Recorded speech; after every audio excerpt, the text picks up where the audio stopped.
With the dawn of a new era on the horizon, it's time to awaken the sleeping lion.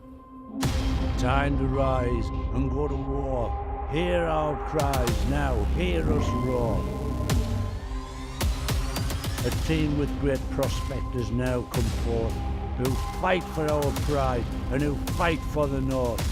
Together we march, success in our sight, achieving our goals and reaching new heights. Heroes of old and heroes of new, the brave and the bold, they bind us like glue. Stars will be born out on the wicket. Now begins a new chapter at Durham Cricket. Oh, that's six. That's a biggie. Lovely use of the feet. Excellent from Travaskis.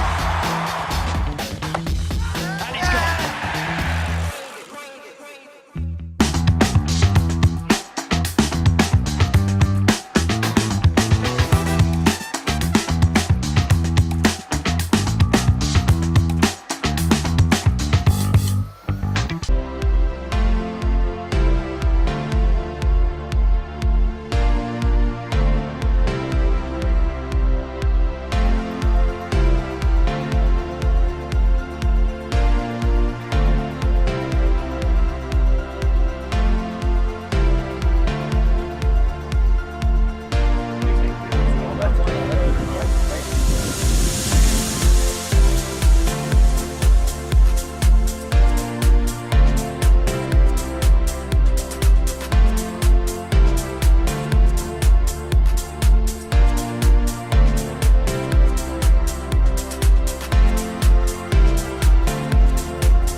We rose from the dust of the coalfields. A dream of bringing professional cricket. 30 years later, we stand together. With many successes on and off the field. A trophy cabinet full of silverware. A professional pathway for boys. And girls in the north. And community programmes that both enhance. And transcend the sport in our region. But we want to achieve more. We want to reach every corner of society. Welcoming players for people of all backgrounds. Supporting the community to which we belong. We want to be at the forefront of inspiring generations. Inspiring people to be better players. Better people. Better members of society. We are working hard to welcome everybody. Developing inclusive environments. With a commitment to encourage equity, diversity, and inclusion in everything we do. We aim to make a positive change across cricket. our wider community. We must be accountable. Cricket is a game for everyone. Our programmes are for everyone. Seat Unique Riverside is for everyone. Durham Cricket for the North, for everyone. Durham Cricket for the North, for everyone. Durham Cricket for the North for everyone. Durham Cricket for the North for everyone. Durham Cricket for the North for everyone. Durham Cricket for the North, for everyone. Durham Cricket for the North for everyone. Durham Cricket for the North for everyone. Durham Cricket for the North and everyone. Durham Cricket for the North, for everyone.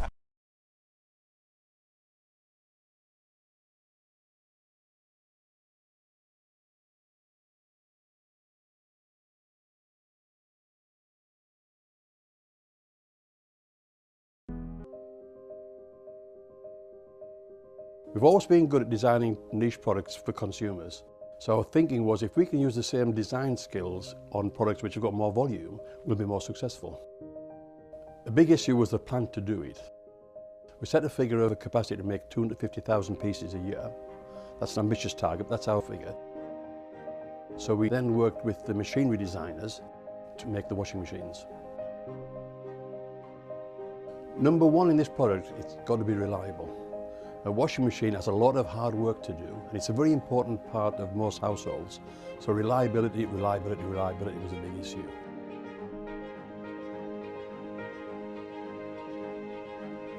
I think any new product, we've got to learn about it, and that's important. We've got to learn about it so we understand it inside out. And that's taken longer than we expected, but we've taken our time to make sure that it's right. There's a big appetite for buying British products, and rightly so. But we can't rely on that. We've got to make a product that competes with all the imports. And of course, remember, we've got our core business here of making domestic dehumidifiers and bottled water coolers and industrial dehumidifiers. So that takes our time, and we don't want to get this wrong.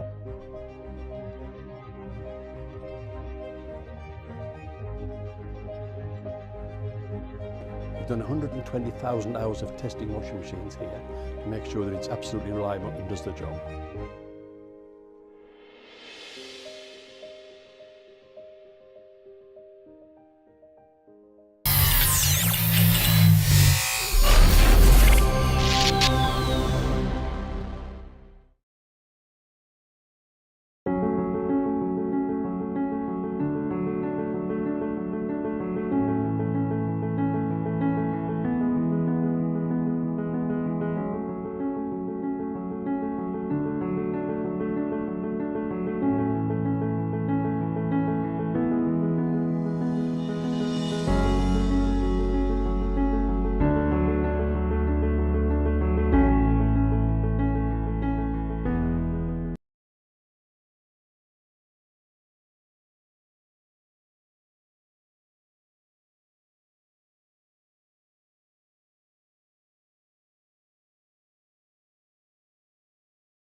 Rod Stewart in concert.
Because I was out there a few minutes ago, and that was the sort of corner of the ground I was walking around in.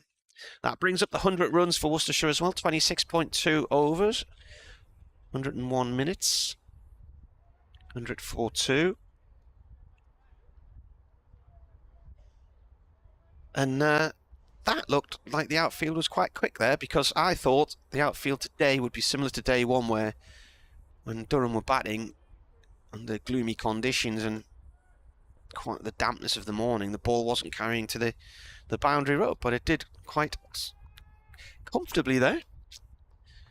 Libby's on 23 from 65 balls. He leaves this one, it goes through to the keeper, and he takes it in front of Michael Jones at first slip.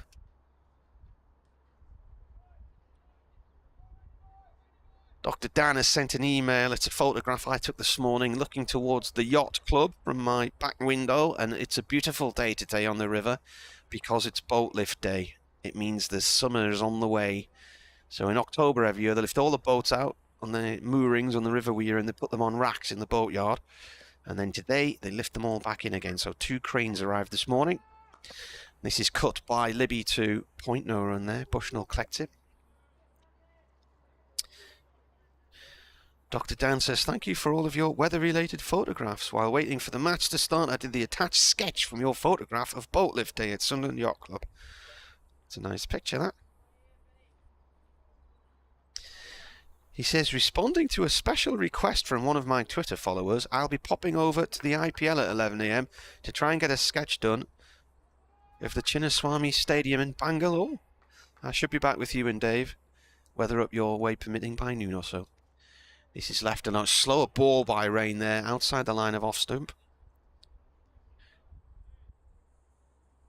He says, I still wish Durham had tried to go for maximum batting points, although I can understand why they declared, but I do hope the noble captain didn't forget the scoring system changed for the season. They declared after the overs finished, Dr. Dan, so 110 overs were up, and they knew they weren't going to get the final batting points, so that's why they came off.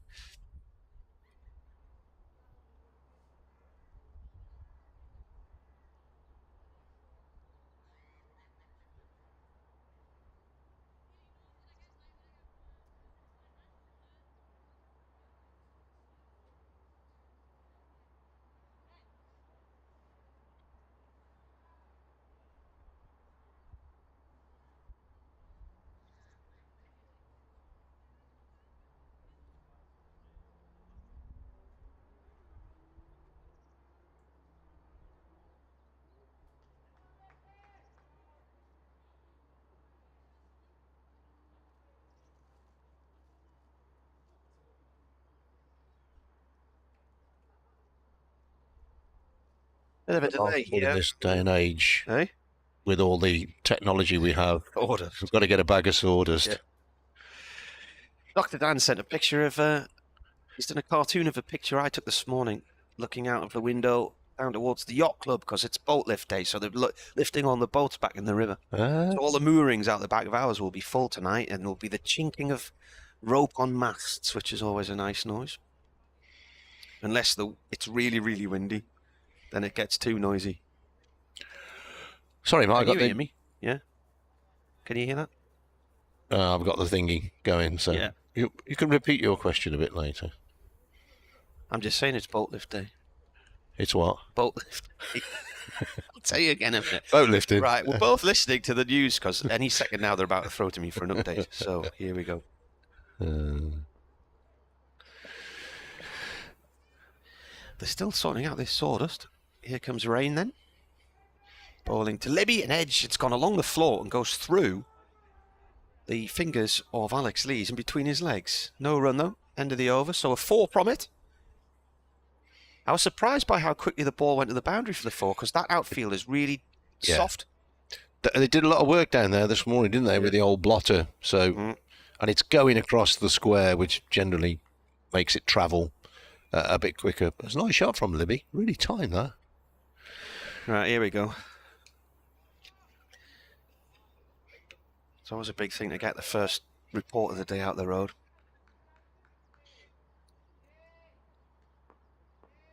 Well, despite all of the rain yesterday and overnight, the ground staff have done a fantastic job here. They've got underway on time. We only had 43 overs possible yesterday. Durham declaring on 425 for 9, and then Worcestershire were 96 for 2 when the rain came. They've now moved on to 100 for 2. So we should get a full day in, 104 overs, the make-ups for some of the lost time yesterday. In Bristol, Gloucestershire Yorkshire's been abandoned. The entire game has gone the journey without a ball being bowled. No play in Leicester today between Leicestershire and Derbyshire as well, and issues in other parts of the country. So it would appear we are too far now. We are too far north to avoid the bad weather. So we've done well there. Commentary on the BBC website and the sports app.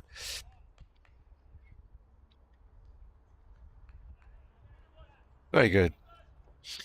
There's a space rocket being launched today. Or it might have been yesterday. Right. French Gooner, as Gooner, as somebody said on the not on our radio. French rocket. So French Guyana, it should have been. Ah, right. And it's going, I think, to Jupiter, so it can look at Jupiter's moons. Okay.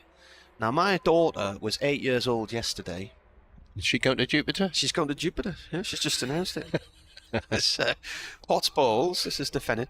That rocket is going to take 8 years to reach its destination. Jupiter. Can you imagine if it gets there? There's nobody in. I had a car like that once. Yes. I had a car like that as well. So the French are launching a rocket. There's been no protests. Well, I doubt it's a French rocket because the launch pad's in French Guyana. Ah, right. Okay, which is of course Guyana, where they played cricket. Yeah. Unusual that a French territory. Potts Bowls. This is left alone by Haynes. I presume, was it at one time a British territory as well? Because most of the places where cricket is played around the world have been British territories, haven't they? India, Pakistan, Australia, New Zealand. So as French Guyana must have been. Or maybe there's a part of Guyana that is still the French part, and Britain had another part. I reckon this is a job for Mr. Google, to be honest. You reckon? Potts coming in a bowl to Haynes. He had to get off the mark. He's faced 5 balls. He's going for a quick single. This could be risky. There's a shot. The stumps from side on from Scott Borthwick. Just misses the target. And Haynes is off the mark, but that was a risky piece of cricket there. 2 players backing up in Graham Clark and Ben Rain. I wonder how close that was to actually hitting the target. Normally you would see Scott Borthwick in the slips, but he's had this finger injury which saw him miss last week, so he said he would field elsewhere this game. French Guyana is an overseas department of France on the northern coast, northeast coast of South America. Has its own capital, Cayenne. Different to Guyana then? Yeah. Potts once more from the Finkel end with a bouncer, and that's gone to the keeper, and that is the end of the over with a 1 run from it, 101 for 2. So what's the capital of Guyana then? It's well, they've played test matches there. Yeah, isn't that where they abandoned the test because the wicket was too dangerous? Well, even that also is where they didn't play a test because Sabina Park. That's Jamaica. Because Robin Jackman was in the England squad and he had connections with South Africa. Right. French Guyana. I'm interested now. I need to go there. Was Sabina Park where Harmy took 7 for 12 in 2004? I think that was where the test match was abandoned, wasn't it? Here is back here in Durham. Here is Ben Rain to start from the far end from us, which is the Finkel end, bowling right arm over, and he is bowling to the right-handed Haynes, who stretches forward. Haynes has 1 to his name, but he has only faced 6 balls. Georgetown, Guyana. Oh, yeah. So that must have been that was the British part of Guyana, because George was obviously the king, so they called it Georgetown. There we go. That's why Charlestown is called Charlestown, because Charles was the king. So was there a king called King Bridge because there's a bridge town in Barbados? No, I think that's the town where the bridge is. All right. Here is Rain coming in. Nice geography lesson for you there, folks. And Haynes lets the ball go by outside the off stump. Every day is a school day. Haynes has 1, Libby has 23. Worcestershire just need to bat all day, don't they? Yeah. Let me tell you another weather story. Oh, go on then. So Stuart Manger lives in Sedbergh, so he's just emailed, hooray, cricket, but he said you mentioned mild. He said it's clouds, a bit of sun and breeze here, and 8 degrees centigrade. Now, he tells me a lot of people in the Sedbergh area, particularly the farmers, get their weather forecasts for their locality from Norway. Really? Yeah. Oh. Next ball, just turned away through square leg. A lot of shouting going on, and it's not even from our friend in the stands, I think. A couple of runs there for Jack Haynes, nicely timed. So he said, we get our forecast from yr.no. So this is a Norwegian weather forecasting centre. And he said many of the farms here use it because they mistrust other weather sources, he says. Delighted to have you back on today. I have to say, when I was in the lakes a couple of weeks ago, I did use this forecast to try and find out what the weather was going to be like around Windermere, and it was generally very good. So today here, for instance, it's April the 15th. Rain in, Haynes is forward, pushes away on the onside. No run to be had on this occasion. Clark in enthusiastically, as you would be at 10 past 11 in the morning, to field. There's your weather forecast for today. Oh, so this is called, what's it called? yr.no. Okay. So when you click on the homepage, it's telling you what the weather's like in Trondheim and Oslo and places like that. Oh, are they at home today, Trondheim? Yeah, they are. It's the start of the Trondheim Premier League today. Playing Bergen, are they? They play 50 overs there. Don't even know if Bergen is in the same country. It's a country over there. Here's Rain in bowls. Haynes forward. Bergen's Denmark, isn't it? Pushed away up to mid-off. Bergen is Norway, isn't it? Is it? It's Scandinavia. Yeah. Call it Scandinavian. There used to be a ferry went from the Tyne to Norway. I'm trying to remember where it went. There was another one went to Denmark. But that would be Nijmegen or somewhere like that. Nijmegen. It was the bridge at Nijmegen, wasn't it? And a bridge too far. That's where right. they had the problems. That's in Holland. I don't know. Feyenoord. That's where it was going. Here's Ben Rain. Last ball of his 11th over, he's in and he bowls, and Haynes is beaten by this one. Had a little dab at that. Through to the wicketkeeper, takes it low down to his right hand of the over. Worcestershire 103 for 2, replying to Durham's 425 for 9 declared. I think they need 276 to avoid being asked to follow on Worcestershire. You've done the maths on a calculator. Yeah. My daughter bought me a DNA test, ancestry DNA test last year. I did it. And does it turn out she's not your daughter? No, it tells you who you are. The ground who you are. The ground staff are on here. Looks as if they're going to plant some carrots there. They've got spades and all sorts. There's going to be an allotment. Yeah. Apparently, I'm 21% Scandinavian. Well, I think a lot of us are, aren't we? That's all right. I'm 7% Welsh. Yeah, I don't mind that. Spend a lot of time there. So. Is that your little finger? Yeah. Yeah. My left hand is Welsh. They're actually digging up the footholes here because this morning they would have filled those in with, I think it's a mixture of oil and cement in it or something. Anyway, I'm talking about something I know little about. They're going to get the blammer out now and blam the living daylights out of this. They're digging it up. There we are. Yeah. Listen to the blammer. There it goes. That's a good exercise for core strength, that, isn't it? I don't think I'd do that with my back, though. No, you got to watch your toes as well doing that, because that could be particularly painful. Yeah, particularly in a pair of Jesus sandals. Yeah. Well, we got 104 overs today, which is a 6:30 finish, and this isn't going to get the finish any earlier. No. Swept up and put the bits in there. This is very good, isn't it? Anyway, the temperature today, by the way, around about 11-12 degrees, a mixture of sunshine and cloud cover. Wind is light, 3 miles an hour or something like that, from the east or the southeast. The wind from the east is no good to man nor beast, my granddad used to say. Sunset is 9 minutes past 8. Sunrise was 4 minutes past 6. I missed that. Unless you're in Bristol, where Jonathan Dodge, the Yorkshire commentator, took a photograph from his hotel room of dawn over Bristol. Oh, really? That's probably about the only thing he's done today, because he'll now be driving back to Leeds. You might be listening to us on the way. Yeah. Dodge, how are you? Grand National Day today.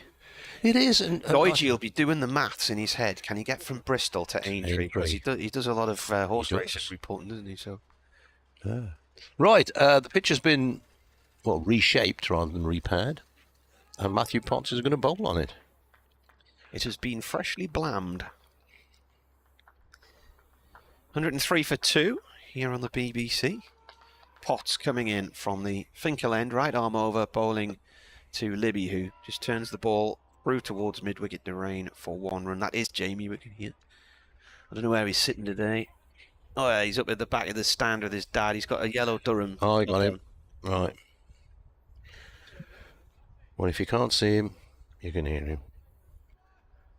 Very enthusiastic. Well, he was the mascot at the local non-league game a few weeks ago, and he came over to me later on and he said, I was the mascot, I was the mascot. And his dad says, yes, everybody knows, everybody knows. And then he said, do you know me? Do you know me? Potts bowls. Oh, that's a bit of a rising delivery off a length. Playing a miss. And I said, yeah, everybody knows you, and all of our listeners around the world know you as well. If only by sound. Yeah. Actually, a mascot was the answer to one of my questions on your quiz. The quiz this morning, which I did from here. But because we're up in Durham, I did a few questions on Durham. Mm-hmm. And the question was, it was a true or false question. I like those.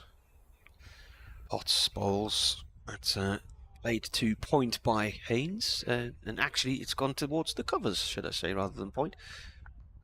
It's Coughlin who's fielded it. And the question was, a true or false, in 2002, and the first mayoral election in Hartlepool was won by Angus the Monkey, who was the mascot of Hartlepool United Football Club. Did you see the absolute dog's abuse that Angus got at Grimsby Town last week? Oh, did he? There's a video doing the rounds on Twitter. Yeah, well, that's a bit of a local derby, isn't it? Oh, yeah. Yeah. You can go by trawler, I suppose, from Hartlepool to Grimsby. Yeah, Grimsby, they have their one. Harry the Haddock, isn't it, Grimsby? Yeah. Sun shining as Potts comes in past the umpire and bowls. Oh, and that's Daisy cut it through to the keeper. That was a very good stop. It was. Well, he let it go, didn't he, Haynes? The movement on that after that's pitched. What did it hit? Well, Haynes has left it, and then the ball has been taken by the keeper at full stretch in front of first and second slip. It moved and it didn't bounce a lot. Put some alarms in the batsman's mind. Paul says, hi, Marty and his band of merry men. Greetings from a fairly sunny and warmish Costa del Hartlepool. There you go. It's Potts bowls again, and that's another leave. He says, should be with you for the duration of the day, apart from nipping out to the chippy around 12. Good lad. Come on, Durham, and have fun.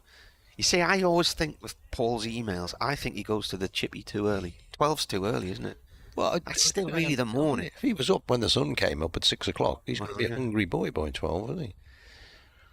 But unless there's a queue, and you get there for 12 and you're queuing until about 12:30, and then by the time you get home, your chips, it's going to be about 1ish.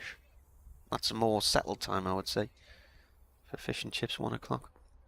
Obviously, go down the curry sauce route with maybe a little side of mushy peas. Oh, no.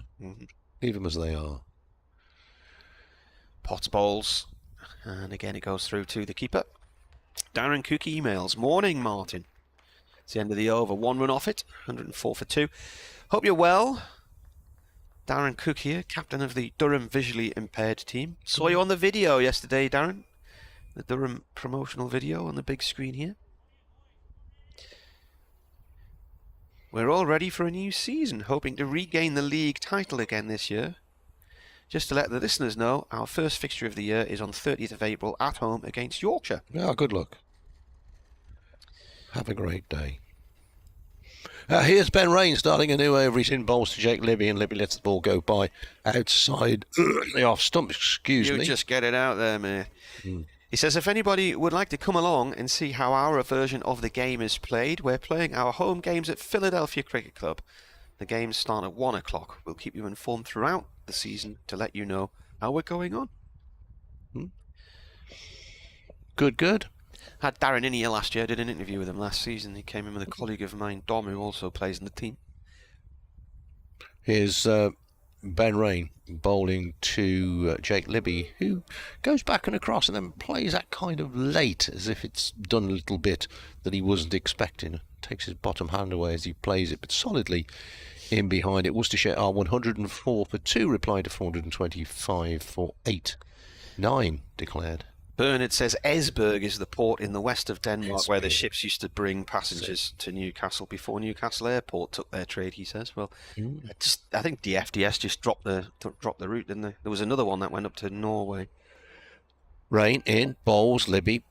Half drives, pushes rather than drives, out into the covers. Nothing to be had there. Bright sunshine at the moment. There's a few clouds drifting around. The forecast locally is very good for today and indeed for tomorrow.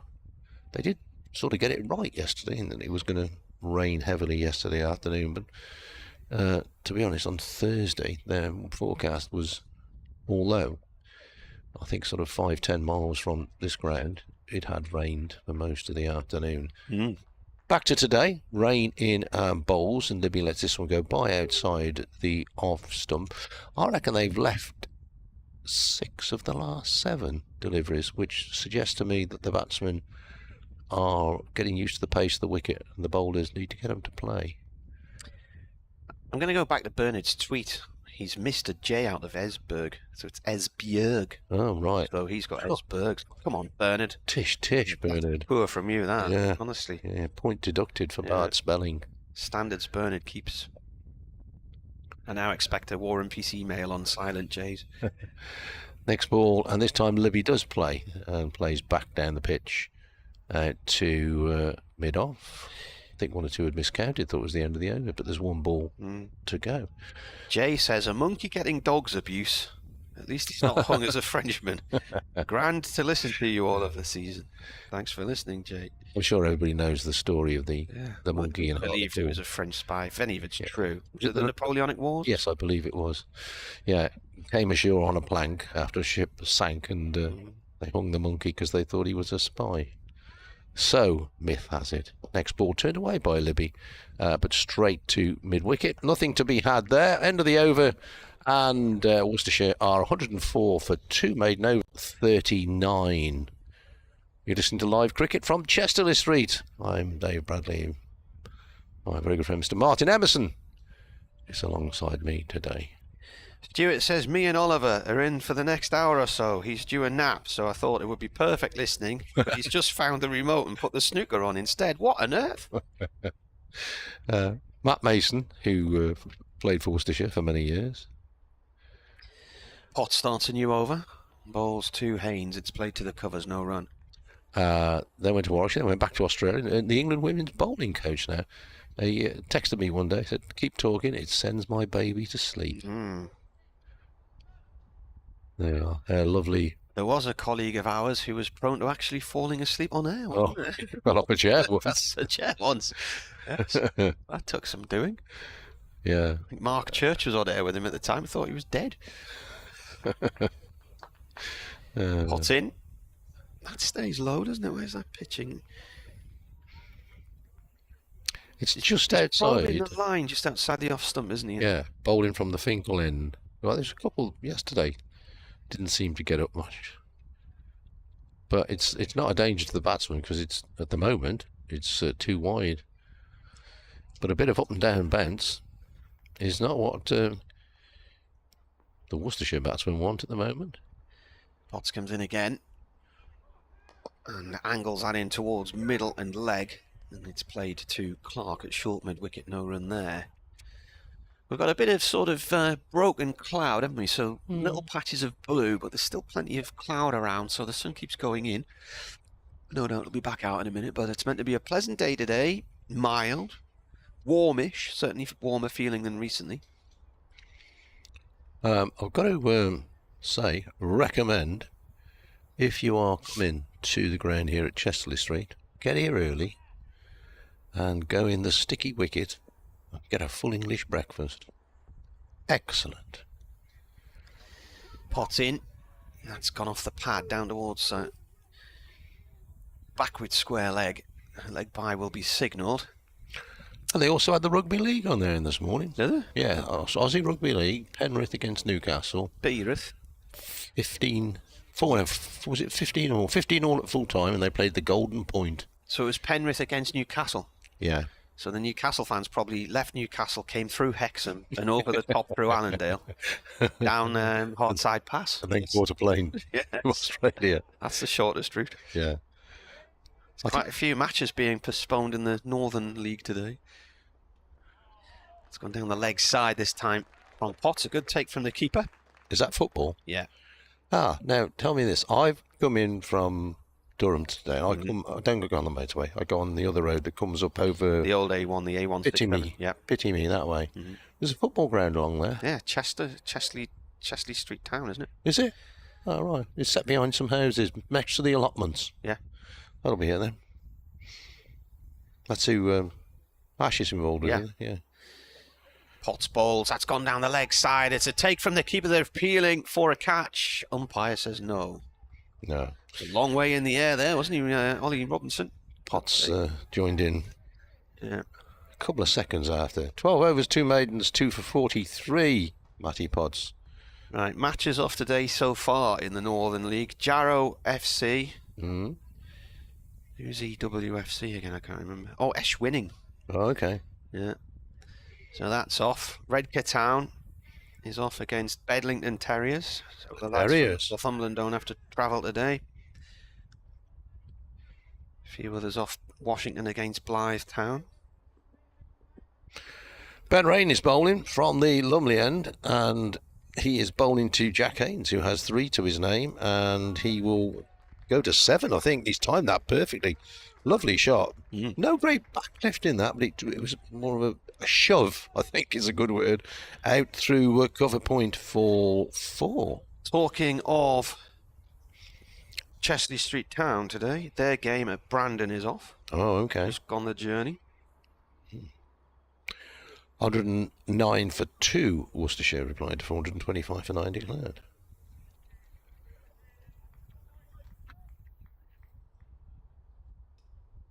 The North East Premier League should have started today, but they've put it back a week, because the ground staff just haven't been able to really prepare the grounds properly, so that starts next week instead. Good idea. Rain in and bowls, and this is... Well, this goes through, it then goes through low. I got an impression that hit the toe of the bat for a minute, but it goes He's through... looking at it, isn't he? Pretty low to the wicket-keeper. He's looking at the toe of his bat. I think my nearest club, the Barnards Green, I think they're on today. They're playing, and I think there's Old Elizabethans, which is a club in the city of Worcester. They've also got a game on, but somebody must have worked hard to get those games on, because the vast majority have gone the way of the weather. Rain to Haynes. Haynes is forward. An extravagant leave. I better go and do something for somebody else. No, all right. You're tired. Yeah.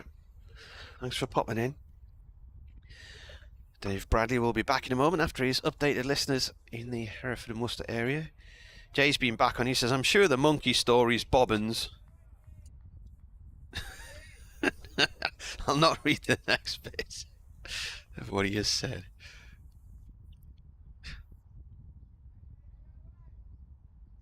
Rain coming in, 109 for 2, comes in and bowls. This has gone down past square leg towards the boundary. Potts is in front of the pavilion to field that one.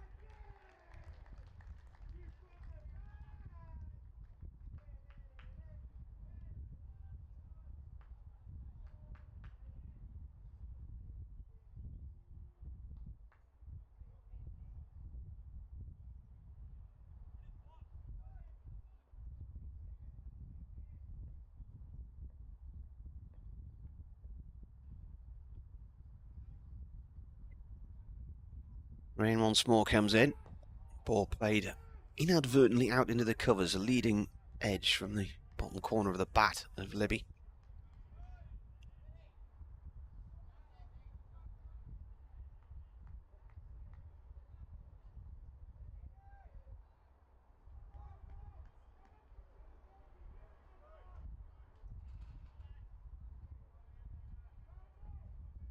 The Total Sport has begun on BBC Radio Newcastle, so the build-up to the first commentary of the day, which is a 12:30 kick-off at Villa Park, Aston Villa against Newcastle United. Playing a miss there from Libby outside the line of off-stump, so Razor and Ando are there for that one.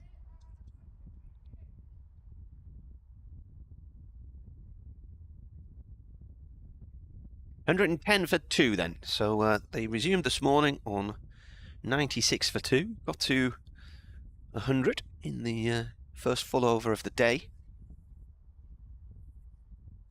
No wickets to fall yet this morning, so they've put on 14 so far, these two. Haynes has 8 from 25 balls. Libby, 24 from 81.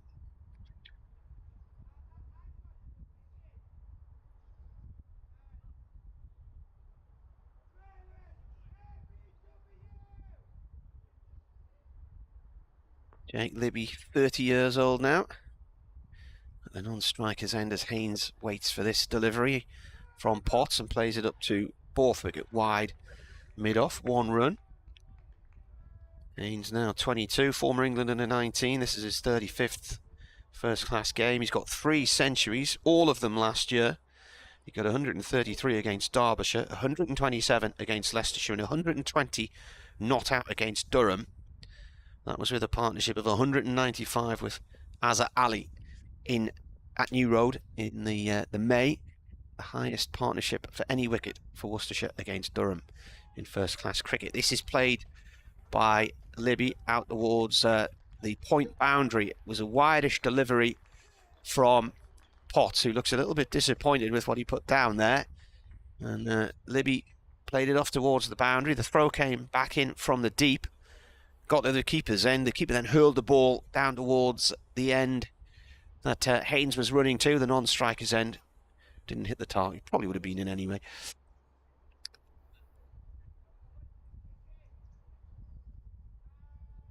Jonathan Bushnell is fielding out there, and he's got a massive smear of mud on his left knee now.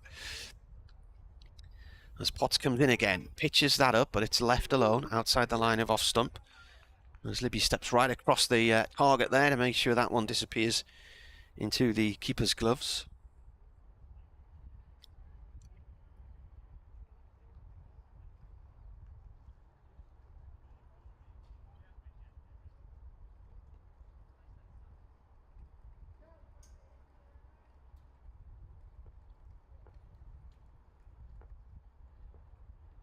Moore is 113, 4-2.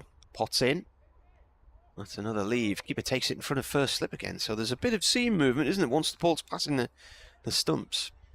Yeah, it's been a funny old morning, really, isn't it? There's obviously a bit going on, and this first, as we always say, the first hour is vitally important. And if these two could get through that first hour, they'll think they've done a good job for their team. But still got 3 slips in there, so as you would imagine, a fairly attacking field. Kadir Ali was saying that the players thought this was a decent cricket pitch. Potts once more. This is defended. Libby goes back into the crease to fend that one away. If I was going to tell you that tomorrow, the BBC is bringing live coverage of a national championships, right? What do you think it would be? It is the Toronto Lacrosse League final. Well, it's in this country. Oh, so it's the Western Supermare Lacrosse League. Well, it's a national championship. Okay. Of a sport. Well, it's not going to be bowls, is it? Because, well, it could be indoor bowls, I suppose. Well, that was on the World Championship was on a few weeks ago, wasn't it? A holiday park in Norfolk. Yeah. Could be archery. Well, if the BBC are covering it, it's not going to cost them any money. Oh, we're playing a miss there. Yeah. Taken again by Robinson, but he was tempted there, Libby, and that is the end of the over. So a single first ball, 2 the second ball, and then dots after that. Go on then. It is the Skateboard National Championships. Really? Yeah. It's Olympic now, isn't it, skateboarding? Yeah. This Sunday, BBC Sport brings you the Park Finals of the Skateboard National Championships being held in Hemel Hempstead, of all places. There you go. You ever been there? I have. Can you remember which company was based in Hemel Hempstead? Was it somebody like, I don't know, Hoover? Daz? Don't know. Well, Hemel Hempstead used to have, they probably still do, but they had a basketball team back in the 80s when I used to watch the Sunderland Chiefs playing in basketball. Back in the days when Channel 4 used to show you the second half live. Can you remember that on a Sunday? And the Hemel Hempstead players used to run into the basketball arena and throw bars of Ovaltine chocolate into the crowd. Oh, really? Mm. The Ovaltine is Yeah. happy boys and girls. Yeah. Change of bowling here. Coghlan in from the Lumley end in and bowls, and there's appeals from. That was a weird appeal, that was, because... Well, Bellingham started it. Yeah, and then everybody else joined in, and then the skipper, Borthwick, joined in from mid-off, and umpire Adnam was unmoved. But it was a strange... It was a stuttering appeal. They joined in sections. Coghlan tall, dark hair. In bright sunshine. Rumbles in and bowls, and this is well wide of the off stump. There's a lot of swing there. Robinson takes in front of his first slip, going a long way across to his right. And if he hadn't taken that, Michael Jones' shins could have been in serious danger. So that's on at 6 o'clock tomorrow, the skateboarding. Oh, there you go. I was walking around the marina the other day, and a guy came, just looked like he was hovering along, and he was on a one-wheel skating thing. Oh, I know, yeah. Here's the next ball, which is one wide of the off stump again, and allowed to go through to the wicket-keeper. What do you call it? A uniboard or something? Hoverboards, are they? Well, the girls have got hoverboards. They've got 2 wheels. Right. And it's a bit like skiing, that. If you lean forward... Yeah, you go. Yeah. Very clever. Not for me, thank you very much. I'm quite like the old terra firma. Tried windsurfing once. Did you? So, took me 2 weeks to get the skin back on my shins. I kept falling off. Coghlan in bowls. Oh, there's a drive there. It's muscles on the forearms must hurt with that, don't they? What? Windsurfing. Windsurfing, yeah. I don't know. I never stood up on it, to be honest. It's a good start this from Coghlan. Yeah. Couple that beat the bat and lively pace as well. No, I mean, because my kids did it. Of course they did. Kids do things and you think, oh, well, I better do that. But I fell off so many times and banged me shins falling off. Coghlan in, and this time a comfortable leave for Haynes. Yeah. We got paddle boards now, so I never feel totally relaxed on a paddle board. Nah. But I did towards the back end of last summer master actually getting on it on my knees and standing up comfortably without thinking I was going to fall into the river. They go for miles, don't they? Oh, yeah. Well, some of the lads I knew, they set off one morning from Sunderland Pier and it was so calm they paddled all the way up to Shields Pier, 7 miles away. Yeah. Coghlan in, bowls, and this time that's a nice shot back down the ground, just over pitching slightly and leaning into it, Jake Louis. He might not get full value. In fact, he's going to get 3. Decent bit of running and good chase from Borthwick from mid-off. That completes the over, and Worcestershire are 116 for 2. Haynes 12, Libby on 26. A good smattering of Worcestershire folk have made the journey up here today. I saw a couple of regulars who had taken part in my quiz earlier in the day as well, so and they were wandering around up here. I did go up to see the Worcestershire president yesterday, but they'd gone home because it was wet. Can't blame them. Well, they hadn't gone home, they'd gone back to their hotel, but you can't blame them for that. Tina's emailed. Oh, Tina. Going on from Esberg with its silent J. She suggests another silent J. Hallelujah. Yeah, that's true. Yeah. Junkers. The aeroplanes. Junkers. Are they Junkers or Junkers? Potts starts a new over. And that's playing a miss from Haynes. Keeper takes it low. Were they not Junkers? Junkers, I don't know. Not sure. I'm talking. If our resident Durham supporting World War II book writing expert Lydia Jane's listening, she'll tell you if it's a silent J or not. Yeah. I was reading her book, Above Us the Stars. It was about a great uncle who was in a bomber crew in the Second World War. Oh, right. In comes Potts, that's left alone. And I've got it on my phone, on one of those apps on the phone, and we were flying home from his skiing trip in Austria in February, and she was on about a bombing raid over Aachen. And as I looked up from my phone, on the plane map, we were right over Aachen at that very moment in time. So...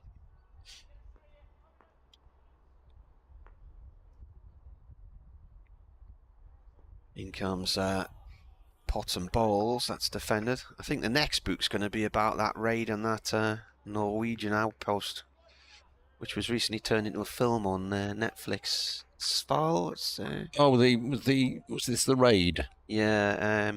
During the Second World War that went all wrong? Oh no. Well, it was a battle for a particular town. The Germans captured it, then the Allies came in, recaptured it, then the Germans recaptured it. Right. It was on Netflix recently. It's a good film. 116 for 2. Potts Bowls tries the Yorker length ball, but he's overcooked it, and Haynes spotted it and dispatches it towards the point boundary. He will get 2 runs. Bit of a misfield from Bushnell as he slid in to pick it up as well. Silent J's. Jimmy Price says marijuana. Apparently has a silent J. Unless it's skunk. Well, it's not marijuana then, is it? I don't know what it is, isn't it? Isn't that the same thing? Just a more potent brand of it? I know nothing about drugs. No. Only the ones the chemist gives me every month. Yeah. 35.4 overs gone. 118 for 2. That's left by Haynes. I did once, because in cycling, you see, a lot of the cyclists whose names begin with a J, it's a yeah sound. And I was once reading a sports bulletin where I described the Formula 1 driver Jensen Button before sort of computing in my head and realising, I should have said Jensen Button.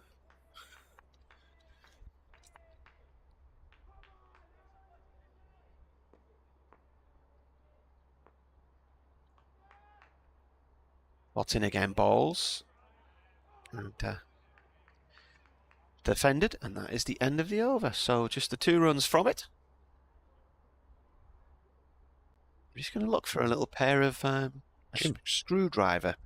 Jimmy says you hear that noise when I move? Yeah, just a clicking noise. Yeah. I thought it was you clicking your teeth. Ristafel, says Jimmy, Rijstafel, is an Indonesian meal with a silent J in it. There we are. Every day's a school day at the cricket. 118 for 2, Worcestershire. And here's Coghlan racing in to bowl. And this has gone off an edge and caught. Taken that slip. Really had a waft at that one, Jake Libby. And flew straight to... Who's the second slip? Bellingham was first slip, wasn't he? Who's in the slip? Corden Lees is in there. Whoever it was got number 2 on his back. I haven't got number 2 on my list. That's weird. Anyway, Jake Libby's Coghlan out. in there, no? No, Coghlan was bowling, wasn't he, of course? Caught a second slip off the bowling of Coghlan. Is that not Brandon Glover as his 12th man or something? Could be. And Worcestershire are 118 for 3.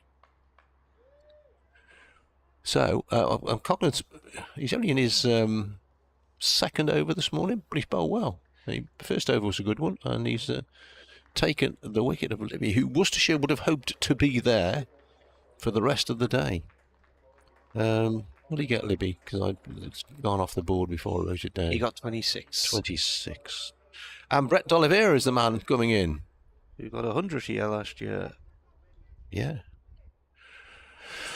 So, 118 for 3 in the 36.1 overs. 37th. Yeah, so as I said, those two would have hoped to, well, they would hope to have batted till lunch. But Libby having a waft at that one. And it flew away. So Brett D'Oliveira been in decent form already this season. Got some runs at Derby in the opening game. Worcestershire skipper, of course, these days. And Worcestershire skipper in the T20 as well. So a busy summer for him. That's quite a little bit of cricket here. Worcestershire lose another wicket before lunch. They're 4 down at lunch. Durham might be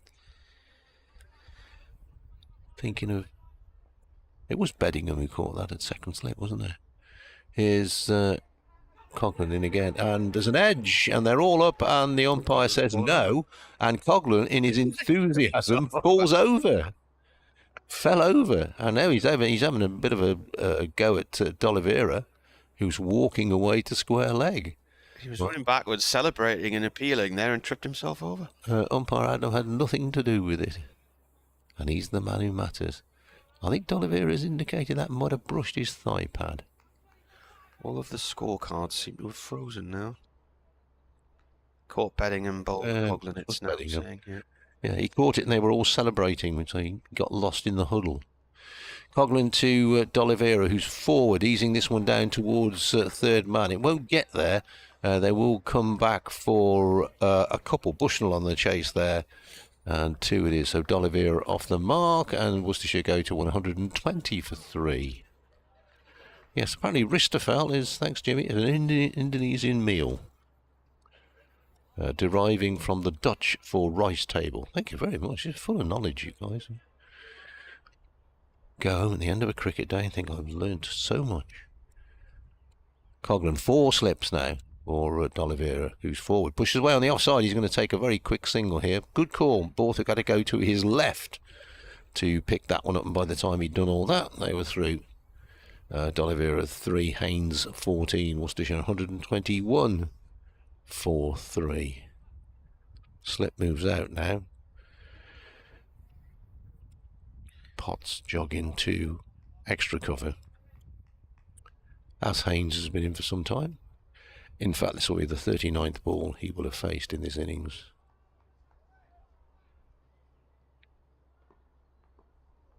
I've got to do an update in about 3 minutes into the football, I think. Next ball, Coghlan bowls, and this is pushed away on the offside, and there's no run. Was this a 12 o'clock kickoff? 12:30. 12:30, and this is Newcastle playing. Who are they playing? It's a good question, isn't it? Hey? Who are Newcastle playing? Villa away. Oh, the mighty Villa. I am a lapsed Villa fan, I have to say. I've been for a while. Still look for the score, though, don't you? Coghlan in, Haynes forward, cautiously plays to mid-on. No run, 121 for 3. I think I mentioned the Birmingham City Football Club were staying in the same hotel as myself last night, and I didn't recognise any of them. I reckon, I don't know, 25, 30 years ago, I could have named almost all of them in the days of the Latchford brothers and all those, but I don't know any. I mean, it could have been Aston Villa staying there, and I probably wouldn't have known too many of those. Davy Fenwick's emailed. He says, did Bradders see any of the Birmingham City team this morning, as all of the football teams who come to Sunderland and the cricket teams stay at your hotel? That I did indeed. So I hadn't seen that email, and you said that just as I saw that. Just as it popped up.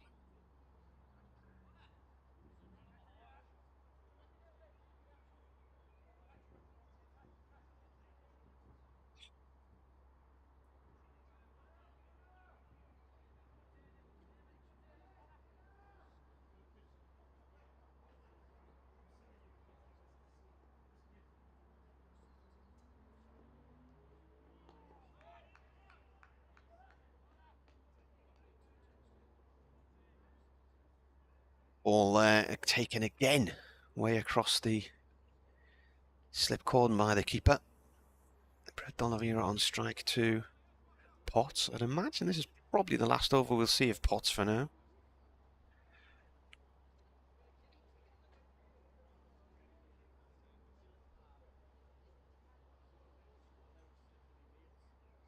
I'm meant to be hearing sport, but I'm hearing somebody recording some links, so... Yeah, that'd be good. Just trying to email the studio to tell them. Always helpful. 121 for 3 in the 38th over. Potts bowling here to D'Oliveira, who's on 3.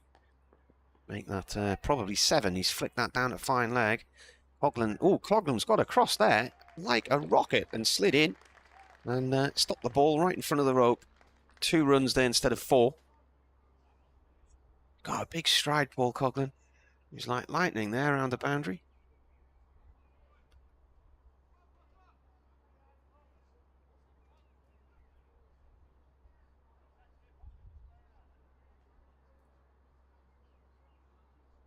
Potts 2 for 50 from 14.2 overs. Ah, there we are. We've got the football now. You got it now. Yeah. Jolly good. In comes Potts, and that's down fine leg for 4. There's a leg slip in there, and it's gone between him and the keeper. Yeah, interesting position, that leg slip. Too wide? Well, they've obviously thought that D'Oliveira flicks it down there. Yeah. I've never, to be honest, noticed that he does. It's Matt Kuhneman who's in there. Difficult position, leg slip. See the ball late.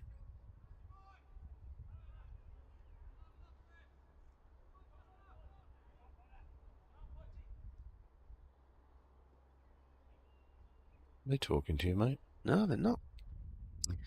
Potts comes in again and bowls, and that's a leave. Keeper takes it down on one knee. I'm waiting for them to come to me. And I've got my screwdriver ready to try and see if there's anything loose in this headset. I thought in a blue flash. There's a few things loose within that headset, trust me, mate. I've noted over the years. He means well. I know.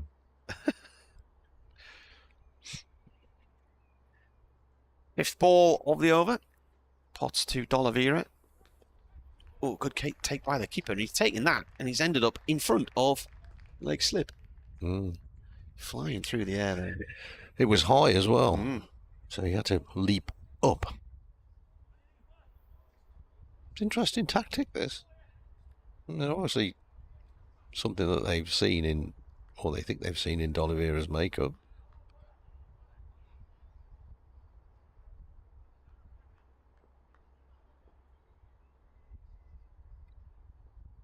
In comes the bowler. Last ball of the over. Bit of a leading edge back to him from D'Oliveira. End of the over. So D'Oliveira on 9, Haynes on 14. 127 for 3. Lunch today at 1:10. We mentioned it at the start, but it's worth repeating. 104 overs in the day, so lunch is 1:10, and tea is at 4 o'clock. Set in stone. Well, unless there's 9 wickets down at 4 o'clock. Then, of course, they carry on for a tad longer. I don't know what that clicking noise is. It seems to be if I lean forward. It clicks. Why? We've got a dolphin in here. They click, don't they? And they want something to eat. It's been a high tide. The odd dolphin has come up the river. Here's Paul Coghlan starting another over. Right arm over to the right-handed Haynes, who cracks that one away through the covers. He should get full. Man, he might not be getting full value, but good chase from Bushnell. He and Potts combine to get the ball back in, and he picks up 3 there, does Haynes. So he goes to 17, Worcestershire, 130 for 3. Do you know what a spetmologer is? A spetmologer? Yeah. Is it somebody who measures dolphins or something? No, it's a collector of useless facts. Oh, right, okay. And information. I think we've... So Bernard's nickname on, well, his email address and his nickname on Twitter has spetmologer in it. So he's just emailed. We've all got a few of those. Yeah. I think my best one of yesterday, as Coghlan is in bowls, wide of the off stump through to the keeper, was to tell Liam Travaskis that a John Travaskis played rugby for England in the 1908 Olympic Games and won a silver medal. Yeah. I think that was probably the most useless thing he's ever heard. I think that was when Liam decided to leave, wasn't it? Actually, he was very good when he was good company. Yeah. He did well, so he'd be welcome back at any time. Might see him today, maybe. Yeah. All slips in place now. Yeah. Well, D'Oliveira, who tucks this one away on the leg stump. No leg slip, though, for D'Oliveira for Coghlan's bowling. Eases that one away. They'll pick up a single. Goes to 131 for 3. Part of my quiz this morning was a little bit about Durham, and I played Roger Whittaker singing about leaving old Durham town. Yeah. In Wick River. Yeah, when he says he's on the banks of the River Tyne. Yeah. Which, of course, is not in Durham. No. So it's a geographically incorrect song. It might have been pre-Ice Age. Don't think even Roger Whittaker was around then, was he? No. Here's Coghlan. In he comes and bowls, and this is Haynes forward. Gets just a little bit squared up there, but gets loads of bat on it and pushes it away to Potts, who's moved from fourth slip to extra cover. 131 for 3, Worcestershire. Swung a little bit late towards the bottom of off stump, that one. Anyway, Bernard says, you may find this hard to believe. South Shields is allowed to host markets on weekdays and Sunderland is not. All right. Next ball, Haynes gets a shortish delivery, but he's going forward when he plays it, pushes it away into the offside. So that goes back to some ancient charter, I suppose. Yeah, but what's it measured by? Why would that rule be in place? Population. All right. Well, they're about 7.5 miles apart, the two town centres. Yeah. Well, Sunderland is not bigger than South Shields now, but was it when they gave the charters for the markets? That's what you got to think about. Cogden bowls expansive lead from Haynes this time. I think it... End of the over. Sorry, 131 for 3 Worcestershire. It probably would have been, because South Shields is part of a group of towns along the Tyne, whereas Sunderland's its own city within itself, if you see what I mean. South Shields shares banks of the river with Jarrow and Hebburn, and on the other side North Shields, Walden, whatever. The reason, says Bernard, the distance a donkey could travel in a day. Really? From where? So the donkey's travelling from where in a day? Well, from its starting point to its ending point, I presume. Your headphones sound like you're a Geiger counter. No, I don't know what that was all about. I don't know if it's going out on air. Frank says the Latchfords played for Birmingham more than 25 years ago. They probably did, but they are probably the last Birmingham City players I would have recognised. Not sure I've known too many since then. The days of Trevor Francis. Bushnell's going to have a go here, replacing Potts. On the Finkel end, our end of the ground, right arm over to D'Oliveira. Comes in and bowls. It's a shortish ball and it's cut behind point and away for 4 up to the Health Club boundary. Call that a loosener because it wasn't a very good delivery. Anyway, Bernard says South Shields established their markets first and the laws in force centuries ago precluded anywhere else, if they were close enough, by virtue of the distance that a donkey could travel in a day. So if you got a really fit donkey, yeah, your town wouldn't get a market. This day and age, it's measured by how far the E1 can go in a day. Good knowledge, though. Bushnell again to D'Oliveira, who's on 14. Slower ball out the back of the hand there. Cuts it past the stumps and through to the keeper. Again. Dies before it gets there, doesn't it? Yeah, it died on the wicket-keeper, didn't it? Jack Haynes is getting hot. He wants somebody to fetch his jumper. Very pleasant now.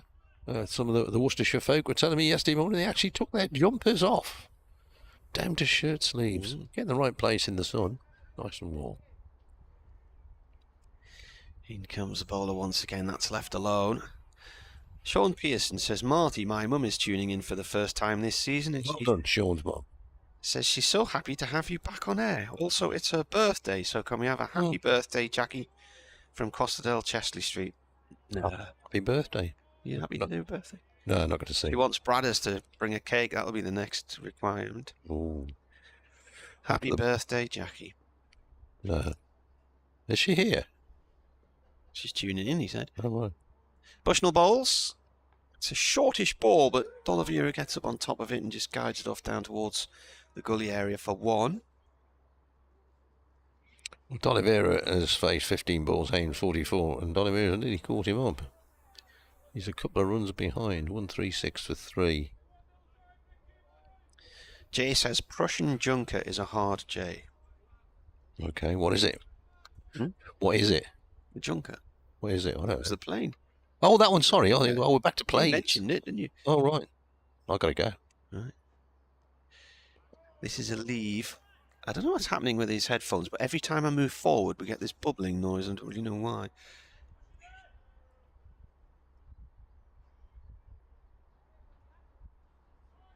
Ross Gregory pointing out it's the last week of the Northern League season and matches are being postponed because of waterlogged pitches. The weather in this country is mad, he says.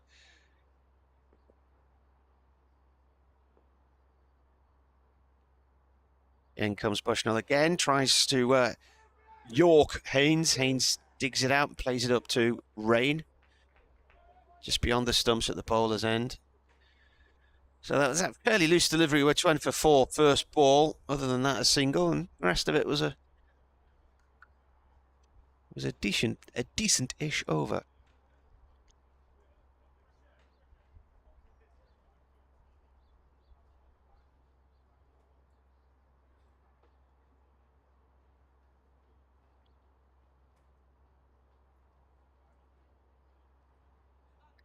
Yeah, they went up about 20-3 yesterday afternoon, so only 43 overs were possible in the day. At that point, Worcestershire were 96 for 2. They'd lost Azhar Ali for 29. He was LBW to Matty Potts on the delivery, in which the umpires then decided to take them off as the rain was about to begin. They'd also lost another wicket yesterday, that of Ed Pollock, who came in and smashed the ball around, hit a quick-fire 41, including 9 fours, and was out in the 6th over. It was like watching a T20. This morning we've seen the 1 wicket fall. Jake Libby, just a couple of overs ago, caught by David Beddingham in the slips off the bowling of Paul Coghlan for 26. So they're currently Worcestershire 136 for 3, and they trail Durham at the moment by 289. Because we lost overs yesterday, they've added 8 on today. So lunch will be at 1:10 and tea supposedly at 4. The theory of finishing times, it's always a fluid situation, is supposedly 6:30, so that means we'll probably be still commentating around about 7. Just to let you know, elsewhere in the country, in Bristol, not a ball bowled this week between Gloucestershire and Yorkshire, so the first 2 days were washed out. Today they have abandoned that game, so that's the first time a match has been lost in its entirety in Bristol since 2012. No play in Leicester today on day 3 against Derbyshire. They didn't have any play there yesterday either, and there were question marks over Essex Lancashire today and as to whether that would get going because of waterlogging. So the fact that we've got going here is tribute to the ground staff. They've done a cracking job because the rain kept coming overnight. It was really heavy rain about 5 o'clock this morning. They reckon they've had about 7 millimetres of rain that they've had to move off the covers today. So to get started on time and have the conditions we have, I think they've done very well.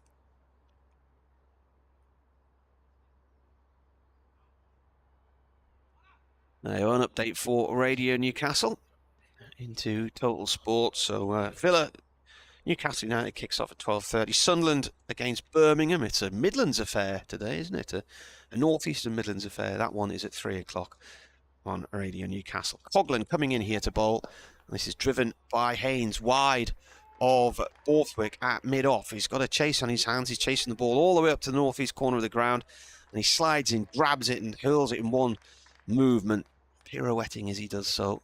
No, it's gone between the 2 sets of stumps. It is backed up by Kuhneman. 3 runs. A little bit of grey stuff just in the distance, but that's past us already, I think. And now you're back. I'm going to take my headphones apart. Oh, okay. Jolly good. I don't know, you might not be able to hear that clicking noise on air, but you can certainly hear it here. There's another set of headphones here, mate. Do you want to try those? Yeah, here back at the cricket is Coghlan coming in, and he's bowling to D'Oliveira, who dabs down towards third man. It's not going to make it all the way. He's going to get 2 at least. Bushnell on the chase. Quick between the wickets, these two, but not that quick, it seems, and they are settled for 2. So D'Oliveira is on 18, Haynes on 20. A run of all from D'Oliveira, methinks. Scoreboard's got the sun shining on it. In fact, he's faced 19 balls for his 18 runs, 142 for 3. Worcestershire. Jake Libby, the man out this morning, caught by Beddingham of the bowling of Coghlan for 26. 4 slips lining up. In fact, as I say that, Potts is moved from slip to gully. A slightly backward gully, if that makes sense. Alex Lees is directing him a little bit deeper. It's almost a short third man, so he's not a croucher, he's a walker inner, if that makes sense. Coghlan in bowls. D'Oliveira lets this one go by outside the off stump. That is the end of Coghlan's over. At the end of it, Worcestershire are 142 for 3. Live cricket coming to you from Chesterley Street this morning, and our commentary team, well, our regulars, Martin Emerson and myself, Dave Bradley, and maybe 1 or 2 others popping in throughout the day. Always good to hear different voices.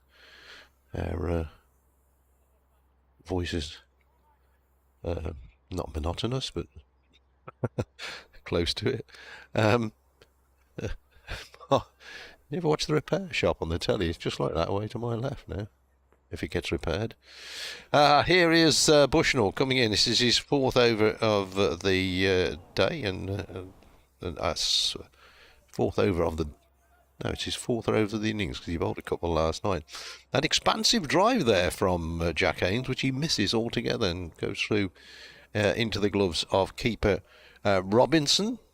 What have we got? 3 slips, cover point, extra cover, mid-off, mid-on, mid-wicket, and a fine leg. Coghlan way down there. He's as lonely a soul as you'll see on this ground. I reckon it's 40, 50 yards to the next human person. Next ball is shortish, and Haynes goes back and then comes forward as he plays the shot, pushing it away on the far side. The sun glints off the windscreen of a car entering the ground. Do get a lot of traffic here because there is what they call it, a health club or a gym, call it what you like, on the ground as well. So a lot of those super fit people making their way in and indeed out. Here's the next ball from Bushnell. Once again, Haynes plays that shot, goes initially back and then pushes forward out onto the offside. I don't know how many Birmingham League games are left around Worcestershire today. Tend to be a better chance of those playing because they have better covers and better drainage, I would suspect. And I know my local club, or the nearest to me, Barnard's Green, they were hoping to get going today. Here's the next ball from Bushnell, and that's pushed away on the offside. Still crackling, mate. Still crackling. You haven't even plugged it in yet, so it's your microphone. Oh, it just crackled then, and you not even plugged it in and it's crackled. Oh, what can it be? Oh, it's a mystery. The mystery crackle of old.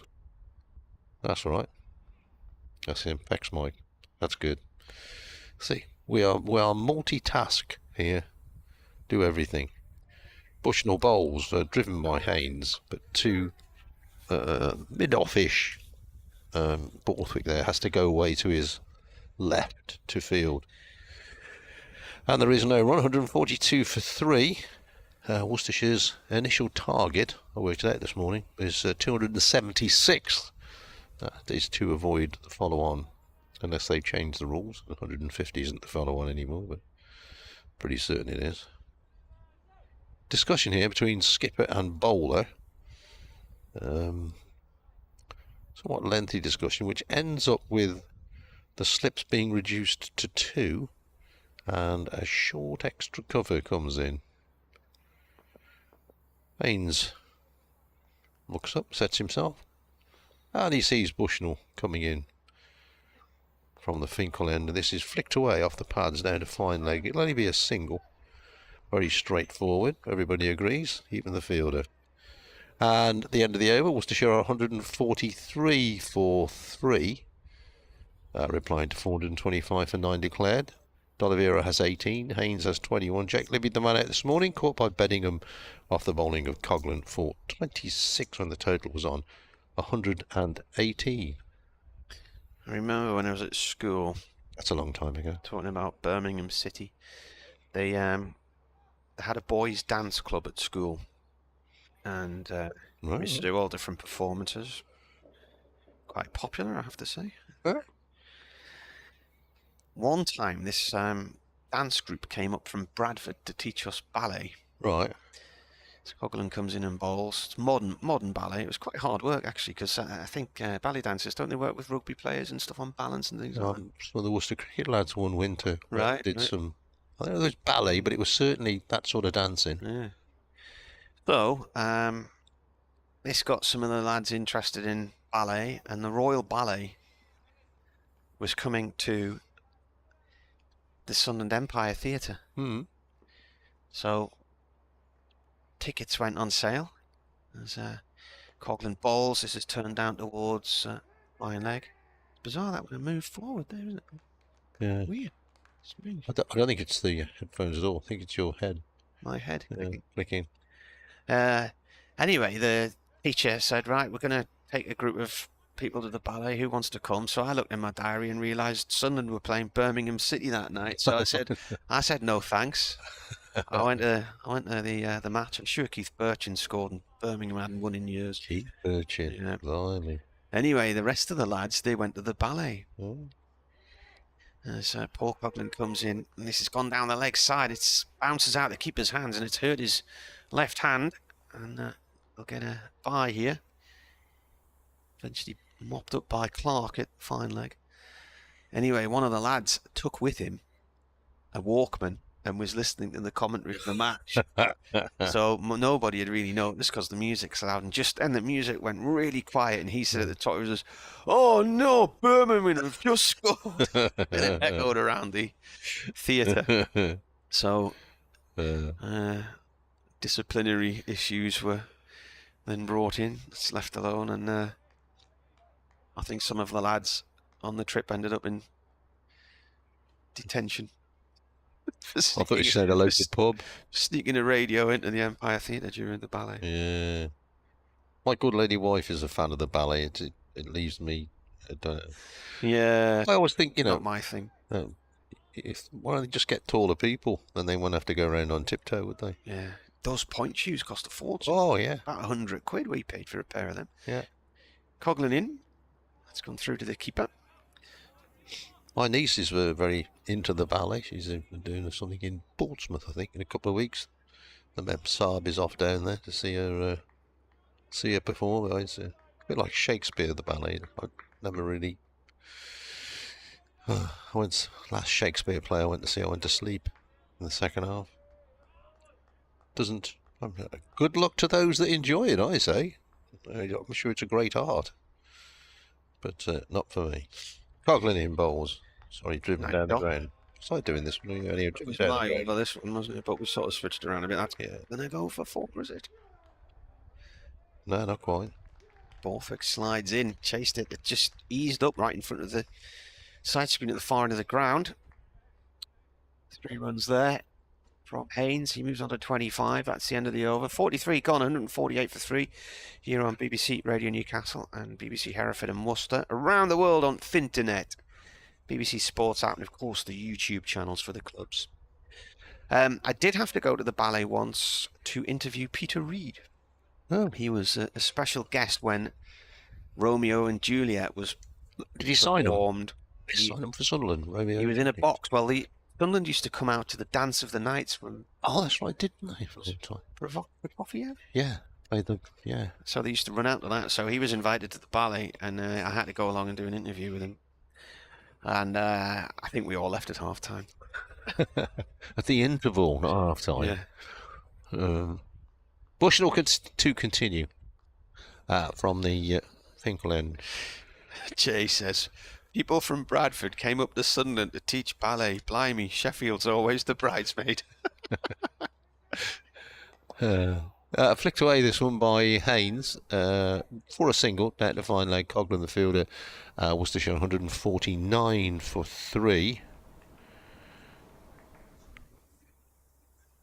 Comfortably the best weather that we have seen at Chesterton's Reach. I mean, the first day was okay, but we were on and off, and it wasn't... There was only a couple of little delays, and they didn't lose. Well, there was in the end. One about 4 minutes, one about 8, wasn't it? Yeah, but it was cold and blustery, wasn't it? So, wow. Davy Fennick's been on talking about non-league football. Next ball is pushed away on the offside. Nothing to be had.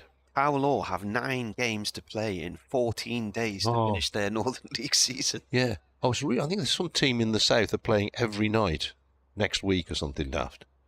I remember years ago, it probably was the 2007 season, and waterlogged pitches in South Tyneside. I played for Clevedon Village on a Sunday morning, and we never played a game from about October to about February. Next ball wide of the off stump through to the keeper. And then we were playing every other night for the last fortnight. So we were playing Sunday morning, Tuesday night, Thursday night. I think we might have played a Friday night as well. We had about 7 or 8 games to fit in just over 2 weeks. Of course, there was a time when you were not allowed to play after the FA Cup final. Well, the close season, yeah. Yeah. That was when it was designed to allow pitches to recover. Next ball pushed away on the offside. Umpire gets very quickly out of the way. Good work from umpire White. As the throw comes back to the non-striker's end, Haynes was back comfortably, and Rain gets a bit of good backing up there from Ben Rain. But lots of action for no run. 149 for 3, Worcestershire. Eric the Stanmore Mackham's emailed. He says, Marty, I'm thoroughly enjoying the commentary interspersed, as it is, with little anecdotes and stories that make no sense whatsoever. Well, no. This is when we're trying. Here's the next ball pushed out to mid-off. Should join us at lunchtime. That's complete rubbish. 149 for 3, it remains. Oh, he says, having been recently diagnosed as visually impaired, I've returned to the medium of my youth, the wireless. I will be transferring my allegiances to Barnsley and Benno at 2:30, though. To who? Barnsley and Benno, our Sunderland commentators. Ah, right, okay. Nick Barnes and Gary Bennett. Okay. Off goes Bushnell, and that does go past the outside. Every now and then there's one in the pitch, as they say. Well, as I say, anyway. And that was the one maybe in this over.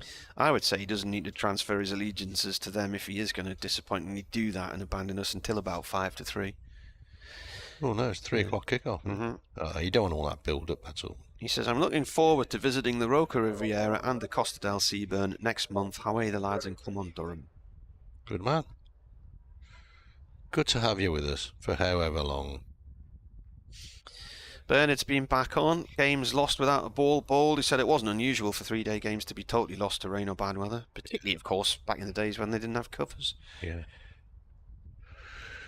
Yeah. Australia, when touring, had more than one instance of playing Hampshire in the early part of their tour in years gone by where the game never started. Ben Rains replacing Coghlan from the Lumley end, the park end of the ground. And of course the drainage is so much better now. Yeah. Here he comes, right arm over. Haynes defends, but of course the rain's so much better as well these days. Yeah, different sort of rain. He says it just shows how wet March was, and the rain also in April has been torrential. Not only test grounds need the best drainage, but it is a good long-term investment to have good drainage. Yeah, no, I think the ECB sort of came out with an edict to all the counties a few years ago, didn't they? That they must improve their drainage.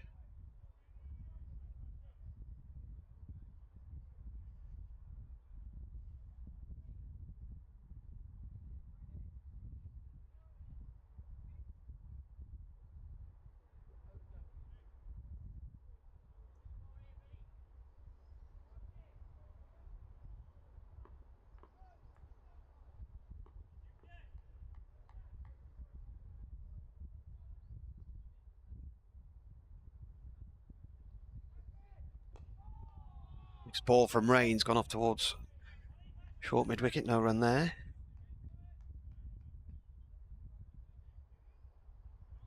Mervin's been on. Good morning, Martin. Am I alone in thinking the Durham captain should change the pace of the bowling by bringing a slower bowler on? Make things happen, says Mervin. Well, it's a thought. Meanwhile, Michael Jones is the carer of the sawdust, the keeper of the sawdust. He's jogging very carefully with a handful of it. Or is the ball damaged? It looks like he's carrying sawdust, doesn't it? What's he doing? No, he is bringing sawdust. Yes. So the pile at the far end's gone. So he's brought sawdust from this near end, where we are, to the far end to put down in the footholes for Ben Rain. And stamping it into place now is, as I said earlier, it's amazing in this day of many inventions that we're still using sawdust. Rain in the sunshine here in Chesley Street. Coming in, bowls. Haynes defends, it runs up to mid-on.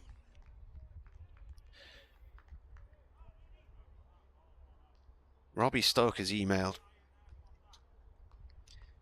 He says, I sincerely hope Chesley Street is a lot drier than Pattaya in Thailand today. Okay.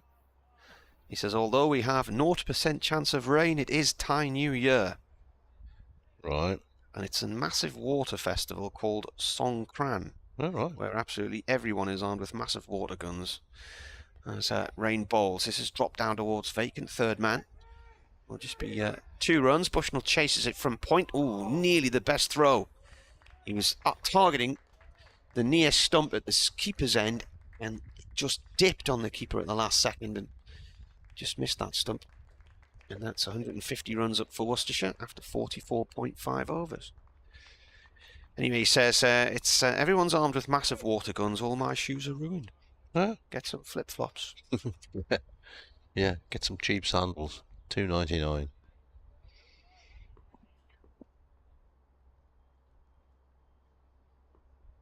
Last ball of this over then, 151 for 3. Rain balls, it's an edge from Haynes, but it drops short of the slip corner and bounces into the hands of David Beddingham, end of the over. If you want to email, it's weircricket@yahoo.co.uk or @MartyCricket on Twitter.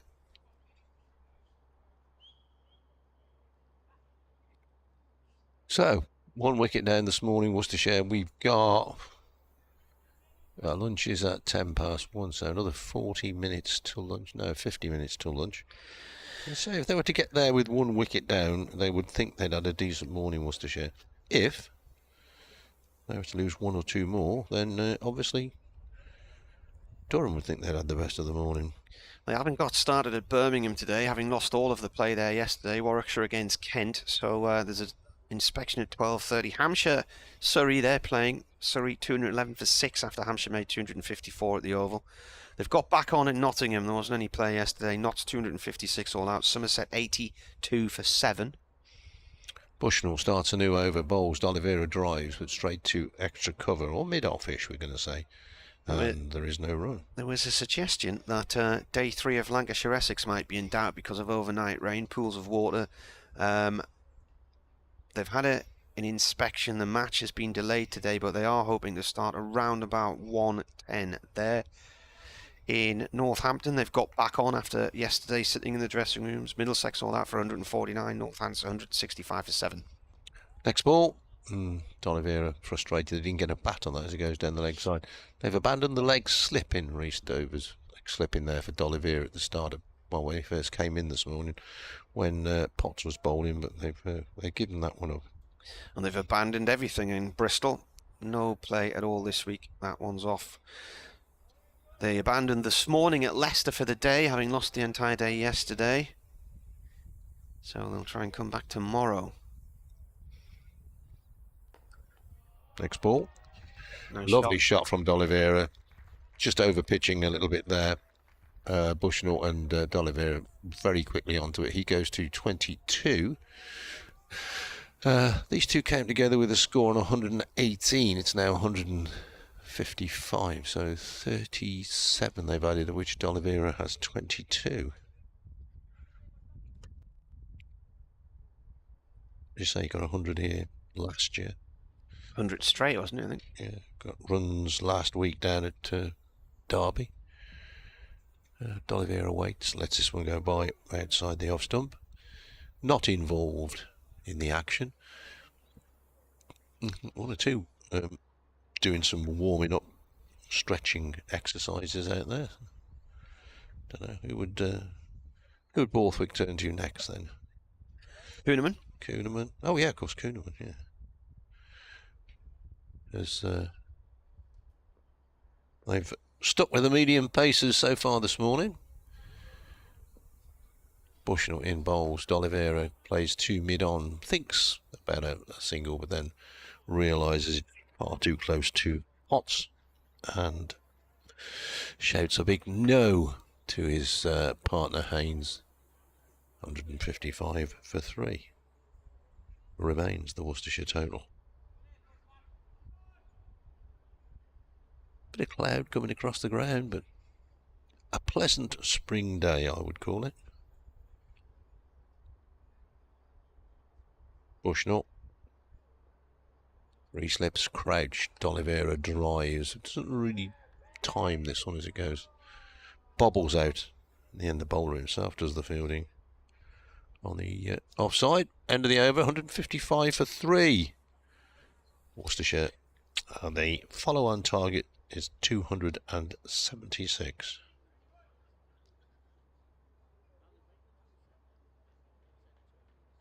Told there's something cloud running today. It's a Herefordshire horse in the Grand National. Must be a big price because I ain't found it yet. Cloudy Glen, 50 to 1. There you go. Sounds like a cider. Yeah. A cider, unfined cider from the Highlands of Scotland. It would be in Herefordshire. Yeah. Cider. Yeah. Haynes on strike as Rain's going to come in and start a new over from the Lumley end. Right arm over. Haynes turns this to mid-wicket. In fact, a square leg. It's gone in the end. No run there. Kuhneman fielding. So lunch is actually still 45 minutes. It seemed like a long session this morning. Yeah. There's not much going on. There's a heron flying around the back of the health club there. You see that? Oh, yeah. Looking for somebody's fish pond. Yeah. They are prehistoric looking herons. They are strange looking creatures, aren't they? They probably look down on us and they go, yeah, strange looking creatures. Rainbones to Haynes. No run.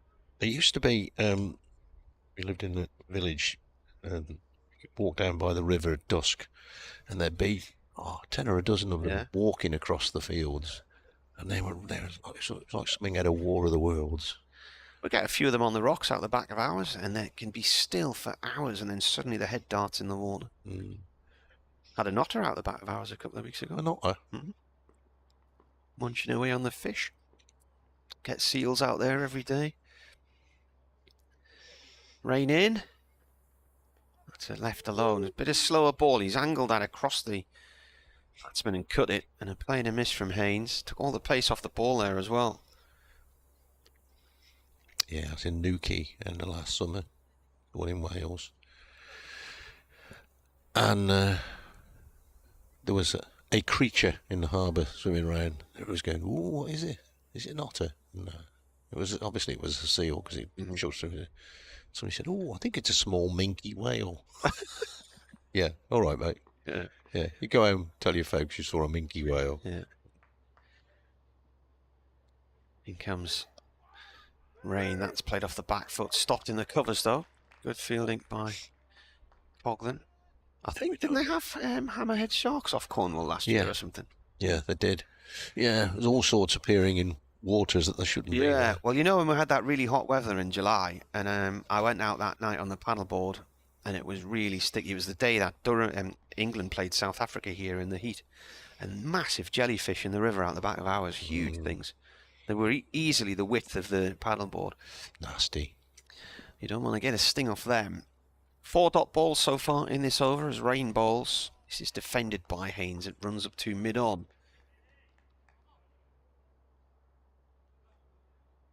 One ball left, and then 40 minutes worth of action to come. Lunch is at 1:10 as they squeeze in extra overs from yesterday, so they can squeeze back 8 overs today from the overs that were lost yesterday. So 53 overs were lost yesterday, I think.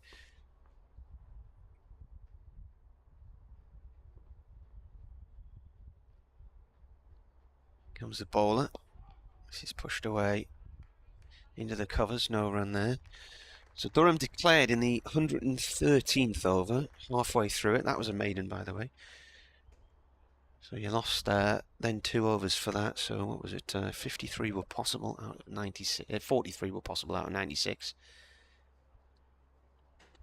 So about 50 overs lost.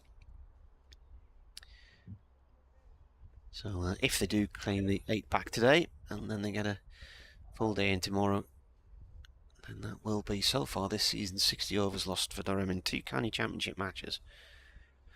Start of the season last year at Cardiff, there was thunderstorms and hailstorms, and the outfield on the afternoon of day 1 was just covered in white, so there's hardly any play on the afternoon of day 1, and day 2 had a similar look to it as well. We are now going to see Matt Kuhneman for the first time bowling at home. Took 5 wickets in the game at Sussex last week, did well. So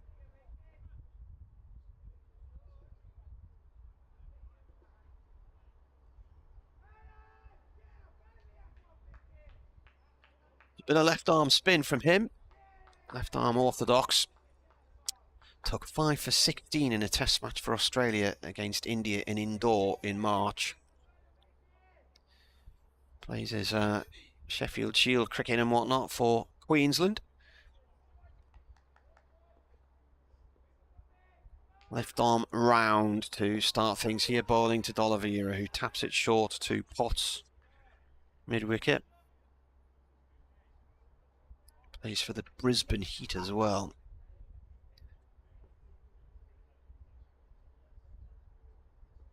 Comes in and bowls, and D'Oliveira whips this off towards deep square leg for 1. Fielded by Bushnell. Bushnell's bottoms are covered in mud now. He's got big muddy streaks on both knees and shins, on both the backs of each leg as well, around the buttock area. He's been sliding around all over the place in the field. That's going to take some cleaning. Clark's gone in as a short leg. Coughlan appears to be at first slip, a very tight first slip, as Kuhnemann comes in and bowls. This is played by Haynes to Potts at short mid-wicket. Got a short extra cover in Beddingham, mid-off, mid-on. A cover. And Rain is at backward point. Bowler comes in once more, swept down to Bushnell at backward square leg for 1 by Haynes. Just a little bit overcast at the moment. Weather forecast suggests a mixture of cloud cover and sunshine today, but no rain.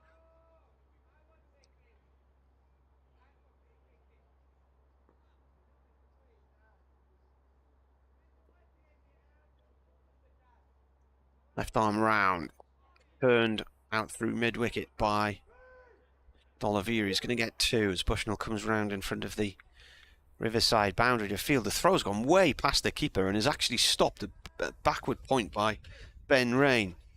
Chances of rain at the minute, less than 5%, it claims. Jolly good. Highs of a balmy 11 degrees by 5 o'clock today, with sunshine as well. Get the barbecue ahead. Yeah. 4 runs from this over so far, 159 for 3. And these two came together when Libby was out for 118, so far they've put together 41 from 70 balls. D'Oliveira on 25, Haynes on 29. Kuhnemann in, flicked in the air, but safely beyond the grasp of short leg. Potts chases it from mid-wicket. There could be a run out here. They're appealing. And Robinson's convinced he's got Haynes. It was a very good throw from Potts because Haynes was coming back for a second. Potts had stopped the ball with a dive and threw it back to the keeper. Haynes slipped slightly as he turned to come back and had to dive into his crease, and Robinson's demolished 2 of the stumps, but the umpire at square leg thinks Hassan Adnan said no. Yeah, he was in a good position, the ump, wasn't he, to see what was going on. Signal to the pavilion there, Haynes. I thought he'd hurt himself, winded himself for a minute, but he looks to be okay. I think those stumps look wonky now. Put them back together. Can't see on the camera, we can't actually see the crease line at that end. It's not visible at all. Oh, I think he wants some gloves. Yeah. So D'Oliveira's got 26 from 36 and Haynes 29 from 73. Here's lunch arriving through the main gate there in the back of the lorry. Look, Dave. Is that just your lunch? What did we order today? I can't remember. No, I haven't got a clue. I can't remember what was on the menu today. No. Be what's left after all those greedy scribblers up there. I think I might have gone down the chili route today. I'm sure it was chili. And then tomorrow it was Sunday roast, wasn't it? Pork loin or something. Yeah. Very good, very nice. Thank you very much. It's Ben Rain in and bowls, and D'Oliveira looks to turn this down. That's gone through the wicketkeeper for 4 byes, and Robinson should have stopped that one. Yeah, I'll tell you what, it's gone through his legs. He took his eye off it. It's gone through his legs and his hand, and it's just missed the 2 helmets behind him. Oh, right. Hit them would have been 5. Yeah. Yeah, somebody asked me once, if it hits both helmets, do you get 10? Yeah, you should. No. 5. Once it hits the helmet, it's a dead ball. No. Worcestershire go to 164 for 3. This stand is now worth 68, I reckon. 41. Hang on. Next ball is a turn by D'Oliveira on the leg side. 164, they came together at 118. Sorry, I've got that wrong. I thought they won that many. So it's 46. Mathematics was never my good thing on the... Doesn't add up, does it? On the day I went. We did maths and art the day I went. When I left, I could paint by numbers. Yeah, clever. Is that our lunch? Are you joking? No, it's a food delivery van. It is a food delivery van. Yeah. I think it might have arrived earlier than now, though.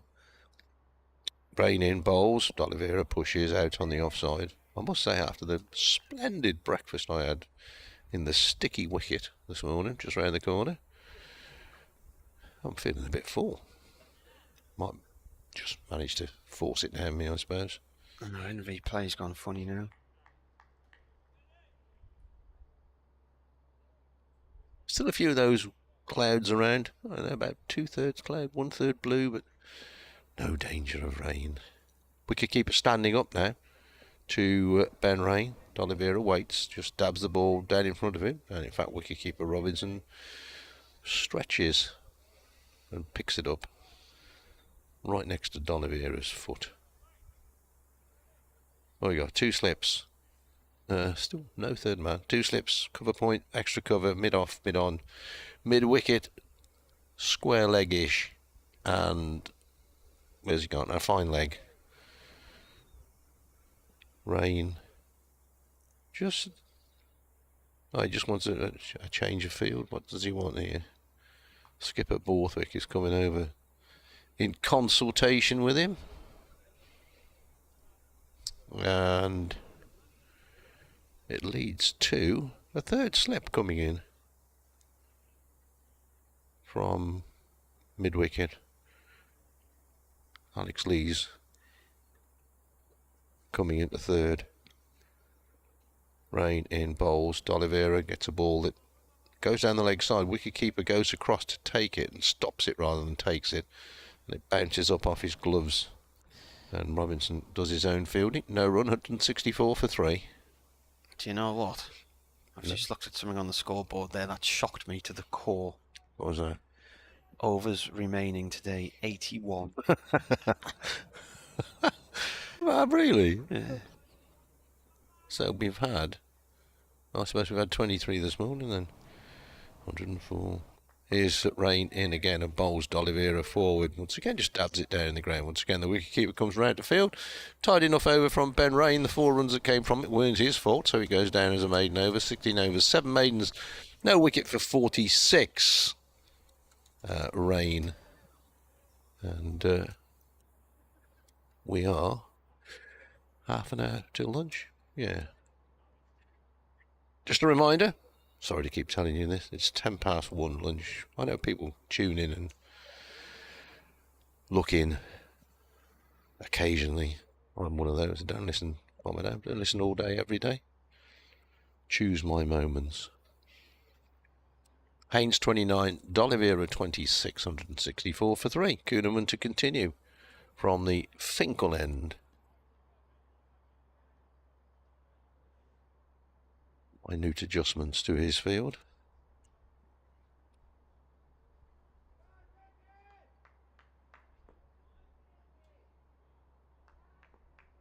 Here's Kuhneman, left arm round. This is pushed to short mid-wicket, no run. There's only 1 wicket fallen, isn't there? It's been a slow morning, really. Not much going on. What did they start on? 96. They've added 68. This is off the thigh pad. So 68 in an hour and a half. An hour and 40 minutes. Once half an hour of Ed Pollock.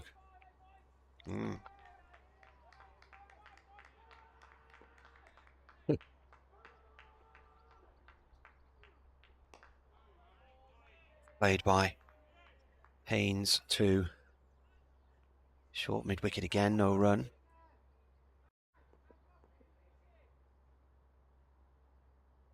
Durham with his 4th delivery. A little paddle round the corner. That's going to go down towards fine leg for 2.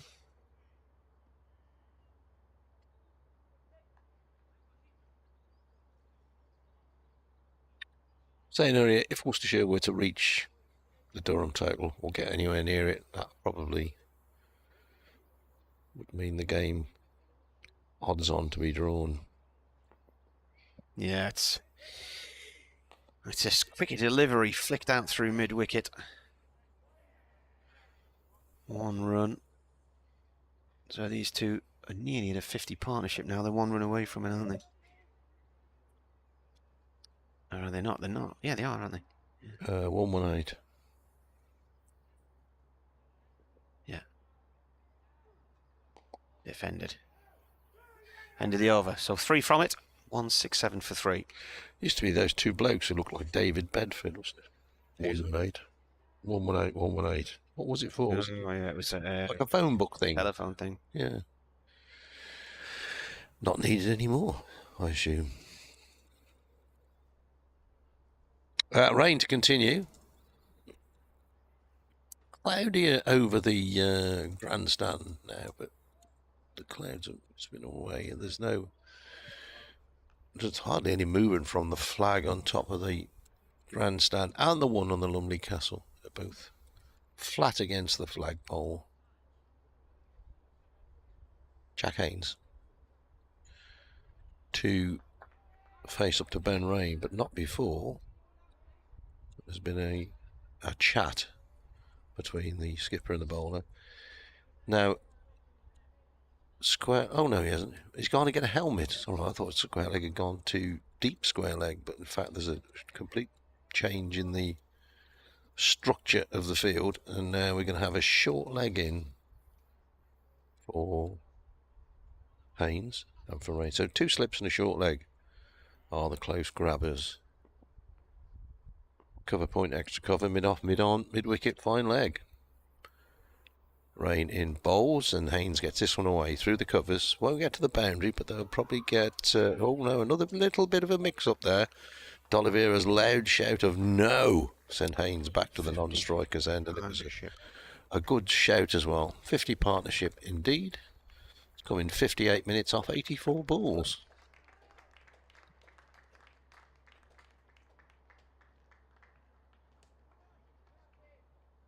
And a nice round of applause. A polite round of applause.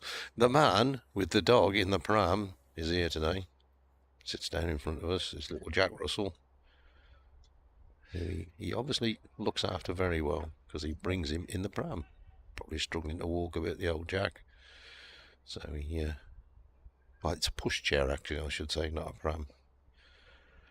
Here's Ben Rain bowling to Brett D'Oliveira, and D'Oliveira just plays this late, but defensively pushes it out on the offside. Was going forward, but realised the ball wasn't there for a drive or to do anything with. He's indicating it moved a little bit as well. Dabs it away towards cover point. Bushnell, he of the rather grubby trousers. Rain, Lumley end, and bowls. D'Oliveira drives through the covers. He's going to get possibly 2. Yeah, it is 2. I'm not sure that Fielder didn't get a hand on that. I think because he went down to his left, did Coghlan, and I think he got a fingertip on that. My original thought was as it left the bat that might be heading for the boundary. D'Oliveira goes to 28, 170 for 3, Worcestershire.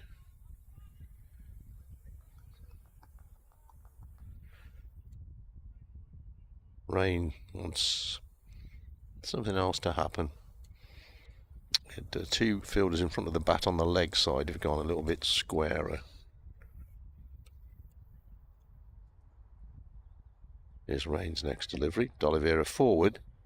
Now he pushes out towards mid-on, who, as I mentioned, excuse me, had gone, Potts had gone a little bit square, and for a second there I think D'Oliveira thought there was a run, but again, a loud shout of no Made sure that Haynes didn't trouble himself too much.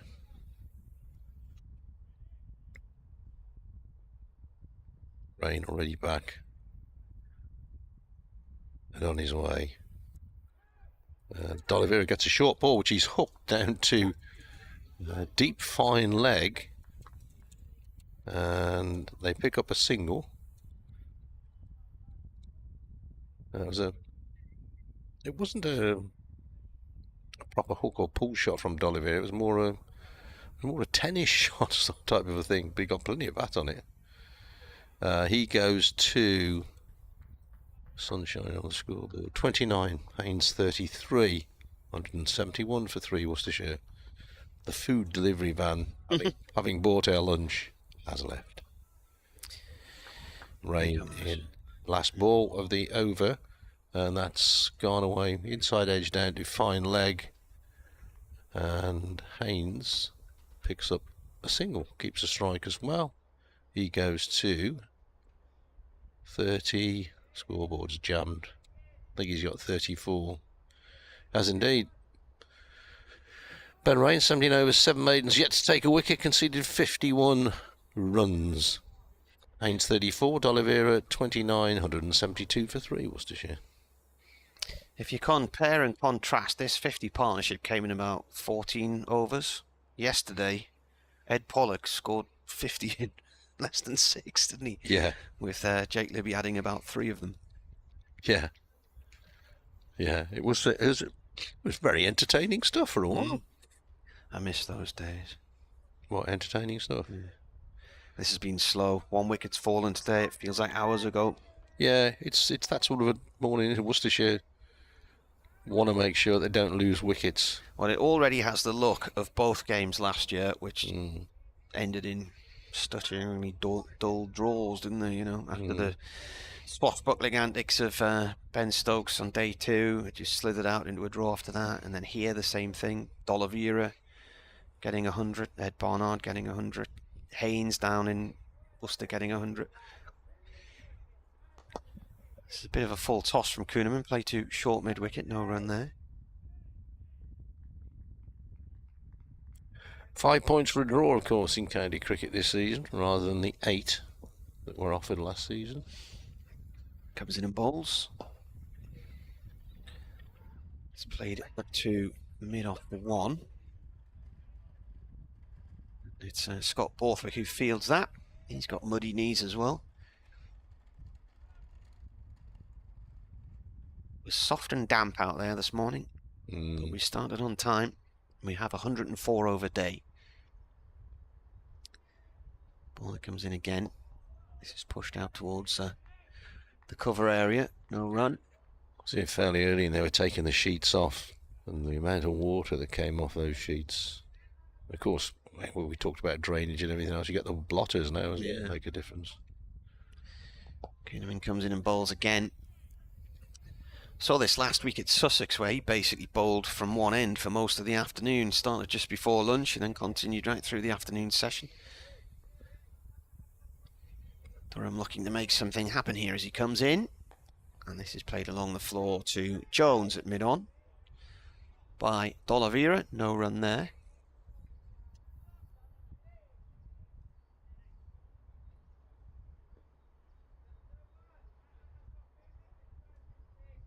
Comes again, he bowls. This is defended. That is the end of the over. So the partnership's now worth 55 in about 16 overs. Change of bowling pots to come on, it would seem to me, from the Lumley end. Rain being replaced, 17 overs, no wicket for 51. So I reckon he's gone at 3 and over. My basic mathematics. I think I learnt more about mathematics by playing darts. Treble 17 is 51. Than I ever did about anything else in my school days.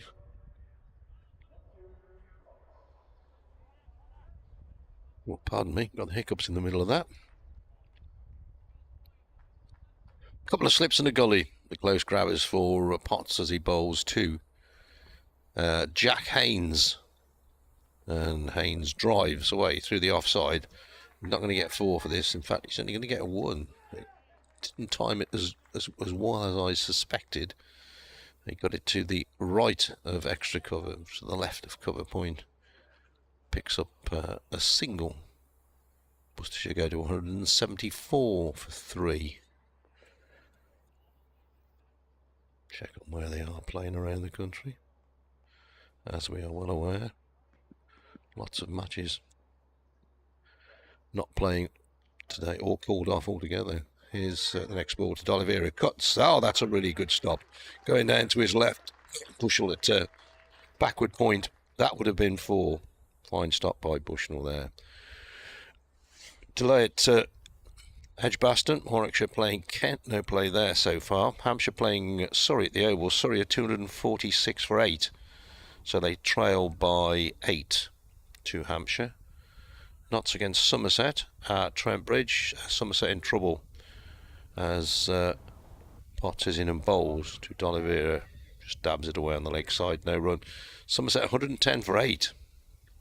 Replies Really? at Notts, 256 all out. It's doing a bit then, isn't it? Delayed at Lancashire against Essex. No play there so far today. Middlesex playing 149. Northampton 174 for 9 at Northampton. In case you missed it, Gloucestershire against Yorkshire, the whole game abandoned. And next ball, D'Oliveira pushes up to mid-on. No run there. Leicestershire against Somerset. No play today due to a wet outfield. Leicestershire's Derbyshire, isn't it? Yeah, Leicester playing Derby. Yes, that's right. Yeah. So a lot of our colleagues have had the day off today. Yeah. Well, the photograph from David Griffin, which he posted this morning, was early doors. He was already on his way home. Next ball pushed away on the offside, and they'll pick up a single.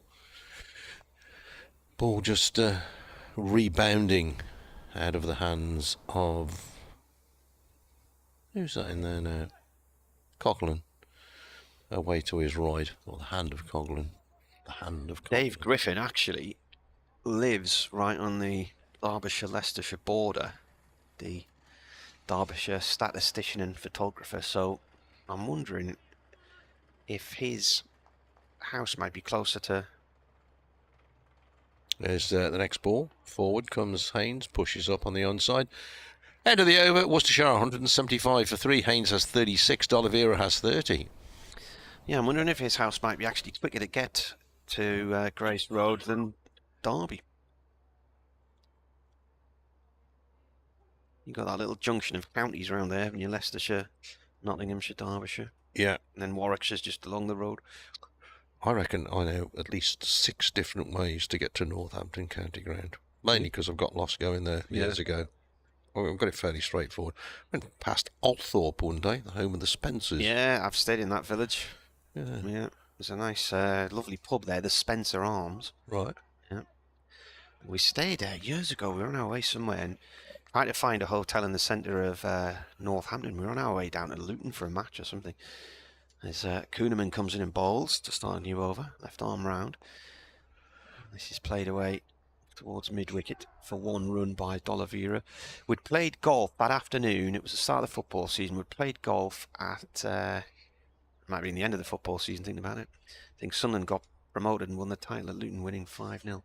We played at Trent Lock on the Saturday, drove down to Northampton to try and find a hotel room. And bowler comes in here again, that's defended. Called into a hotel in the centre of town and the lady said, look, there's something on.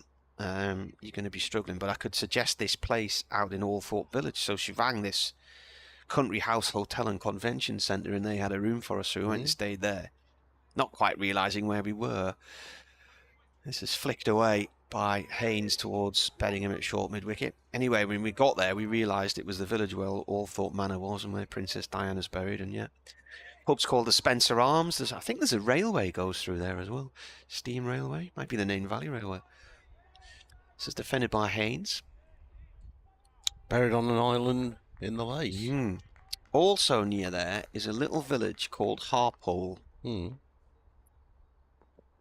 And this is swept by Haynes as a man at long leg, 1 run. So when you're driving past that area, you come past Harpole, you come past Althorpe. It's beautiful, gorgeous countryside. I mean, if you're coming down the M1, you've just got no idea what's over the hedge. Really, have you? No. Northamptonshire is some lovely rolling countryside. Yeah, it is. As you say, you stick on the M1 and don't really see it. But yeah, I've stayed in some villages there in the past. Really nice. The reason I remember the name Harpole is because we did a story years ago, back in the mid-90s, when a Indian restaurant owner in Newcastle, this is pushed out towards the covers, I think his name was Abdul Latif, and he owned a restaurant in the centre of Newcastle called the Rupali. 1 run there, and he was always coming up with ideas to try and promote his restaurant. So he claimed to have invented the world's hottest curry, and if you could eat it without a drink, you could have it free, and all this sort of stuff. So we got him in varying national newspapers, and then one day he rang us up to say he'd bought himself a title, and he'd bought the title Lord of Harpole. Oh, right. So because you can buy those, can't you? Yeah. Yeah, I mean, it is. You are officially Lord of that. Mm-hmm. We got in a village where I was born. We have the Lord of Martley. I think it cost him about £5,000 to buy it, but yeah, the Lord. Here is Potts coming in, bowling to D'Oliveira. Gets a short ball, hooks this one away, down through deep square leg. A race around the boundary, but won't cut that one off. A nice shot from D'Oliveira, very quickly inside the line. It stood up nicely. Boom, that one away. D'Oliveira goes to 36. Worcestershire go to 182 for 3. I've just found a newspaper cutting of him. The Curry King, he was named. Bought the title Lord of Harpole for £5,000. I see. Is it a fowl is the hottest curry you can have, numbers? And I remember a lad on our cricketer trying to eat one. D'Oliveira a couple of steps down there and kicks it away through mid-wicket. Might be 2. No, shouts Haynes. D'Oliveira agrees with him. I think lunch is going to come at a good time for Durham here, because there's nothing happening out there at the minute. Ball's 55 overs old. Get together. Come along, interrupt the progress of the batsmen who are plodding along. He bought the title. He died in 2008, Abdul Latif. Oh, well.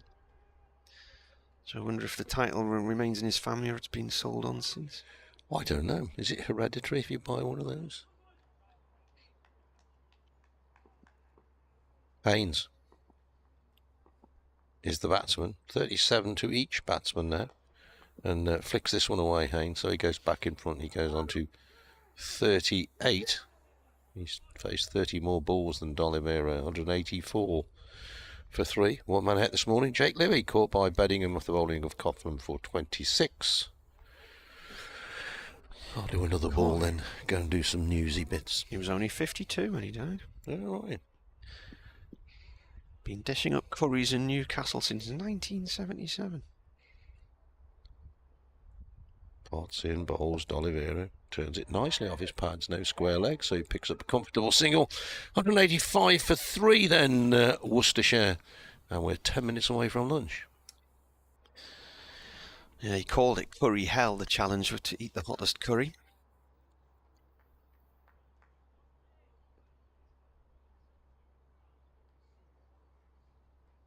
But he's shining here at the moment.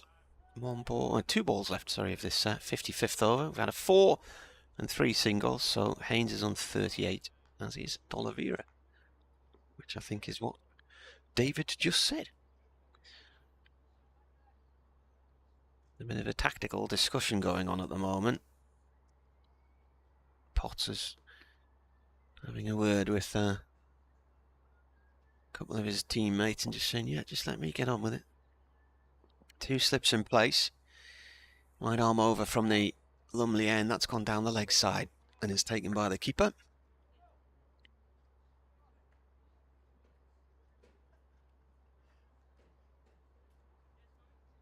Ben Rain trying to give him some advice, and Scott Borthwick. Potts has taken 2 for 63. This is the end of his 17th over, coming up 2 maidens. None for 12 from 4 overs at the other end from Kuhneman. So clock strikes 1. Potts in. It's a short ball pulled by Haynes down to long leg for 1 run.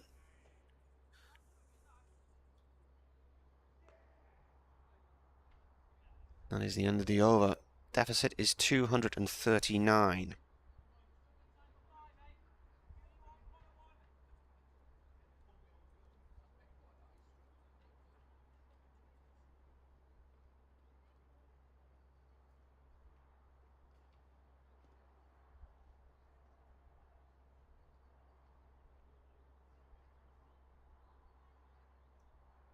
All on one target was 4. It was 275.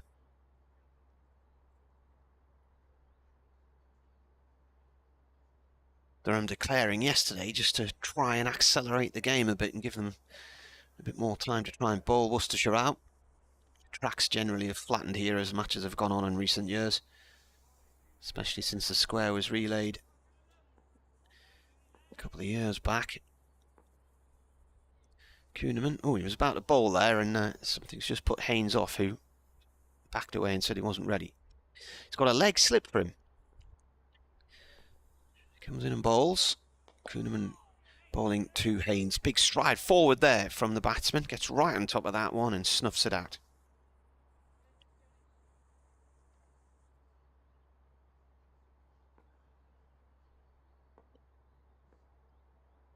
Goes the bowler again, defended. Dr. Dan says, I'm back with you, back from India to enjoy the dulcet tones of Emerson and, well, he says Bracegirdle, but it's Bradders. It's Bradley, Dave Bradley.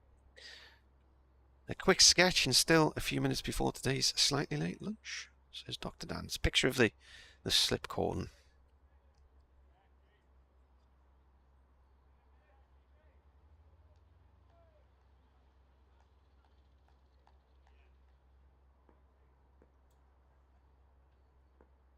Comes Kuhneman, he bowls. Haynes accidentally punches that back towards the bowler. That's come off possibly the bat handle, and he sort of played it with handle and glove there. Back down into the floor and back to Kuhneman. 3 dot balls so far this over. They're changing things behind the stumps. Well, they had a leg slip in, took him out, now they're bringing him back in again. Kuhneman in once more. Haynes forward to this one, plays it back along the wicket to the bowler.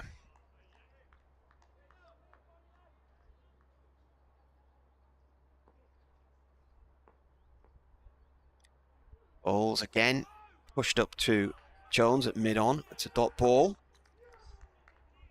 If the next one is, this will be a maiden. And it will be Kuhneman's first in 5 overs. Here he comes. This has gone wide of mid-on for a single, so just the 1 run off the over at the end there. Tidy over generally.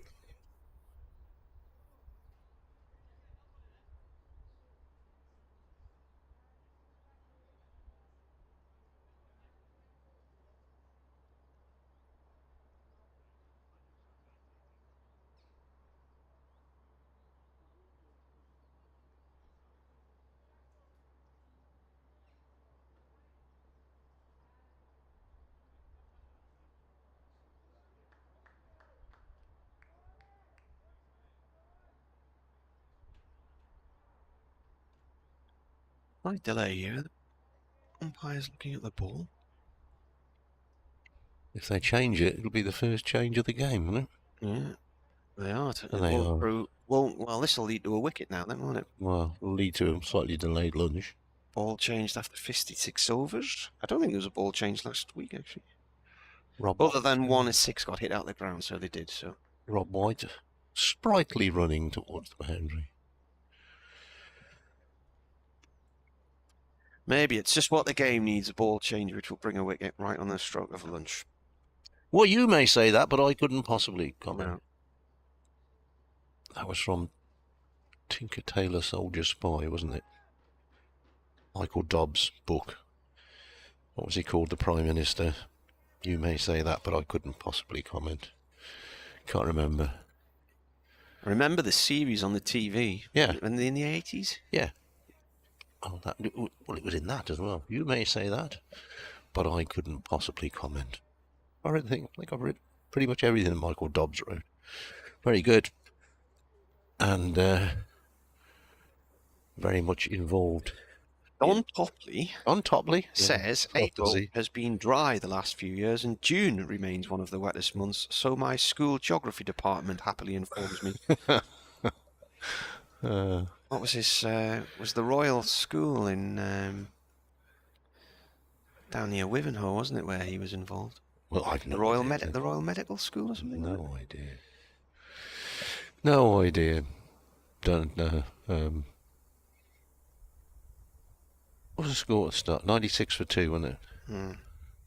So, add 4 onto that. 91 I did this morning in a somewhat elongated session. And we've got a ball to bowl with. Well, we haven't. But Potts has. Although he's going to have to change the field before he does that. And what is going on here? This is Lees, who's come all the way from deep square leg to slip. Very energetically, I have to say. Potts to bowl. Haynes to face what is now going to be the last over before lunch. And Haynes flicks this one away on the leg side. There's a big space there, and that might well go away for 4. It does. Hits the table around now. There's no mid-wicket. Fine shot from Haynes. He goes to 44. Does he? Come on, scoreboard. Yes. And Worcestershire go to 191 for 3. D'Oliveira 38. Very nicely timed. Up the slope. I was told by somebody at Lord's one day, you can tell the slope on a cricket pitch by following the line of the seats. So if you took the top line of the seats before it gets to the scoreboard there, and then imagine that it goes straight along, which it would do, sort of just below the level of the wall at the far end. So what does it drop here? 3, 4 metres, 5 metres? It's a gentle slope. Yeah, it wouldn't be that high, would it? I don't know. If you follow the line of that top line of seats there, all the way around. No, probably, I don't know, 3 metres. What's 3 metres? 9 feet. Anyway, back to the cricket. Potts is bowling, and Haynes turns this one again, little square this time, through square leg. He's going to get a single, and go to 45. Jay says John Le Carrier, surely. Dobbs was House of Cards. Dobbs was House of Cards. I do apologise. Yeah, well done. Which is very good series, House of Cards. The American series was excellent as well. There you are. Kesteretti's emailed. The Northampton and Lamport Railway is on the route. The former LNW line from Northampton to Market Harbour. Knowledgeable people we have listening. D'Oliveira. Ducks. I suppose that's a bit of an anachronism, isn't it? Intelligent people listening. Well, if you're that intelligent, you wouldn't be listening to us. He says it's about 5 miles east of Althorpe. Right. Sunderland against Brum. I think we need a 2-0 win. So I don't know if he means Birmingham rather than Sunderland. Are they struggling, Birmingham? I don't think they're in danger of relegation, are they? That's 17th in the table. So somebody told me this morning. Potts bowls. D'Oliveira shapes as if he's going to pull it, but then just make sure the ball goes over top of him and indeed over top of his bat. Cloud building up a bit. It's probably, I don't know, 4/5 of the sky is grey at the moment. But we are promised a rain-free day. Nearly had 100 runs this morning. 2 balls till lunch. Lunch will conclude at about 10 to 2, and then tea will be at 4 o'clock. Potts to D'Oliveira. D'Oliveira flicks this one away, or did it come off its pad? They've got the leg slip back in there. Coughlin in there, so I obviously think they've seen something here, Durham do, in D'Oliveira, the way D'Oliveira plays. Just play around his front pad a bit, I guess, but it's something that I've not noticed, but obviously somebody has been doing some work. Martin is trying to desperately stop headphones clicking. There's another set there,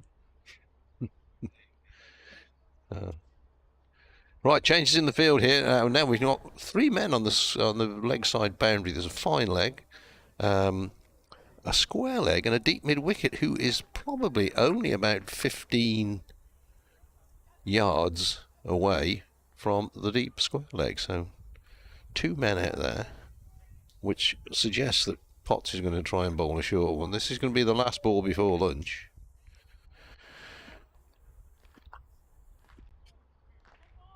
Bit of a slow hand clap going on out there.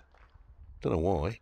Because they wanted to get on with it. But anyway, here's Potts in and bowls, and D'Oliveira gets struck on the thigh pad, and the ball just bobbles away on the offside. Lunch! Shouts umpire Adnam and flicks the bail off. Indeed, that is lunch. Worcestershire 192 for 3. Started off on 96 for 2 this morning. So, say 96 runs added in the session for 1 wicket. And what have we had? 26, you could say. So that's off 31 overs. So the ground staff are on their way, as indeed are we. What are you counting? Partnership 74. What did I say? I don't know. I don't know if you did. Sorry, I'm looking at the score this morning. Yeah, that was the, yeah. So total runs today, I was right. Yeah, I'll have that. 96 wasn't it? Yeah. Yeah, for 1 wicket. Right, we'll see you in 40 minutes.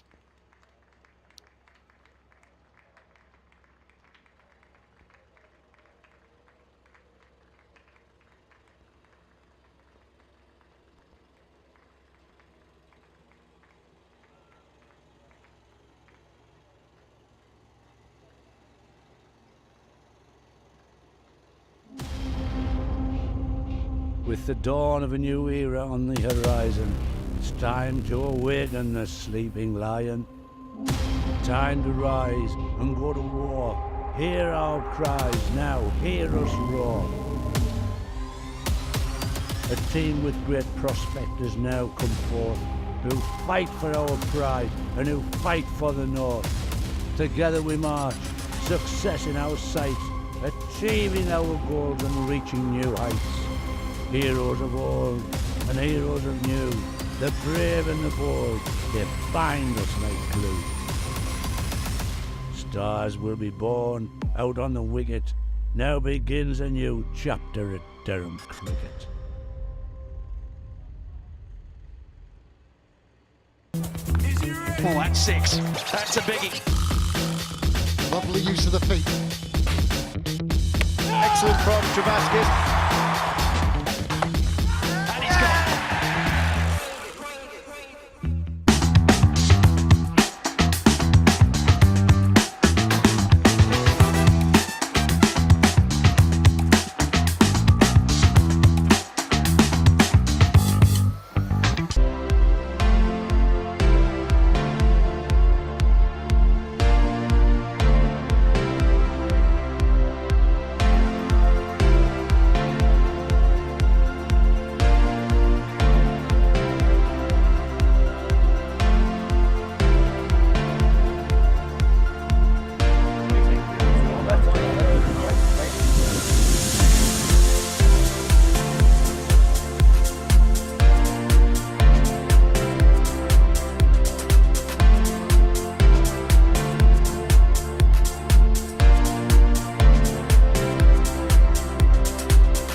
We rose from the dust of the coalfields. A dream of bringing professional cricket. 30 years later, we stand together. With many successes on and off the field. A trophy cabinet full of silverware. A professional pathway for boys. And girls in the north.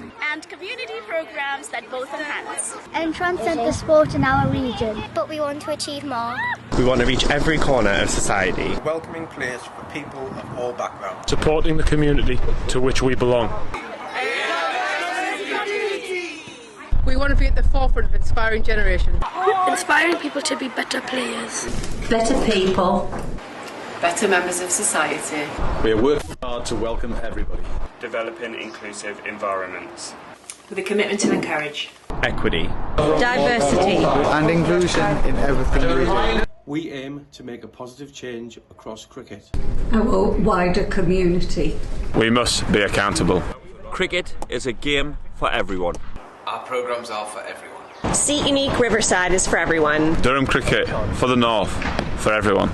Durham Cricket for the North, for everyone. Durham Cricket for the North for everyone. Durham Cricket for the North for everyone. Durham Cricket for the North for everyone. Durham Cricket for the North for everyone. Durham Cricket for the North for everyone. Durham Cricket for the North for everyone. Durham Cricket for the North and everyone. Durham Cricket for the North for everyone.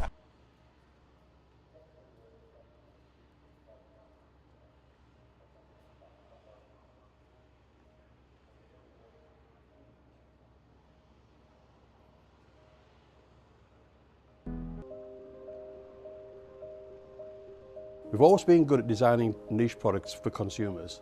So our thinking was if we can use the same design skills on products which have got more volume, we'll be more successful. The big issue was the plan to do it. We set a figure of a capacity to make 250,000 pieces a year. That's an ambitious target, that's our figure. So we then worked with the machinery designers to make the washing machines. Number one in this product, it's got to be reliable. A washing machine has a lot of hard work to do, and it's a very important part of most households. So reliability was a big issue.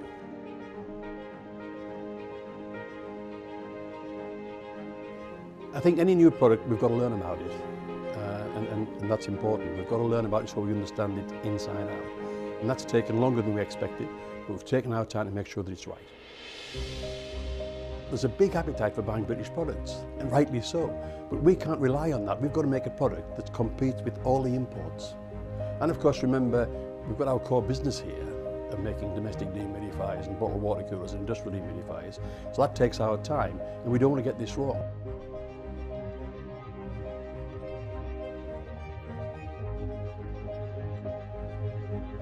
We've done 120,000 hours of testing washing machines here to make sure that it's absolutely reliable and does the job.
Rod Stewart. In concert.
Welcome back to Chesley Street. It's a little bit grey out there at the moment. Right above us, quite a bit of cloud, but to the east, it's blue skies just behind Lumley Castle. It's been a slow morning, and there was little in the way of action, just the one wicket and a methodical approach from Worcestershire, who find themselves 192 4-3 and trailing by 233. Kuhneman, who started his bowling session before lunch, is to begin his 6th over here. The first is a dot ball. Martin Emerson and Dave Bradley with you.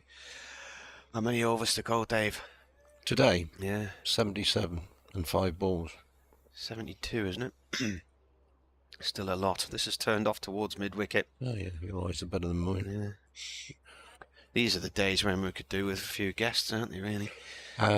Where are they all? What is there till bonus points? Another 62 overs after this one for bonus points, which I think is probably what they might be playing for. You never know. Couple of quick wickets here. Different story. 1 run so far in the over, and that brings D'Oliveira onto strike as Haynes is now at the non-strike zone. That's driven through the covers and will go for 4 towards the pavilion boundary, or will it be stopped? Oh, now then, that's interesting. I think that Ben Rain, as he was trying to stop that one, he sort of slid a little bit further than he meant to and seemed to have one leg across the boundary rope there, didn't he? He may not have known. Fielders often don't. No. But there were no shouts from the crowd, as you would expect. If I'd been at New Road, they'd have been all shouting 4.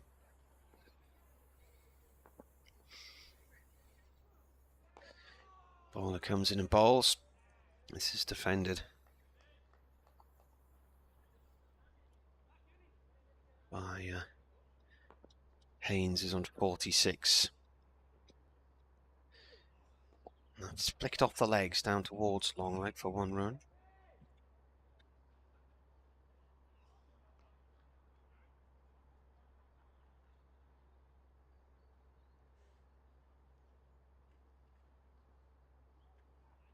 This ball of the over. Partnership started at 118, is now 197.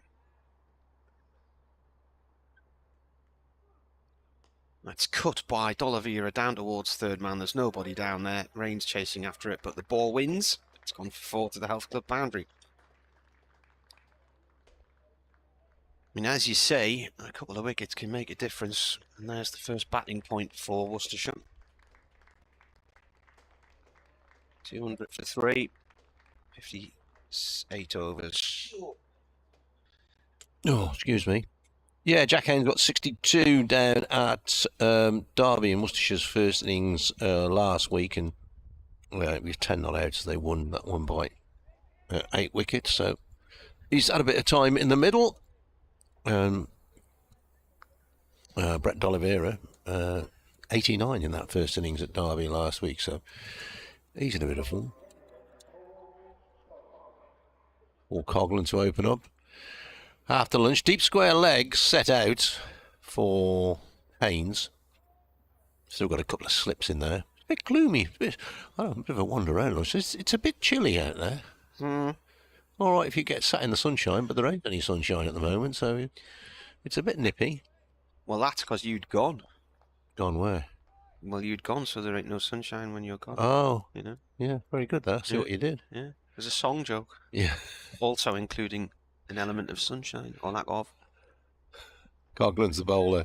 Haynes gets one, squares him up a little bit, plays it back down the pitch, but not off the full face of the bat, I didn't think. Yeah, ain't no right. Was it ain't no sunshine? Where's she going? It's all right to carry on. Was it the longest note on a #1 record? Was it? Yeah. Is that in your quiz for next Saturday? That's. I think we had that. It was Bob Holness playing saxophone? Here's the next one when pushed away on the offside, and there is no run. Stuart McConey reckons he came up with that, you know. What? About Bob Holness playing saxophone on Vegas Street. There's a few. Marcus Trescothic's dad was the original Mr. Blobby. Gotta have an element of truth about them, those daft things like that. Here's Coghlan in, bowls. Haynes works this way through mid-wicket. There is no mid-wicket. Well, there's a deep mid-wicket, so that'll give them 2 runs. Have to hurry because Clark is nippy round that boundary. Gets the ball back in. Haynes goes to 49. Bill Withers, wasn't it? Ain't no sunshine. Yeah. And now there's that. I know. Somebody told me that was the longest note on a #1 hit record. Whether that's true or not, we may never know. Here at the cricket, Haynes waits for Coghlan's next delivery. Got this one away, down towards fine leg. Only a single. And Jack Haynes has 50. 107 balls. Only 2 fours in that. 2 hours and 17 minutes. Couple of boundaries. All batted. And that takes Worcestershire to 204 for 3.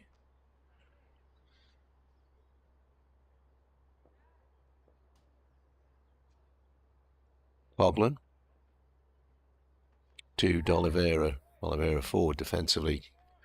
Coghlan, on his follow-through, does not bother to pick the ball up because he knows Ben Rain is behind him. And Rain indeed does that very thing for him, capturing the ball. The flags are absolutely still. Difficult to tell which way the clouds are going, actually.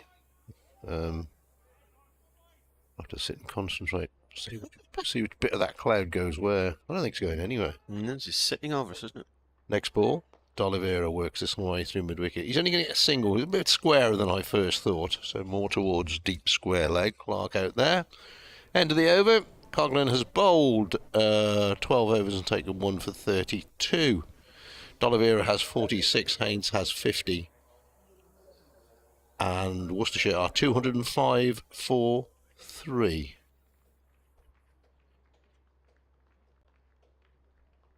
Is the man with the dog in the pram? Oh, he's not come back from lunch yet.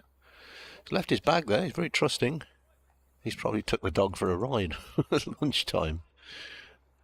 Lovely little Jack Russell. I've got some treats in my pocket. I'll go and find him in a minute. Give him a treat. Give everybody a treat. I'll stop talking. Kuhneman to continue. From the Finkel end, our end of the ground, left arm round, bowling to D'Oliveira, or leading edge, and he's going to be out, caught and bowled.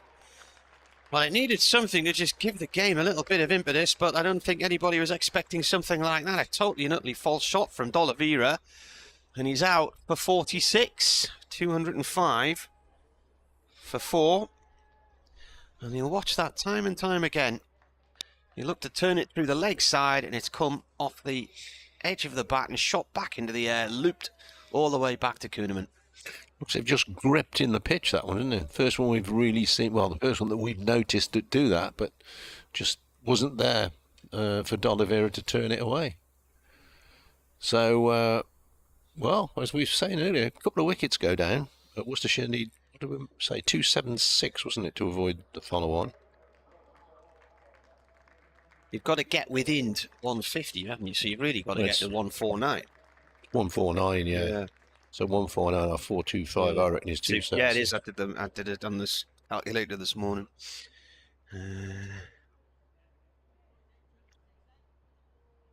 What over were we in here? 59th. So they were together for 22 overs, those two.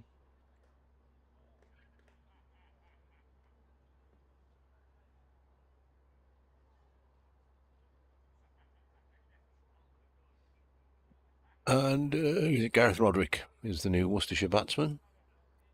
Roderick only got 1 down at Derby last week, so he's not had much time in the middle. Out for 1 LBW to Chapel. 87 that partnership. 59.1 overs. Gareth Roderick has that's a well-flighted ball, played short on the leg side. Struggled a couple of years ago when he was playing against Durham. I think he probably got 2 ducks in that match, or a duck and a 1. But got a 40-odd last year. ended up... Was he top of the averages in the end? He was. Oh. Kuhneman has not released the ball as he was coming into bowl there. Turns around and heads back to his marker.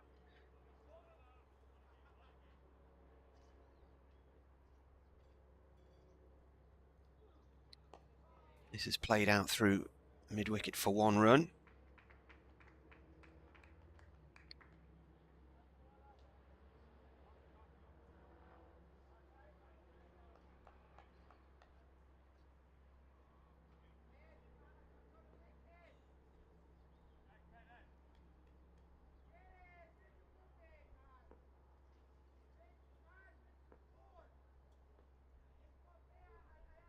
Balls again, and forward comes Haynes and blocks the ball.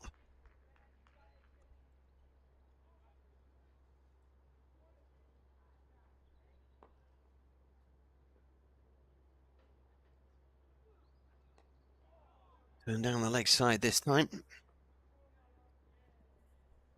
By Haynes for 2, down a fine leg.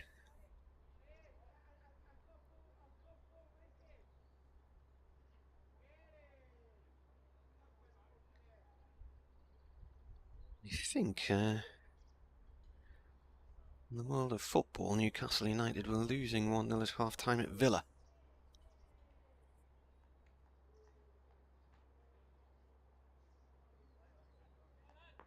Yeah, they're now losing 2-0, 71 minutes gone.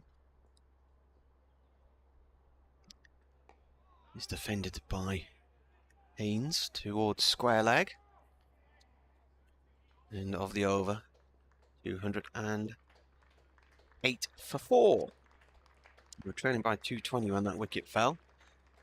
Round of applause for Kuhneman.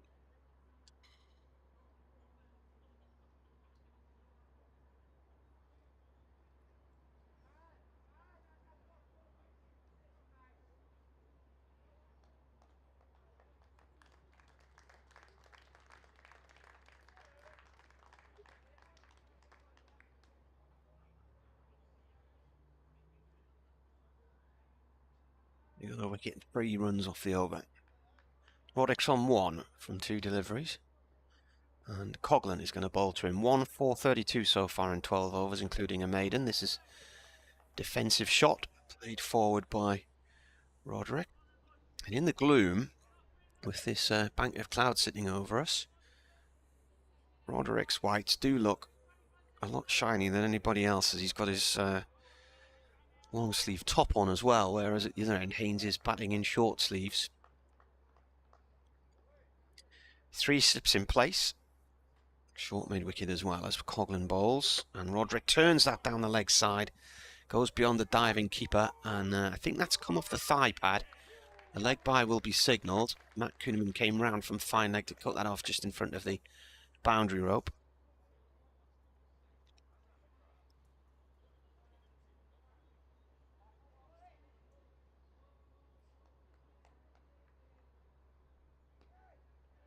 Kester Eddie's been back on. He said he'd need a 2-0 win today. I thought he might have been a Birmingham fan. He said, "You've forgotten, I'm a Sunderland fan."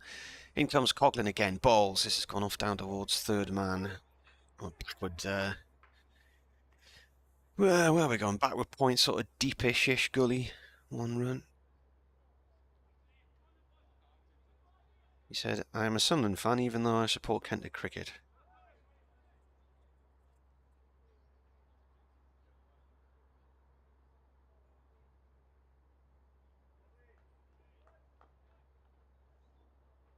.210 for 4. Coghlan bowling his 4th ball of the over. Turned through mid-wicket nicely by Roderick. That's away off towards the boundary in front of the TV screen on the far side of the ground for 4. Nicely timed.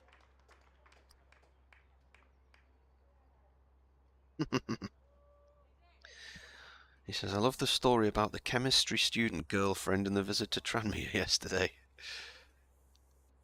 Sunderland could still get into the top 6 places if they win. Several clubs like Preston, Millwall and Blackburn mess it up. I keep the faith," says Kester. I think it would be a bad thing if Sunderland got in the playoffs. Certainly if they went up. Comes Coghlan. This is pushed off towards mid-wicket. Dot ball Afternoon, chaps, says Andrew in Durham.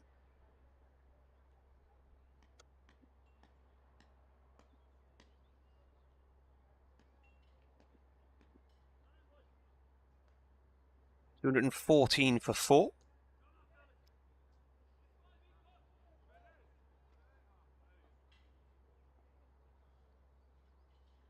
Coughlin comes up to the stumps and bowls. That's left alone. That's the end of the over. 61 overs gone in this innings, which, how many were bowled yesterday? 33, was it? 25.5 yesterday. Still to come today. Dun, dun, dun, 69 overs. Not even halfway through the day yet. Well, that will... It's a 104 over day, so...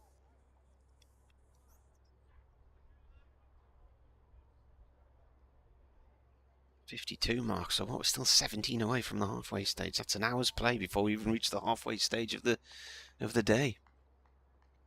Tea is at 4, and the play is meant to finish at 6:30, which of course it won't.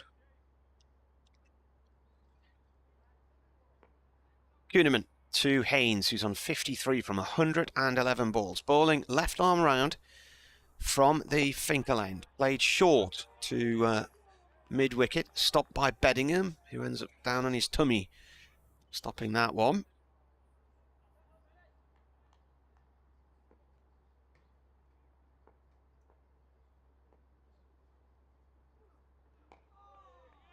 It's pushed away, back up to the bowler's end by Haynes off Kuhneman.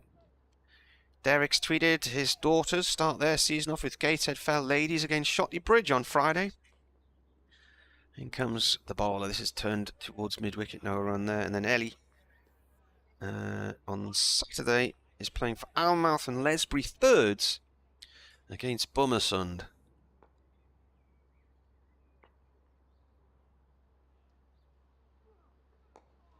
Big single here. This could be risky, but Haynes is going to the danger end, and as it happens, Jones running in from mid-on was a little bit flat-footed in his start, and then as he got towards the ball, he slipped over anyway.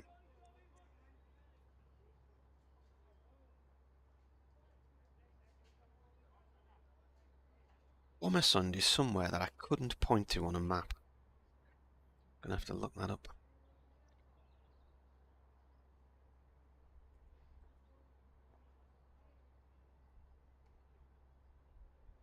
Near Stakeford and Guidepost in Northumberland.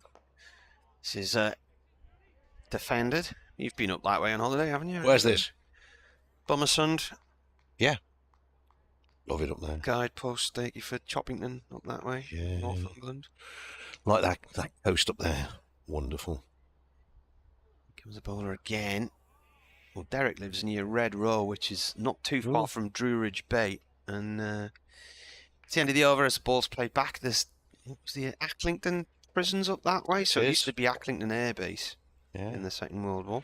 That road that goes from above Newcastle, if you get on the coast road. The coastal route, yeah. And then drive up as far as Edinburgh. Yeah, on the coastal castles route. That's a great route. What's that huge power station on the way there? Oh, there's a power station. That's up past near Dunbar, isn't it? Yeah. So you've gone up past Berwick there. Yeah. Nuclear power station. Lovely drive up there. Chuck Haynes, who has on 54, is about to face this delivery from Coughlin, and Haynes flicks this one away down towards fine leg. It'll only be a single. They're all happy. Everybody's happy with a single for the ball down there. Kuhneman is the fielder. Is that your favourite nuclear power station? I don't know. If I could pick them out, I don't know. What's the one in? Well, you've got Hartlepool down the road from here. Haysham's the same model across in Morecambe Bay. Yeah, that's the one. What's the one? Sizewell.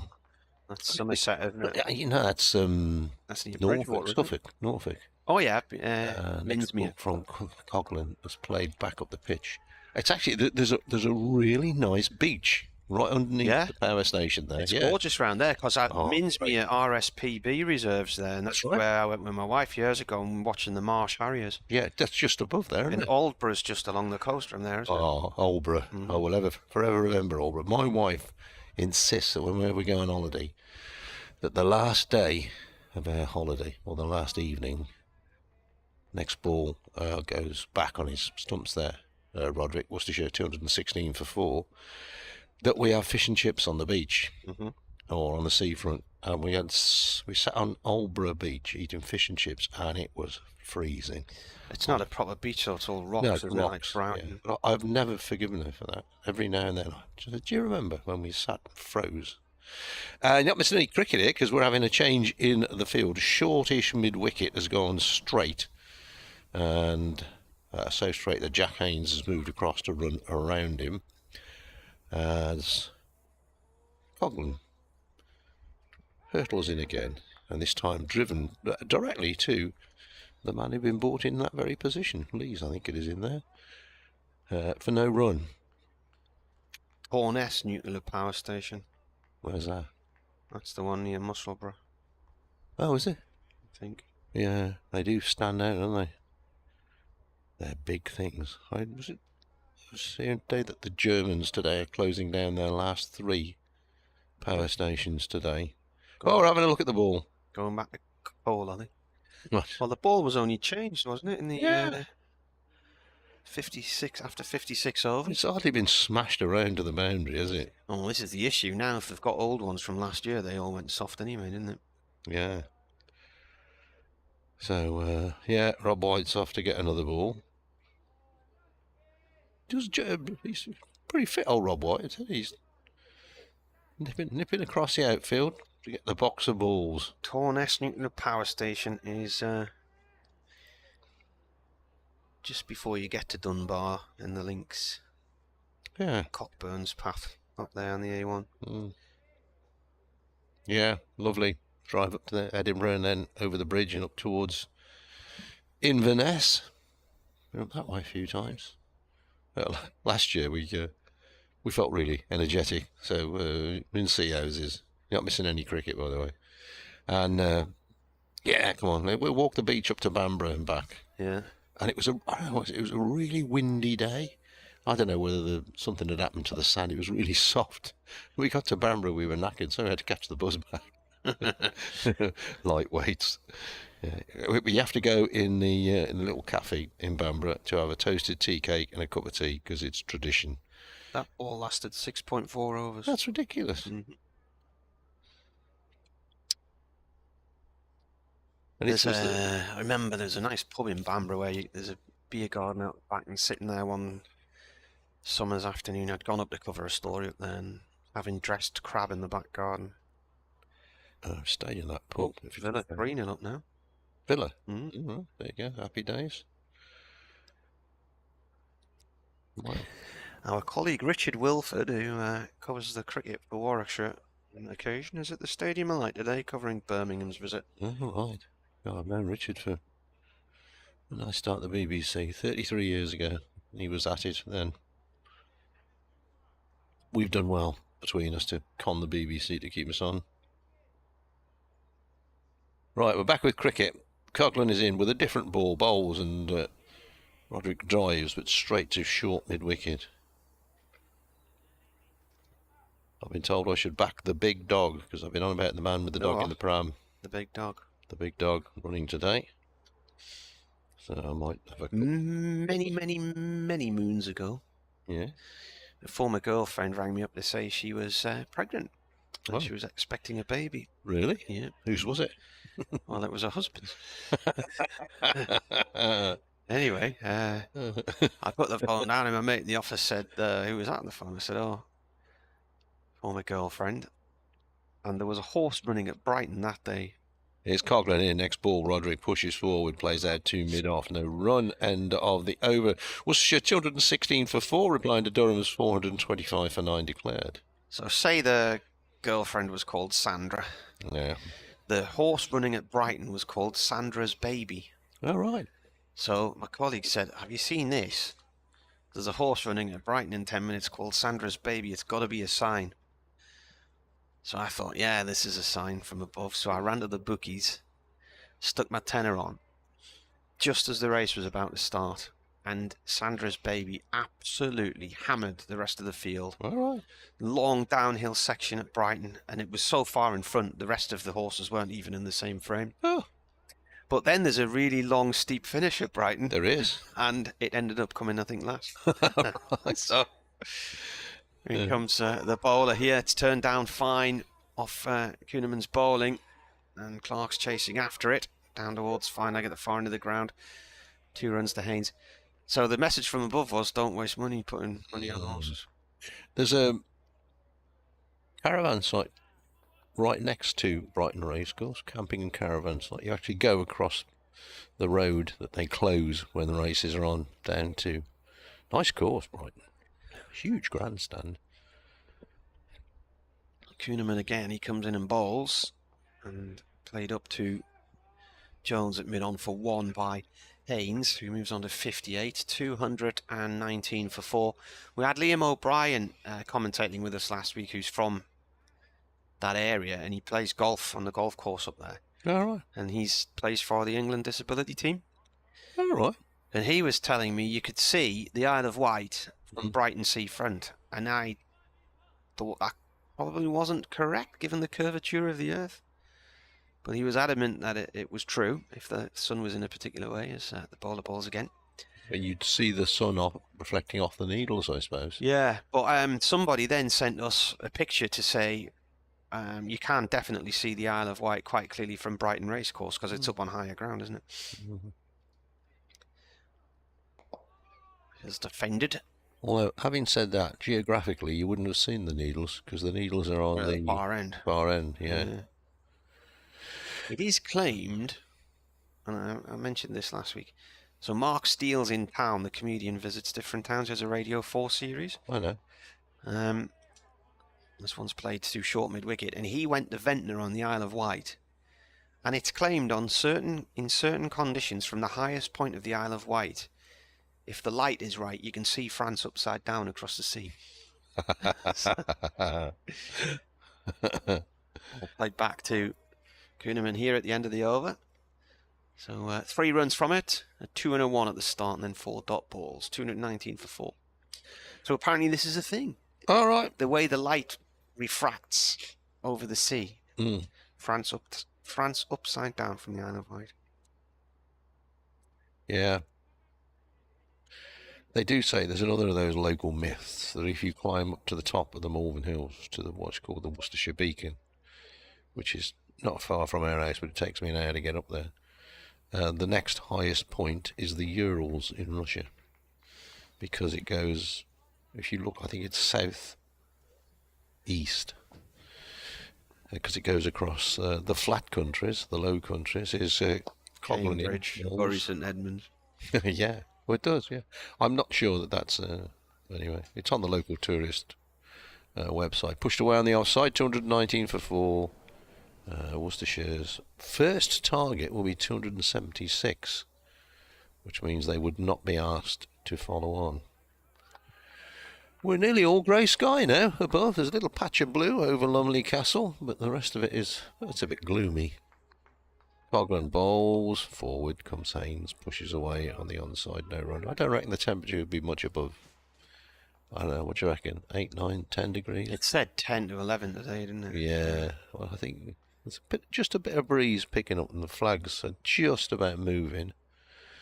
And if the flags are moving in the right direction, it means that the weather is coming from above us. So from the south, really. Coglan's next delivery, forward, pushing to mid-on is Haynes. Just a little bit of hesitation in his shot then, but he's got plenty of bat on it. As if it almost squared him up a little bit. I think the bowlers would be quite pleased with a bit of cloud cover. Generally, means the ball might swing a little more, but who knows. There's a lone figure sat on the balcony of the health club watching the cricket. Oh, yeah. Sat on his Sweeney Todd. As Haynes goes back and across, plays the ball Out on the offside. The man with the dog in the pram is back. There's a couple of people on running machines inside. Oh, good luck to him. The first time I came across Mark Steele's in town was a couple of years ago, and it was picked as Comedy of the Week, which I follow on BBC Sounds. Yeah. And he was in Blythe in Northumberland, and it was so funny. He just takes the mick out of the town he's in, doesn't he? Yeah. He's goggling in. Probably doesn't bounce as much as Haynes was expecting, but he's going to get a run as he steers it past Beddingham at second slip. That just he suddenly got a bit of a shock there, because I think he thought Beddingham had stopped that, and he was halfway down the track, and he leapt in the air as if thinking, "Oh, I've got to get back," but then realised it had just gone past him. I think Roderick had a better view from a different angle, so he called him through. But that, I don't know, maybe my imagination seemed to zip through a little bit. Deep square leg comes into that position that's not square leg, and it's not mid-wicket. I think we'll find a name for that. In fact, he's gone to mid-wicket now, so just a couple of slips. Coughlin bowls, back across goes Roderick. He's got 5. And Haynes has 59. That completes the over. Worcestershire 220 for 4, replying to Durham's 425 for 9 declared. Out today, Libby caught Beddingham bowled Coughlin for 26, and D'Oliveira caught and bowled Kuhneman for 46. Wickets going down at 118 and 205. Live cricket. Chesterley Street we are for this one. Not much cricket going on around the country this morning. Have a quick look and see what's occurring at the moment. I'll do it at the end of this over because you'll be through it. Now they're on at Edgbaston. Warwickshire have declared at 453 for 4. Kent won without a loss. This cloud sort of drifted back towards east again now. The blue skies that were quite obvious beyond London Castle are now disappearing. I wonder if we might need the floodlights on at some point soon. Kuhneman in. Start of a new over. This is pushed off towards point. Collected by Lees. Yeah, Mark Steele saying in Blythe he met a guy. He said he bought his council house in 1980 for 20 grand. He's just sold it for 21,500 grand. He's never had so much money. Talking about the beach huts on the seafront, and very funny. Oh, bit of a leading edge there. Didn't quite carry to Kuhneman. He was diving forward to grab it. Haynes there goes for a little walk after playing that one. They're very well researched, and he keeps coming back to the odd little one-liner and stuff, and then does a little poem at the end, which is always very good. Yeah, I've caught him a couple of times. Got to see him in a few weeks in Newcastle, actually. This has gone off the mid-wicket, no run. He also has a podcast, which I can't tell the name of, on the BBC, in which a certain Dan Norcross was a guest last year. Oh, see. This is defended, and Andy Saltzman's been on there as well. Yeah. See Dan ending up on quiz shows. Blankety blank. Is that still on? I don't know. He's got the shirt. Yeah. Or the shirts.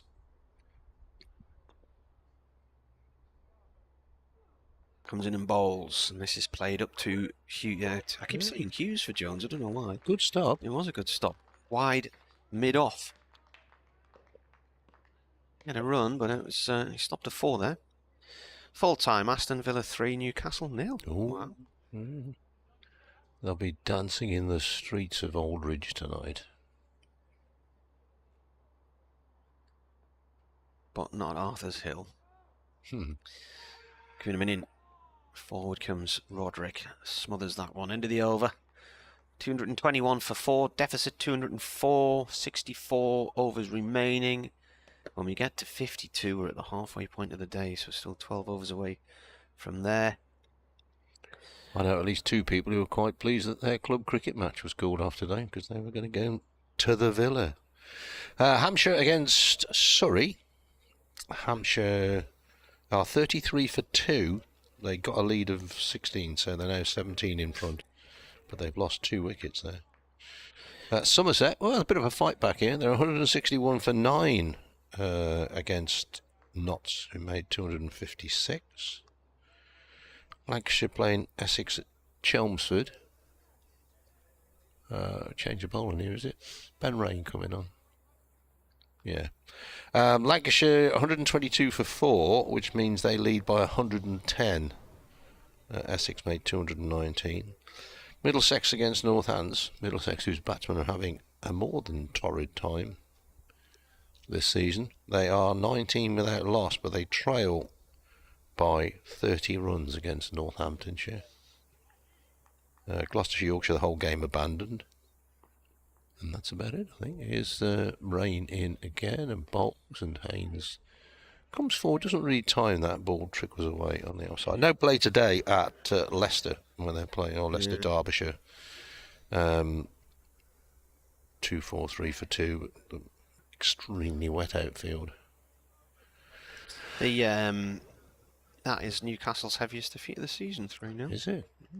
Well, Villa have done rather well under their new manager, Dick Emery, is it?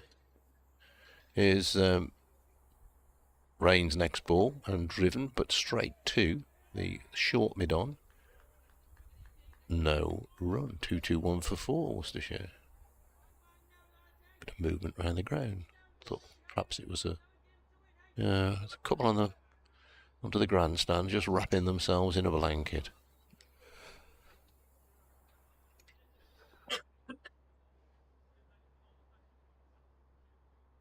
The satellite image over Britain at the minute, there's a band of cloud which basically arrives across the coast roughly where we are, goes in a straight line down towards Southampton, so everything to the east is under cover. Next ball driven to mid-off, no run. And everything to the west of that should be in sunshine. There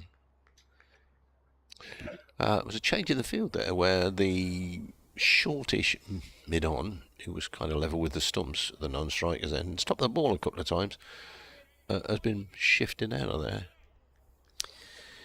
Derek says his next charity walk, he does a lot of walks across the footprints for others, as he calls them. Rain in, bowls. Ooh. Oh, goes for a pull shot there, Jack Haynes, and it comes right off the toe of the bat and trickles out to mid-on. What does that tell us? Does that tell us he got there too early? Just a little bit. He got there too early. Yeah. Sat them nicely. A bit too paced at times. He did one walk last year where it was the shortest day of the year, December the 21st. It was round those lakes near Bromsgrove. What do you call it? Oh, I know, the big water park thingy. Yeah. Yeah, I know what you mean. Opposite the garden centre. Witchbold, isn't it? That's it. Opposite the garden centre.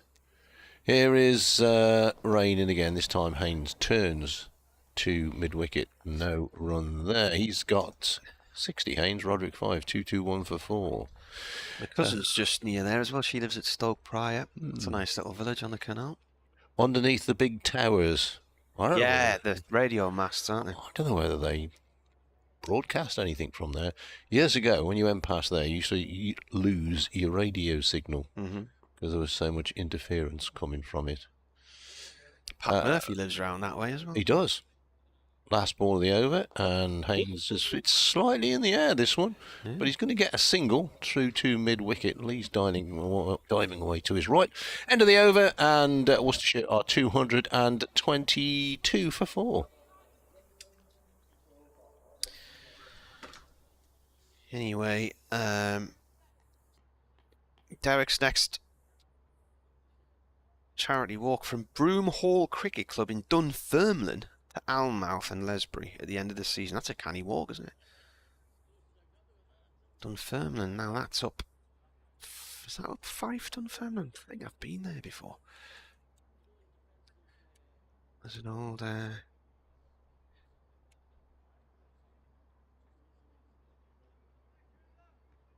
Yeah, it is in Fife. It's north of the Firth. Just across the Forth Road Bridge near Rosyth. Edge here off bowling of Kuhneman from Haynes, and it runs down towards third man. It's being chased by Rain. He slides in and stops it in front of the Health Club. 2 runs.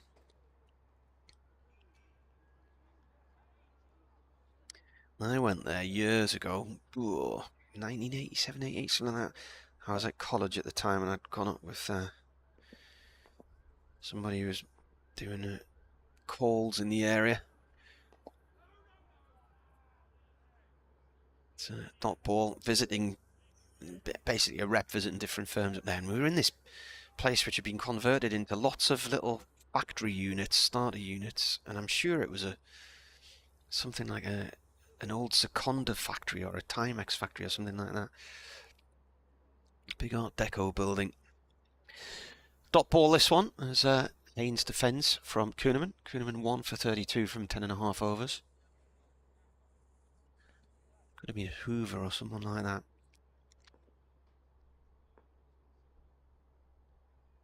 Ball comes in again. This is defended.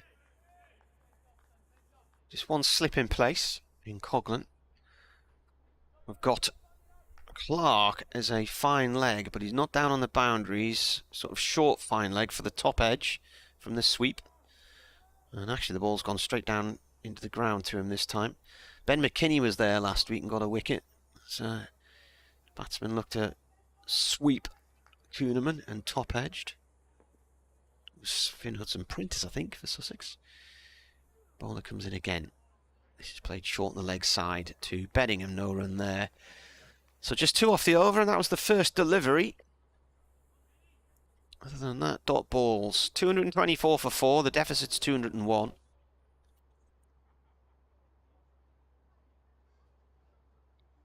BBC Radio Newcastle with you. BBC Radio Hereford and Worcester.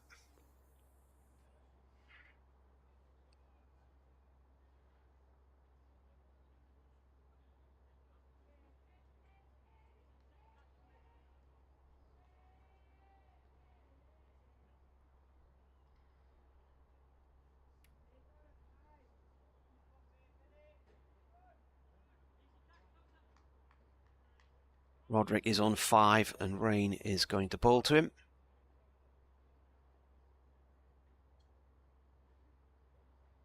Comes in and bowls. Roderick pushes the ball to Bushnell at point, no run.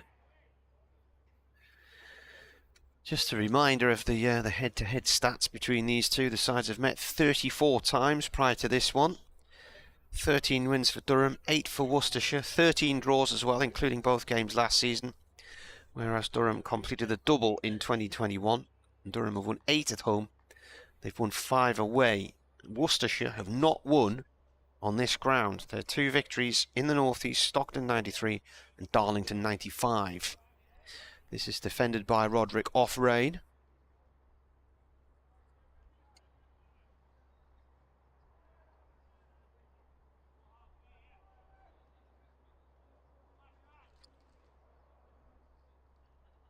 There was a draw here and with a pink ball in horrible weather.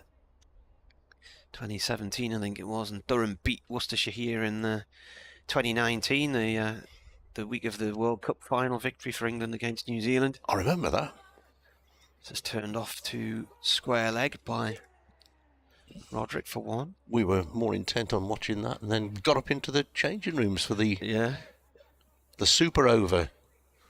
I watched it upstairs. Yeah. What nearly broke my ankle leaping into the air as England won because I was on one step and landed on half of another. Not a bad game of cricket, that.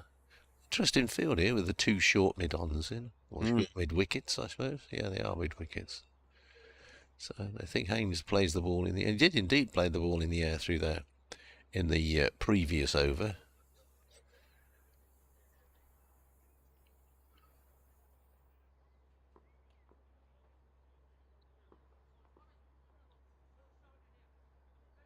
Of change of field in here.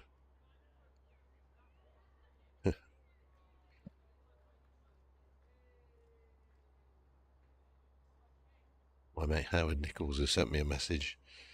The site you're talking about is very close to the Glacier Windows side. I won't tell you what he does for a living,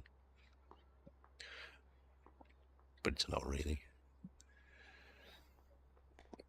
Ball played away towards backward point for 1 run by Haynes. Is he talking to me, what I've just been describing? No, we were on about the poles, the mass at which right, okay. And his little factory. Oh, is that where he's based? Yeah, there's a conservatory place as you come past there, isn't there, next to the garden centre? That's it. That's the one. Yeah. but we'll not mention it. We won't mention it. No, I'm glad we didn't.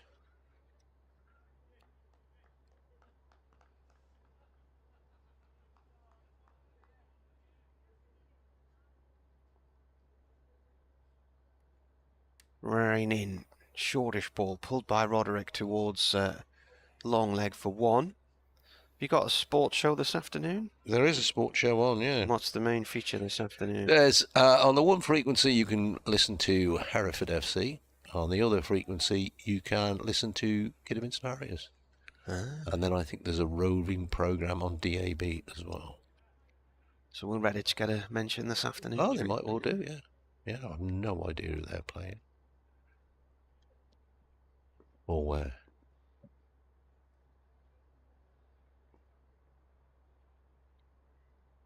Rain comes in and bowls to Haynes, who just ducks out of a shortish one, then pedals away from the stumps at the end of the over. 3 singles from it. And 227 for 4 the score. Deficit now 198.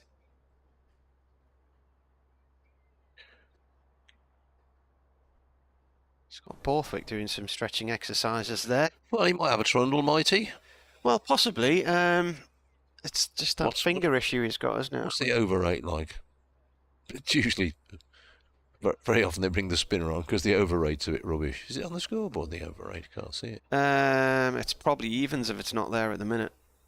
It normally appears if it's something like -1, there's nothing on there at the minute. No. Kuhneman to continue. His bowling from our end. I'm going to call it that.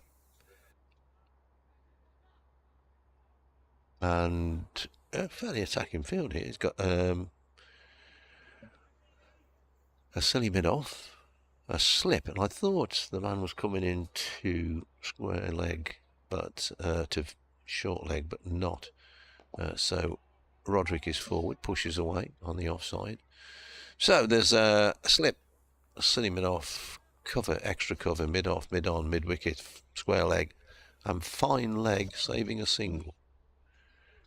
As Kuhneman bowls, they go on for a quick single here. Ooh, well, a pick up there by Borthwick, and I think Roderick would have been stretching, but he didn't pick the ball up cleanly, so we will never know. Roderick goes to 8, Haynes 64, 228 for 4, Worcestershire. Just a reminder, if you weren't with us earlier, tea today is at 4 o'clock. Whatever happens, set in stone. There can be. Yeah, except until it isn't. A chariot race going around the outfield, it'll still be at 4 o'clock. Here's Haynes leaning forward. Will Spartacus be? Spartacus. El Cid, was he? No, he wasn't a chariot man, was he? I am Spartacus. Here's Kuhneman in bowls. Good film, Spartacus. Played to mid-on. Robert Morley was in it, wasn't he? Kirk Douglas was Spartacus, if I remember rightly. Every now and then it crops up, usually around about Christmas when they've got nothing else to put on. Kuhneman in and bowls, and this is swept by Haynes down to the man at backward of square on the leg side for a single. One more to Haynes' personal total, which goes to 65. And the Worcestershire total, when the scoreboard catches up, goes to 229 for 4. There it is. Kuhneman to complete his 12th over.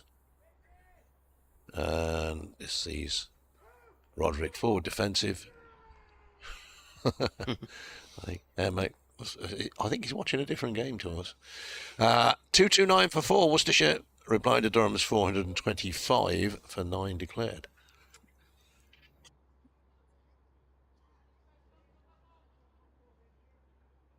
He's up at the back of the pavilion and he's got a Durham One Day kit on. Wouldn't be difficult to find. No.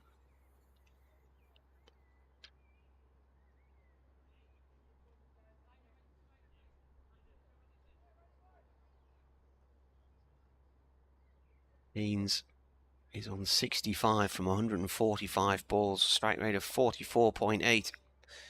He's been extremely watchful, methodical, careful. Rain comes into bowl to him. Oh, and a plane a miss there. Nearly put the kibosh on him there, Dave. Yeah. Dangerous. Well, it's always coincidental, because if you're talking about cricket and staring at a cricket match for long enough, things you're talking about are going to happen, Yeah, aren't they? they are, yeah. There's no such thing as commentators curve. No. It's a lot of cabbage. It certainly is. Rain bowls. Haynes forward to this one. Pushes past point and goes for a quick single. Chased by Jones. Interesting field there set for Haynes, because the slip was about 4 slip, and then you got 1, 2, 3, 4. 4 men between mid-on and mid-wicket. It's almost creating this wall that you've seen on occasions. A short leg coming in there for Roderick. So, a slip and a short leg. Well, not really a short leg. He's 2 strips away. Umpire Rob White goes athletically across to the other side because he can't see because of the square leg. The Borough won 5-1 last night against an awful Norwich team on a dreadful pitch. I thought the match might get abandoned at one point. There was so much surface water on it. Here's rain in, and that doesn't look right, does it? No, didn't bounce much, but it was going down. Well, our old mate Frank Watson wouldn't be happy if they lost 5-1 then. Yeah, they were dread of the Norwich. I think the first 4 or 5 minutes, Norwich had all the play, and you're thinking, oh, Borough have got to be careful here. Then within seconds, the Borough had walked one in the net, and then that was it. But today, keeping up the pressure, just ahead of them, Sheffield United have beaten Cardiff 4-1. Right. So they're near the top then too. Then. Yeah, well, I think Sheffield United is second. And Rainbow was short delivery, and Roderick pulls out of the hook shot. I must admit, I'm not. Plymouth win the Devon Derby. Who would that have been against then? Exeter. Exeter. There's nobody else down there, is there? I was thinking Torquay, but I don't even know if they're in the league, are they? No, they're in the conference, and near the bottom of it as well. I was looking at some of those teams. Used to be really useful league teams. Who are in the conference now? Scunthorpe. Yeah. Rain Bowls turned away to mid-wicket. No run. Scunthorpe been relegated to, I presume, the Conference North. Yeah. So South Shields will be playing them next year. And Blythe Spartans if they stay in the division. This field setting is even confusing some of the Durham lads at the minute. So there's a mid-on, and then there's a short mid-wicket, and a short mid-wicket with a helmet on, and a mid-wicket. And those two look from this angle as if they're almost straight in line. If you get caught at mid-wicket here, you've been quite lucky to get that far past the other two at short mid-wicket, haven't you? Yeah. Roderick waits, and this is pulled away. This is very short, pulled down to deep fine leg for a single. But, fair dues to Scott Borthwick. At least he's trying something a bit different, mixing it up a bit, put a bit of doubt in the batsman's mind, maybe. Roderick's got 9, Haynes has got 66, Worcestershire have got 231 for 4. So they still trail here by 194. But if they get to 276, they will not be asked to follow on. We're having another look at the ball here. I don't think Durham would force the follow on anyway. The pitch is too dead, isn't it, really? Yeah. They've already bowled 71 overs, and they're only... Well, that would... Yeah. Plus, it needs a monumental collapse from here. Yeah.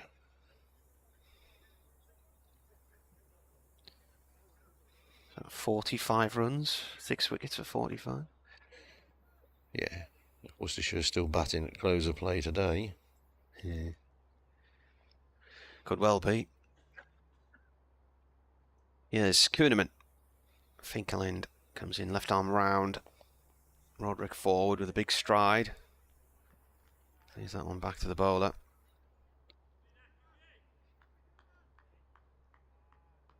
This is over number 13 for him, 1 for 34. Still looking for his first maiden as he comes in again and bowls. Defended once more by Roderick. Ball rolls up towards mid-on this time. The cloud base is starting to break up again now. Yeah. This is defended. Forecast this morning suggested... Oh, what was that noise? Sure, headphones again. Weird. The forecast this morning suggested the cloud would break away to leave us with a sunny afternoon later on. This shot is played up to Borthwick. Lazy on a sunny afternoon. Yeah. Taxman's taken all my dough. The wicket comes the bowler again, and he dives to try and stop it. He's ended up between the legs of Haynes. Haynes then sets off late. He was watching where the ball had gone, not realising he'd been called through by Roderick, and he set off rather late. And he now apologises to Roderick for daydreaming. The throw from Borthwick, about 20 yards behind the stumps at the bowler's end, wasn't quite strong enough to reach the keeper in one go. He was holding onto his shoulder after he threw it. Kuhneman in, and that one returns to him via the ground. That is the end of the over. 72 overs gone. 58 remaining today. 232 for 4. 1 run from that over. The deficit is 193. New ball due in 8 overs. So you want to, one would think that they'd rest, in fact, as a change here. I said you rest your 2 strike bowlers for the next half an hour. And Bushnell, indeed, is coming on from the Lumley end to bowl to Gareth Roderick.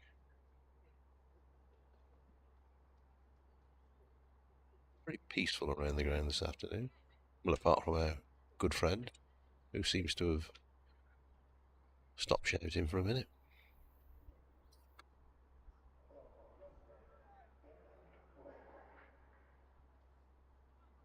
Sun glinting off what appears to be the back of Michael Jones' head, but he's got his sunglasses on the back of his head. They're glinting bluish, a bluish tint. This Bushnell in bowls. Roderick comes forward, plays to mid-on. Silly cough.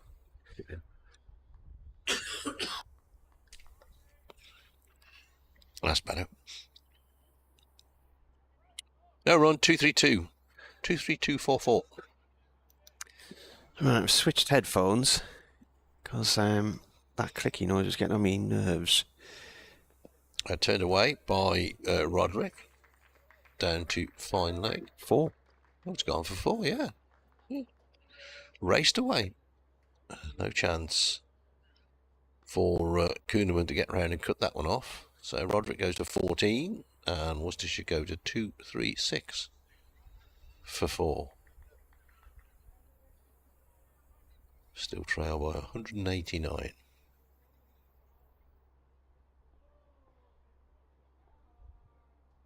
Bushnell in. Roderick waits. Plays solidly to mid-on.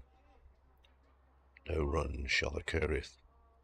That just clicked again then. It did, didn't it? It's the box, mate. You reckon? Yeah.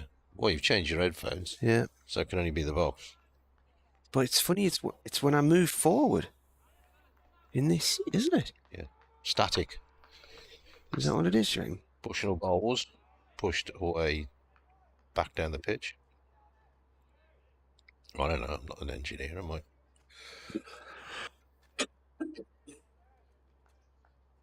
Of the many things I am not, an engineer is definitely one of them.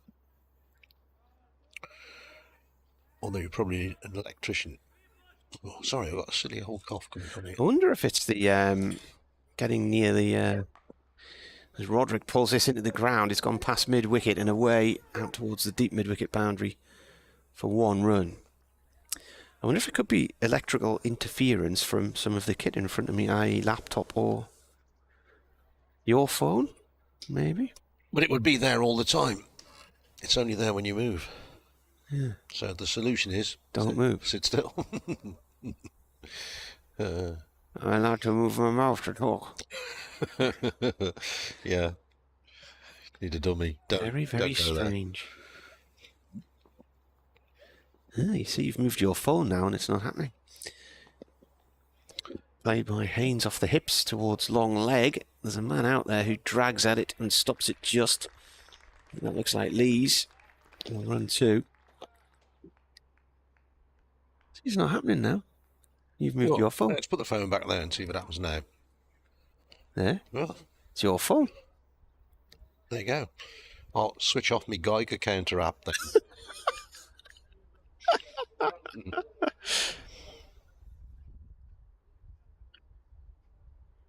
Getting messages from people asking me for tips for the Grand National. What do I know? I know nothing. I'm still not sure it was the phone, but I'm happy for you. Right, Kuhneman to continue. He's bowling from the Finkel end. Worcestershire are 239 for 4, of which Haynes has 68. Roderick 15 was what? Has that phone got a nuclear core power in it or something? Well, funny you should say that. Yeah. I'm taking it up to the power station tonight to charge it up. Right. Nuclear batteries. You'll be glowing. Yeah. Never come across that before. Kuhneman then left arm round from the Finkel end. He's got a silly point. Keeper standing up to the stumps with a helmet on. No short leg. He's got that leg, fine leg again. Short fine leg. Looking for the top edge catch. That's still clicking on my phone, ain't near it? That ball is played just beyond the grasp of silly point, Graham Clark.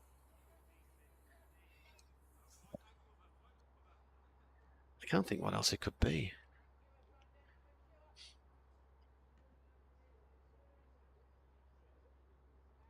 Coming up to 5-3 on this Saturday afternoon, the 15th of April. In comes the bowler.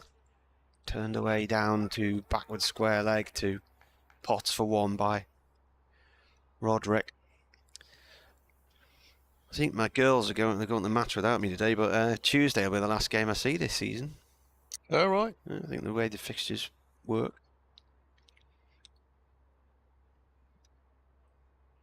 240 for 4. Kuhneman comes in and bowls. And chopped down into the ground by Haynes. Out into the covers, no run.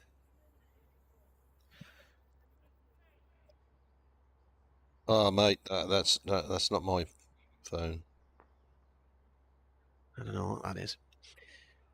Kuhneman in again, bowls. And that's through to the keeper, 1 run from the throw from Gully. If anyone can hear that on it, I mean, can you hear a clicking noise when I move my head? I can't hear it. It's just in your head, mate. Yeah. Jay says it's the Lumley ghost, obviously. It is the ghost of Lumley Castle. Come back to get you.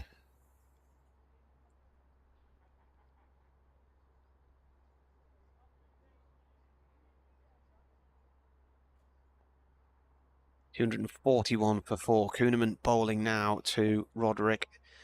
Just plays the ball along the ground. Just short on the leg side. No run there. End of the over.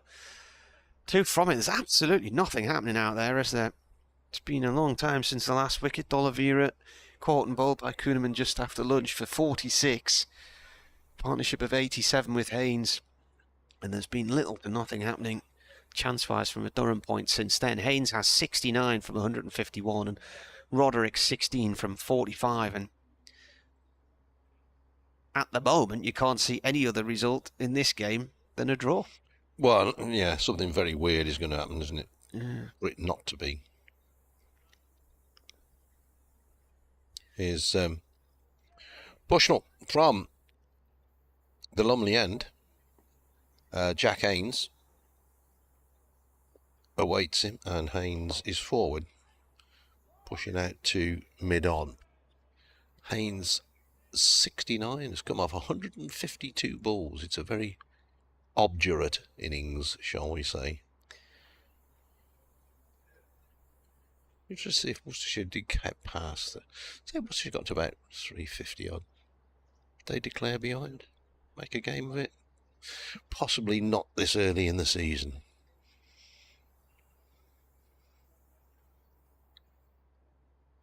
Time, of course, comes into it as well. We still got 56 overs today. Still in bowls. Haynes forward solidly, out of it on. And of course 96 tomorrow, because on the last day you bowl 96, or that's the plan anyway. No changing to the overs, no adding on overs on the last day. Sun's back with us. Welcome, welcome. Who is? The Sun. Ah.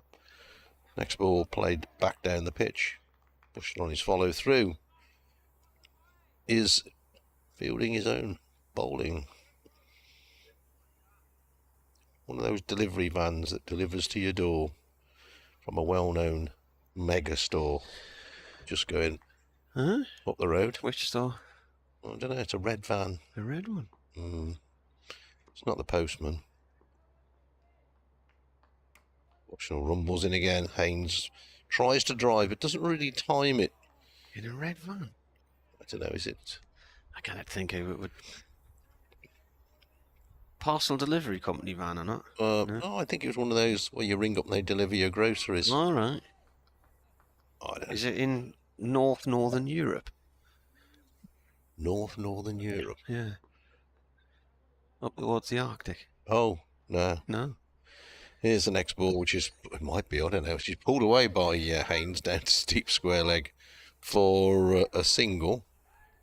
One more to the total. Haynes goes to 70. Roderick has 16. Worcestershire 242 for 437. These two have added since Donavera went for 46. Somewhat surprisingly.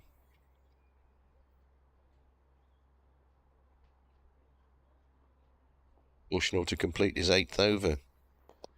Forward comes Roderick, turns away on the onside. They're going to take a single there, fairly comfortable in the end. And who's that? Clark, the fielder there. One more to the total. Roderick has 17, Haynes has 70, 243 for 4 Worcestershire. So, what are they? 33 away from avoiding being asked to follow on. It's a game many, many years ago, in 3-day cricket, county championship cricket. The first day of Worcestershire's game was rained off. And the legendary Norman Gifford, who I saw last week, he's 83 now, was the Worcestershire captain. And he enforced the follow-on when they were about 120 behind, forgetting that a 2-day game, the follow-on is 100.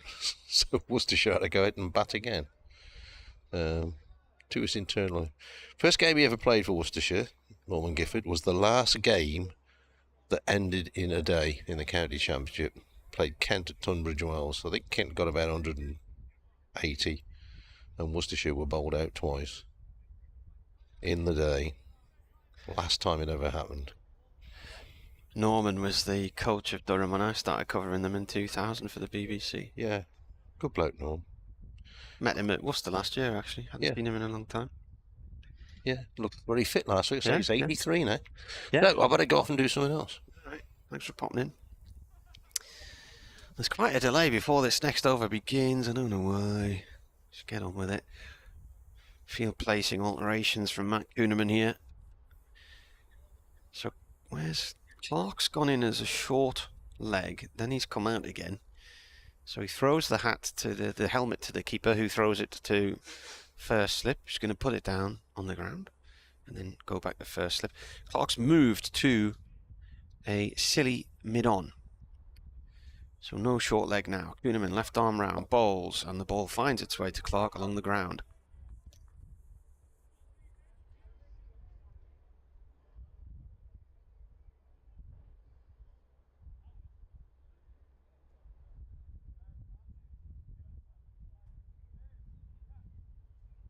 Now they're bringing Clark closer in. No, where's he going? Beddingham's being called in there as well, so you've now got Clark. It's got even further closer towards the bat. Beddingham's coming as a short mid-wicket as well. This time the ball is played up to mid-off to Jones. No run.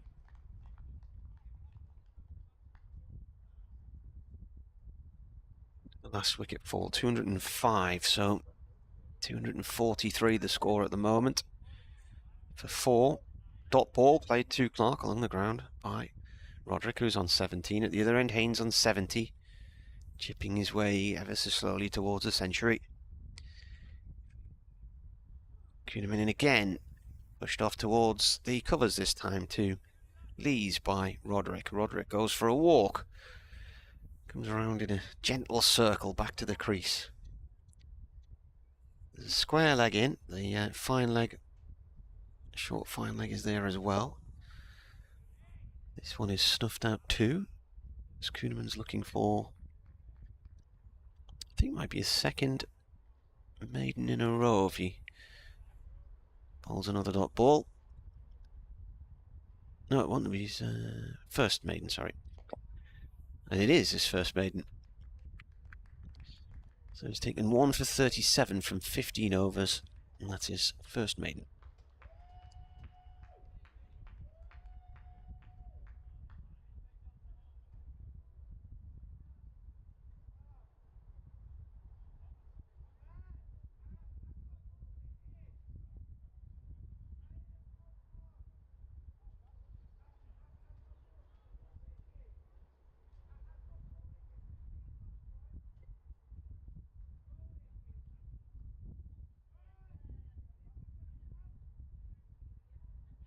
It is 2 minutes past 3, so then I've just had kick off at the stadium late.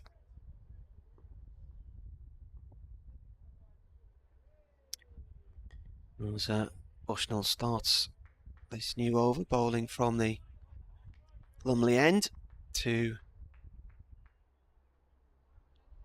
Haynes, who goes for a single, just upwards of point.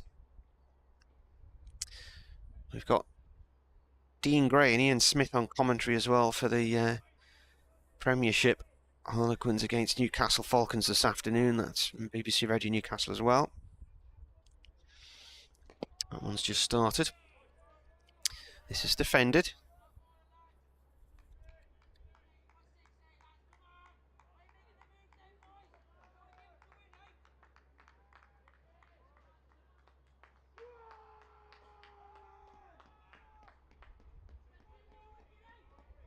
We are very much in the doldrums in this match at the moment. It's just not going anywhere as this ball is played back to Bushnell by Roderick. I watched a film on Netflix the other day about a girl who attempts to circumnavigate the world in a yacht at the age of 16, and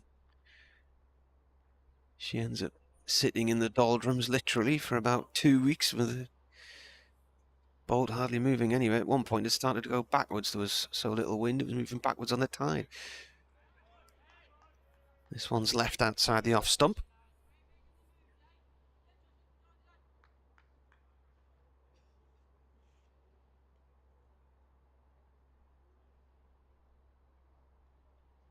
We've still got nearly an hour to tea. Tea is at 4 o'clock.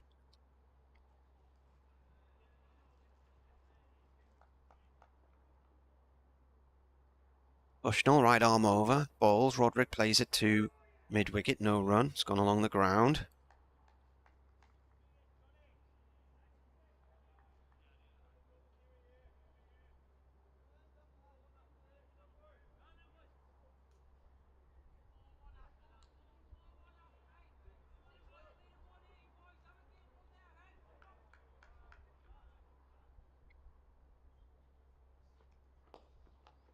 Next ball goes along the ground towards mid-wicket as well.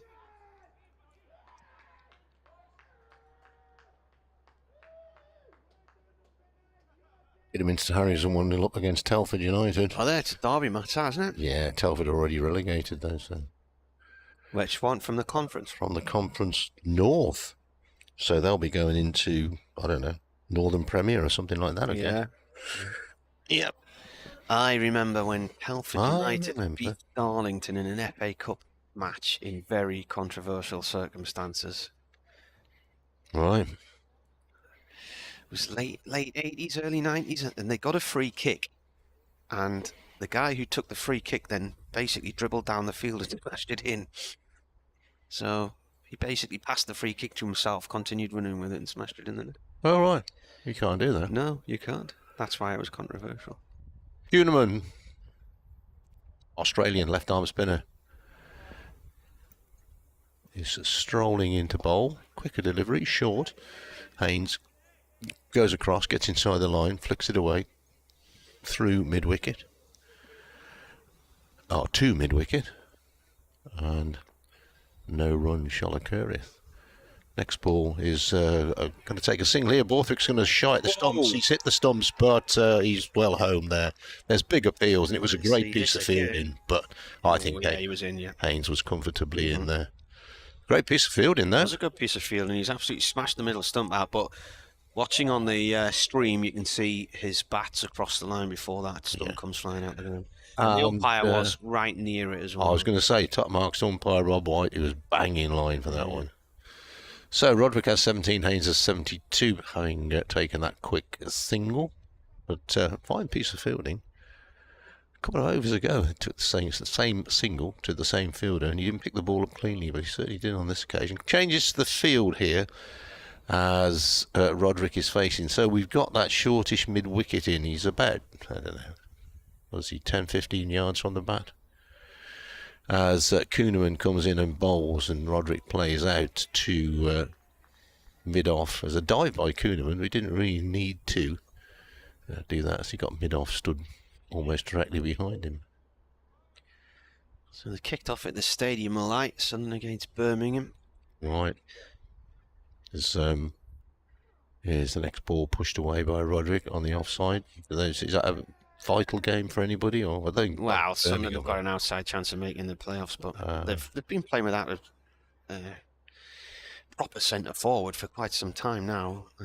Next ball is pushed away since the Loch Ness Drogba got injured. They've had a lad in Gellard on loan from Leeds, but he's not a big target man like the injured man. Here's Kuhneman. This time, getting a quicker delivery and getting right in behind it. End of the over. Kuhneman has bowled 16 overs and he's taken 1 for 38, and Worcestershire 245 for 4. Haynes has 72. Roderick has 17. I'm a big fan of Richmond FC these days, having watched Ted Lasso on them. It's quite really good. Is he the groundsman? No, he's an American football coach. Right. Basically, the woman who owns the club wants to get it relegated because she wants to sell the ground. Oh, right, okay. And so she brings in a bloke who knows very little about football. And you can guess what the outcome is. One of my mates in the pub loves it. He says it's really funny. It is funny. The dialogue is very, very quick and crisp. Is it on Apple or something? It is, yeah. Highly recommended. Ted Lasso. Bushnell, right arm over balls. Haynes plays this up to mid-on, no run there. The last time Sunderland played Birmingham, they won down at St Andrews, and it was a Friday night, and it was the last round of matches before the World Cup began. So it was first weekend of November or something like that. No, I guess. With the World Cup being a traditional November-December affair this year. What farce that was. Yes. Bushnell balls. Oh, nearly played on. Haynes doesn't know where it's gone. He's looking all over the place. It's bounced over the stumps. He's played it down into the ground. It bounced backwards. He's looking everywhere there in a mild moment of panic. Anyway, we'll watch that match that Friday night. We were at a race night at Silksworth Cricket Club, just on the outskirts of Sunderland, raising money so the girls' dance club could hire the Fire Station Theatre in Sunderland for a big dance display. Played away there, no run. And that dance display took place about 3 weeks ago and was absolutely fantastic. Strange when we had our annual cricket club quiz and England were playing Senegal, so we had the quiz, but we had the football on the big screen at the same time. And as quizmasters, a couple of times I was halfway through a question, there was a huge roar because England had actually scored. And we watched the whole of the second half because we got the quiz out the way quick. It was good. It was packed. Where was that, at the cricket club? At the village hall. Yeah. It was rocking. Was it? Yeah. Great night. Bushnell bowls. Haynes drives it back to him, and Bushnell dives down and stops it. Good reflexes. Very good reflexes. What, tea's still 50 minutes away. It is. We're at the halfway stage of the day. 51.2 overs. So this is the halfway over, isn't it? 104 over day. Yeah. Yeah. I wonder. I mean, we got the floodlights, but we're looking at 7:45, 7 o'clock here, aren't we? Yeah, but as I read out earlier, sunset's not till 24 minutes past 8. Yeah, if the cloud comes over. Yeah. A bit gloomy last night it rained, but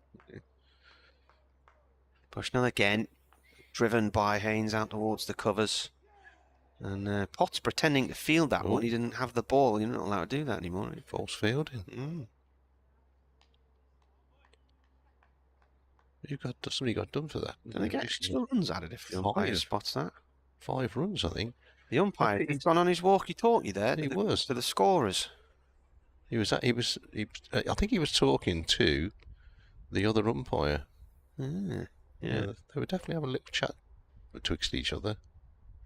Bushnell once more bowls, driven off towards wide mid off to Borthwick, and he has a shy at the stumps at the keeper's end, but they get the single in. Now then, I wonder if we will see any penalty runs added there. Well, I think they have to do it straight away, don't they? I think. Is he going to have a little word and say, "Don't do that"? It didn't affect what was going on in the middle, did it? No. Sun's shining now.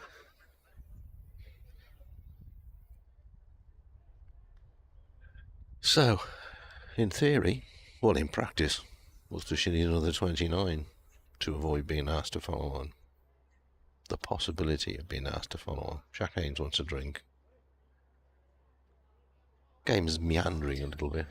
It's not meandering. Fielders are strolling. Meander gives a suggestion of progress down a river. Well, there is progress. It's not quick, but there is progress. Bernard's emailed. He says, I'm trying to assess what might happen in the game. Okay. Worcestershire will want to get as many batting points as possible, perhaps 350 by 110 overs. Yeah. They're going along really slowly. Run rate's 3.1 at the moment. New ball soon might bring some wickets, but unless the scoring rate rises, I can see the score being 400 at stumps if Worcestershire's just bat. Unfortunately, the lost time yesterday is making a draw the most likely result unless the two captains set the match up tomorrow. It's too early in the season. I can't say that happen. Too early in the season, Bernard. If it was, August time and they needed points, I think, okay, you get 3 points less this season for a draw than you got last season, but still think it needs a lot to do that. Kuhneman, start of a new over, bowling left arm over to Roderick. The ball's gone out into the covers for a single, so Kuhneman trying a different angle of approach this time. The Australian international played in 3 of the 4 tests in India in March.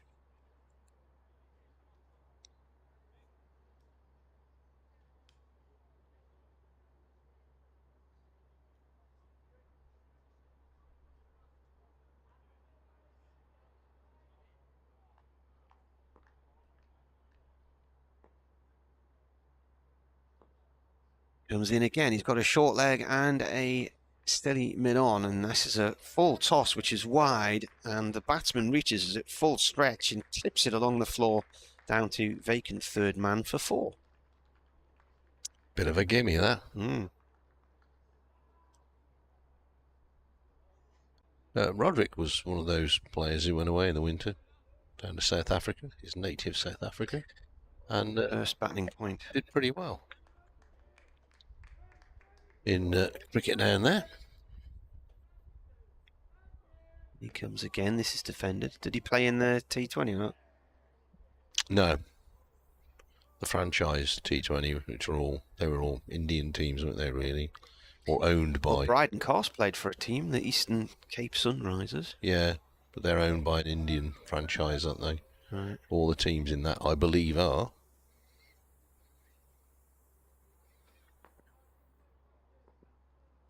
.252 4-4. That's a full flighted delivery played short on the leg side.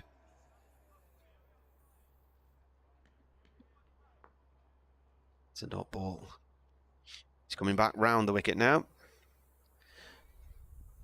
So Lees is pulled out from silly mid-on and goes to cover. Rain comes from cover to backward point. Short leg still in place, got a slip in place as well. The ball pushed out towards Lees, and that is the end of the over. So a single and a 4 at the start of that over, and then dot balls. And there's a drinks break now. All sorts of people coming on. Yeah. Physios. Durham Physios coming on to have a look at Scott Borthwick's finger end. Videos, energizers. I think there's an optician out there. Yeah. All come to have a look. There's a chiropodist. There's a guy there with a tape measure from Savile Row. Does some nice suits. 17 minutes past 3. BBC Radio Newcastle with you, BBC Hereford and Worcester. It is that. That clicking is getting worse than my phone's over here. You've still got your phone in your left hand, you mean? Yeah, but it was over here before. I don't know what it is. Radioactive phone. Yeah. Around the country, pick up on some scores. Oh, we got no cricket here. Kent 48 for 2. Warwickshire declared on 453 for 4. Hampshire are 62 for 4 against Surrey. So they lead by 46 runs at the Oval. At the where? Oval. The Oval. Notts 29 without loss. Somerset made 173, so Notts lead by 112. Lancashire 207 and Essex 219. Lancashire second in 152 for 4, lead by 140. Middlesex 50 for 3, their top order, and having a nightmare. So they lead by 1 run against Northamptonshire. Northampton, Gloucestershire, Yorkshire abandoned forever. And the East Midlands derby, between Derby and Leicestershire, there will be no play today. Ben Rain is going to bowl. Are we due a new? Is this the new ball? It is, yeah, the new ball. Something might happen now then. Clouds are broken up. As forecast, a sunny afternoon with the Kings. Has he taken the new ball?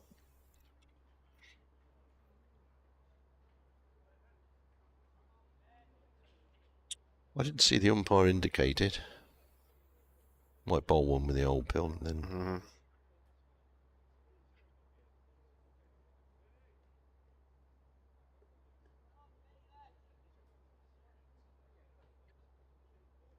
A few more people moved round to our right to sit in the sunshine this afternoon, next to the scoreboard. Yeah, and the County Durham stand.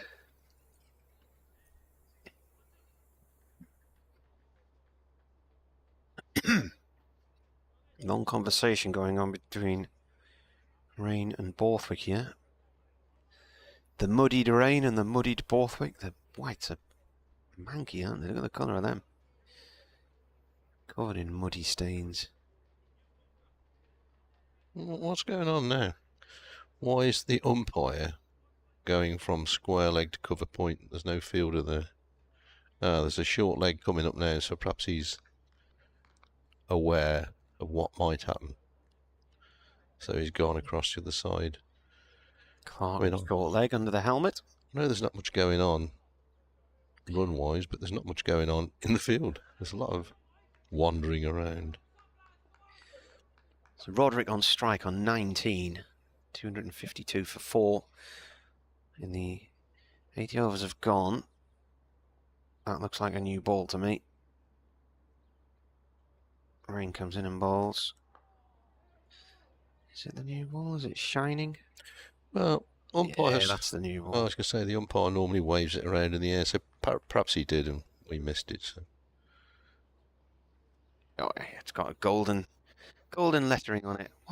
What is that? Golden crown. Oh, it's getting worse. My phone is over there. Nothing to do with that. Rain bowls, new ball, gone down the leg side. Roderick with a little waft at it. No run.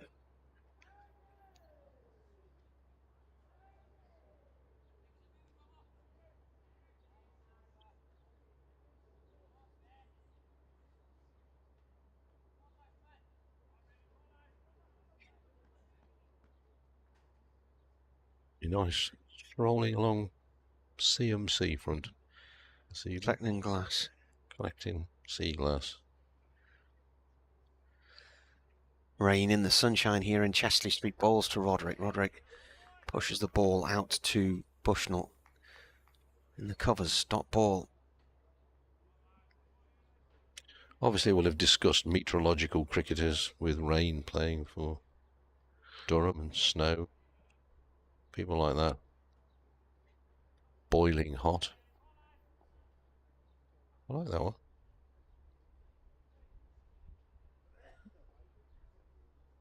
Boiling hot. James Boiling. James Boiling.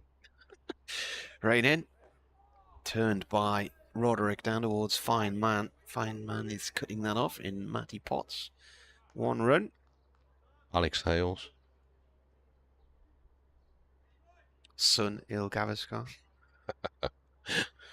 Sweaty palms. Not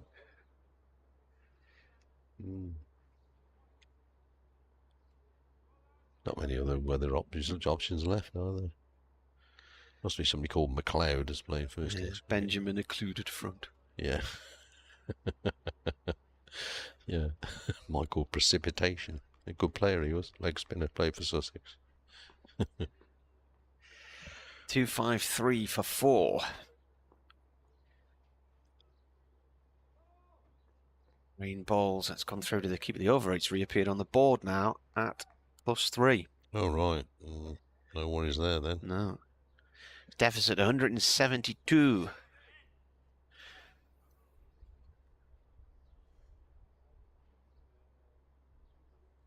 Nil-nil at the stadium, like one of those difficult ones where half the ground's in darkness from the shadow of the roof and the rest is in bright sunshine. Here, we're bathed in bright sunshine.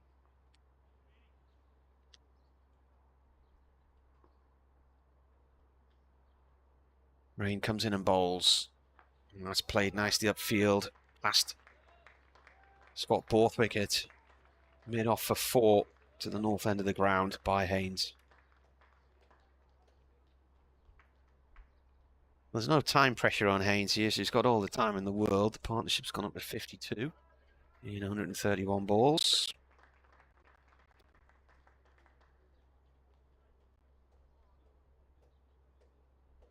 An hour and 24 minutes. Or 84 minutes, whichever you prefer.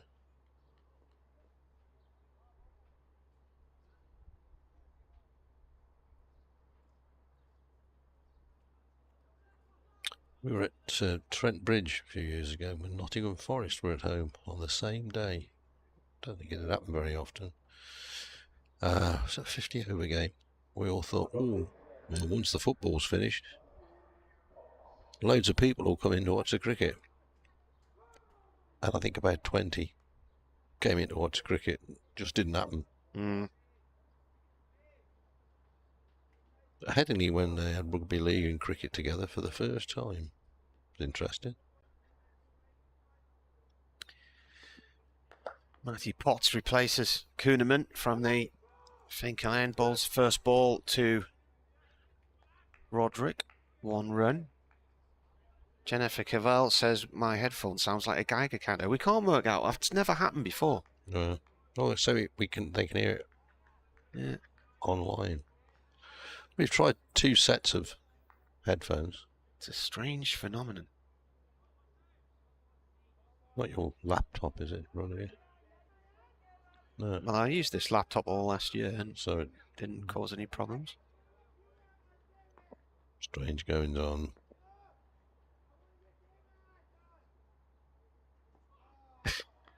This is off the back foot past point and off towards the...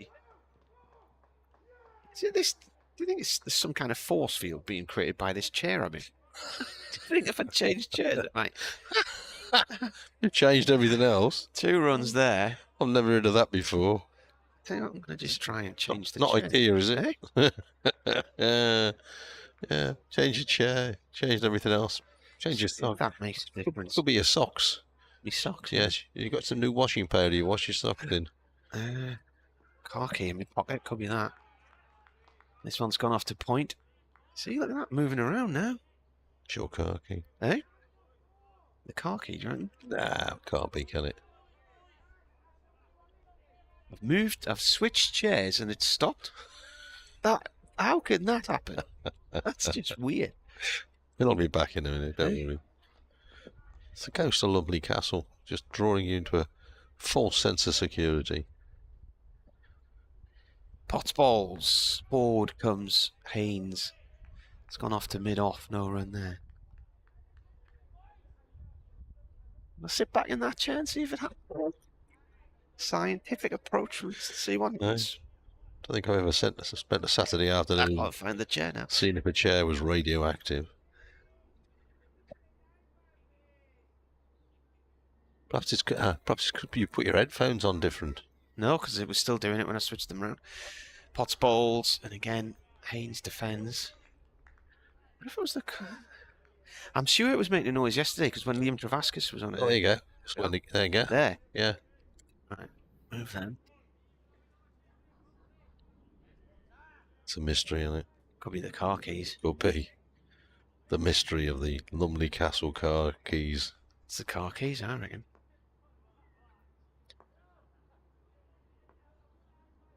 Yep.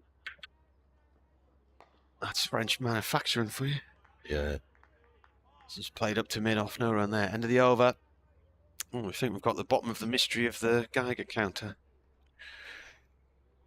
Oh, I better go and talk to other people, I suppose. Did they take you at half past in the middle of a footy match? Oh, yeah, we're on a different frequency, I think. Yeah. Not the first time that's been said either. We've got bright sunshine now, and the cloud that was sitting over us an hour or so ago is breaking up, drifting away. Looks like a rather pleasant afternoon, Not necessarily t-shirt weather though, so it's 1 or 2 people in the stands in t-shirts. As Rain starts anew over here, bowling to Roderick.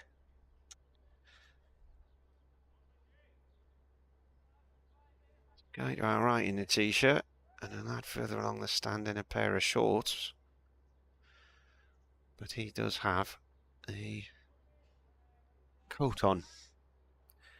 Across the northwest terrace, the seats over that side are in the sun. Generally, most people in coats over there. Rain balls. That's left alone by Roderick.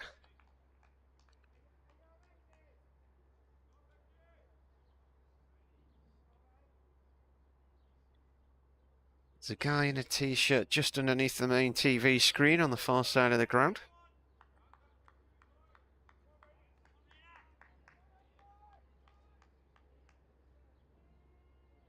Most people in the pavilion seats are in coats. Slightly slower delivery there from Rain, trying something a bit different. Roderick plays it out into the covers.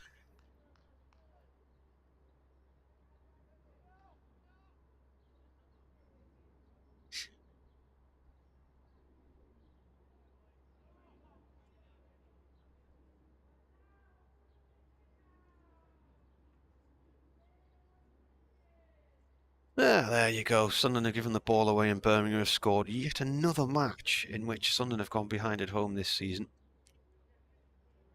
George Hall, the scorer.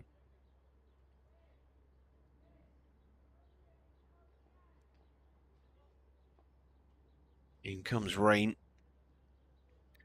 2 slips in place as he bowls a shortish one, and it's pulled down into the ground by Roderick for 1. Fielded by Potts down at fine leg.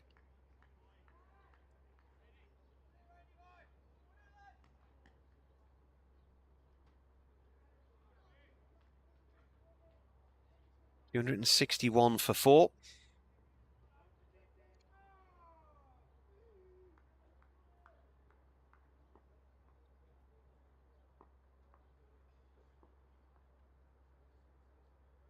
Rain comes in and bowls. This is defended.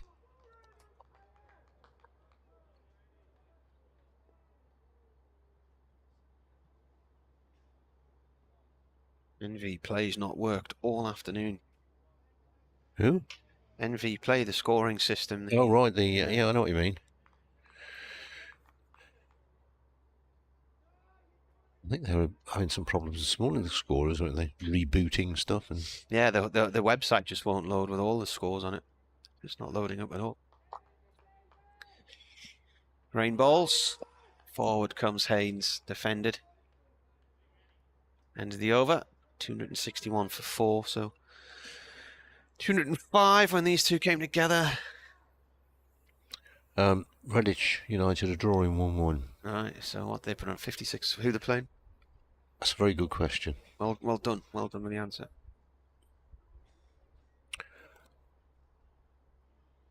So we are about half an hour away from tea. Oh, this is bizarre. We've had no ball go out of shape. And suddenly we've had 3 today. And the umpires are looking again. Michelova Sports. Ah, that'll be them. The mighty. Michelova, where's that? Leicestershire? I think it's Derbyshire, isn't it? They're swapping the ball on. Rob White is stretching his hamstrings again to go and get another ball. We've got 47 overs left today, which is just under half of a normal day. I tell you what, I wonder if we're back into last year's batch of balls. Yeah, perhaps they got a few in the end of season sale. So how many overs have they bowled with this? 3? 3 overs with a new ball and it's changed? Yeah. It's not good, is it?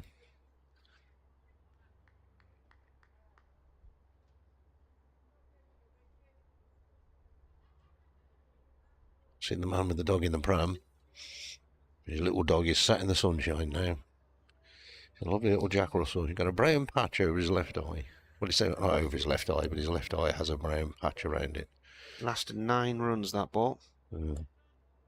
Smashed it. Smashed the shape out of it. His Potts in bowls. And, had a little jab at that. Again, didn't bounce much. Went through second bounce to wicketkeeper Robinson.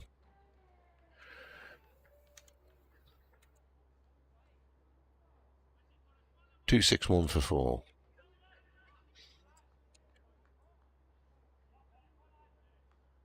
Busy on the road away in front of us. The road that always has Potts comes in and bowls. Oh, that's leapt a little bit, but it's got what do we call it? Soft hands on it. Raced away down to third man for 4. It's well played by Roderick because there was a bit of spit in that. He got up and he did well to keep it down. Guided it past the 3 slips. Roderick goes 226. And Worcestershire go to 265 for 4. If you're at the A.J. Bell Stadium in Manchester, or out of Manchester, Salford, the motorway is above the ground, it seems, in the one corner. Yeah. Very strange.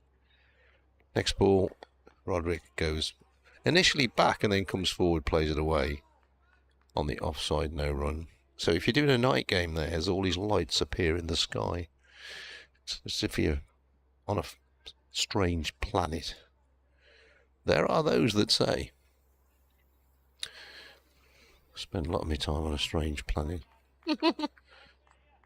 Not this one. Next ball. Roderick comes forward, solidly behind it. Plays it out to mid-off. 3 slips.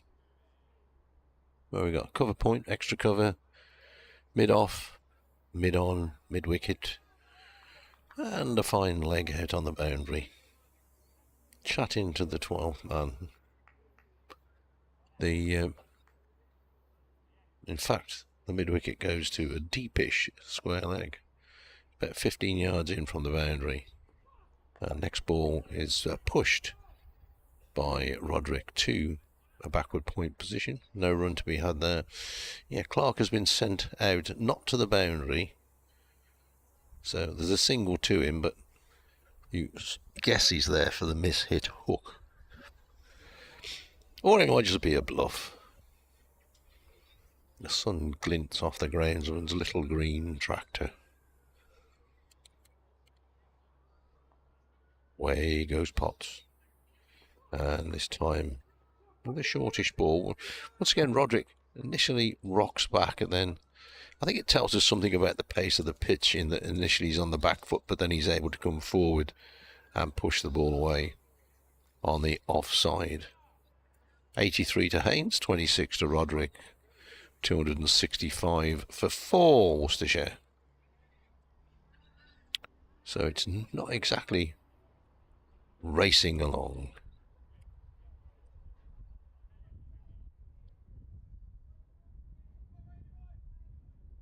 Another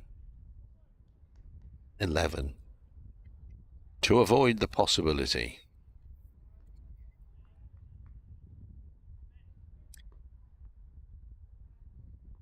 I'll be reaching for the matchsticks in a minute. I'll keep the eyes up here. Rain in. Oh, that pops. See, every now and then. So it's the first bit of excitement for an hour and a half. Well, there was one in the last over from Potts.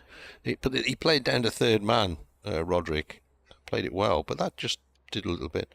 And the new ball's going to bounce a little bit more in it. So, first ball of the over, probably the effort ball, as they call it. Not that every ball's not an effort.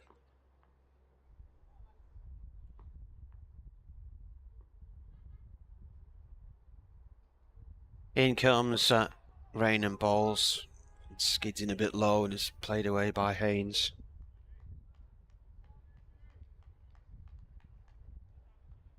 Yeovil, another former Football League club who are in deep doo-doo in the National League. Former Football League club, used to play on the old sloping ground. Did a great game there once. It did slope as well. That's come off the pad down the leg side, no run there. Wycombe Wanderers used to play on a sloping ground as well.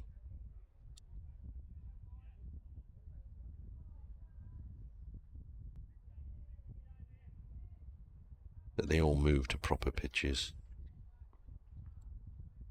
Sure, any football club plays on a sloping pitch now.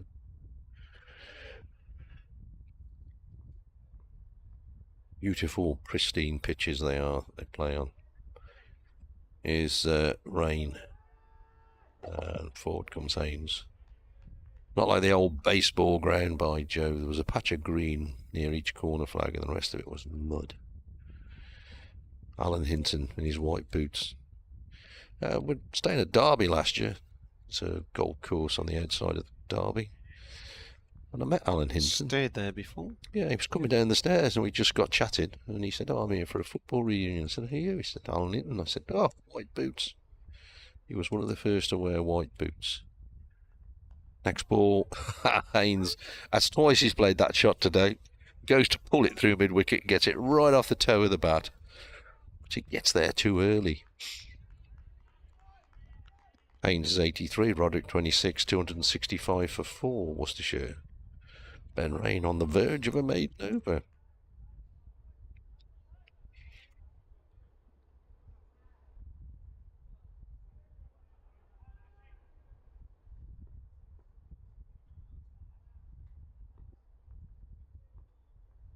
Here's next ball, and it is a maiden over. Haynes comes forward, plays out on the offside, and there ain't no run.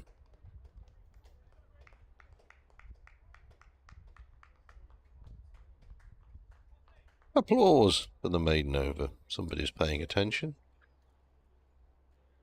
The Worcestershire Women's Rapids start the ECB T20 Cup defence against Staffordshire. Stafford, which I assume is tomorrow. As Potts comes in. It's gone off towards deep square leg. 4-2 from Roderick.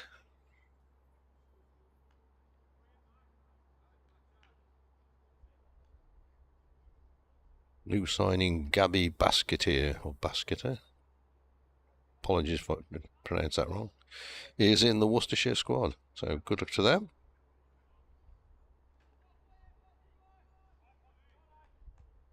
My local team, Malvern Town, lead by a 1-0 somewhere. Somewhere. Like Mangotsfield, maybe. Mangotsfield. Oh, there's a thick edge, way wide of the slip corner and down the third man, which is vacant for 4. Who's Durham playing? I'm just writing this match report now. Worcestershire, where are they? Giving me opportunities here. BBC Hereford and Worcester. Worcester Crown Court, Worcester County Court. In fact, that women's New College Worcester. Worcester Park, Greater London. Worcester Crown Court are following you. That says something. Oh, there we are. Worcestershire domestic cricket team. That women's game tomorrow, by the way, has just been called off. So well. Kiss of death on that. Yeah. Thanks, Some of them are still losing 1-0. Green bus going up the hill. Or was that a figment of my imagination? No, it was a green bus earlier. Yeah. The big green bus. Now, the novelty of that big green bus when it first arrived was there were spaces for bikes on board. Oh, right. But if you got there and other people were already on there with their bikes, then you couldn't get on. You'd have to get on your bike. You'd on your bike. Yeah. There's a house going up the road.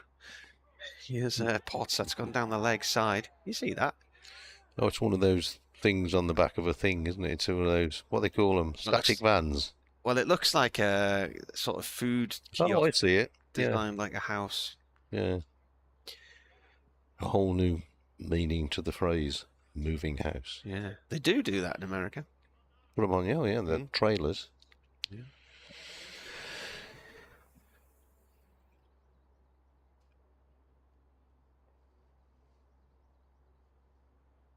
What's in? Turned down to fine leg for 1 by Roderick. Could do that in America because petrol's about tuppence a gallon, isn't it? Or gas, as they call it.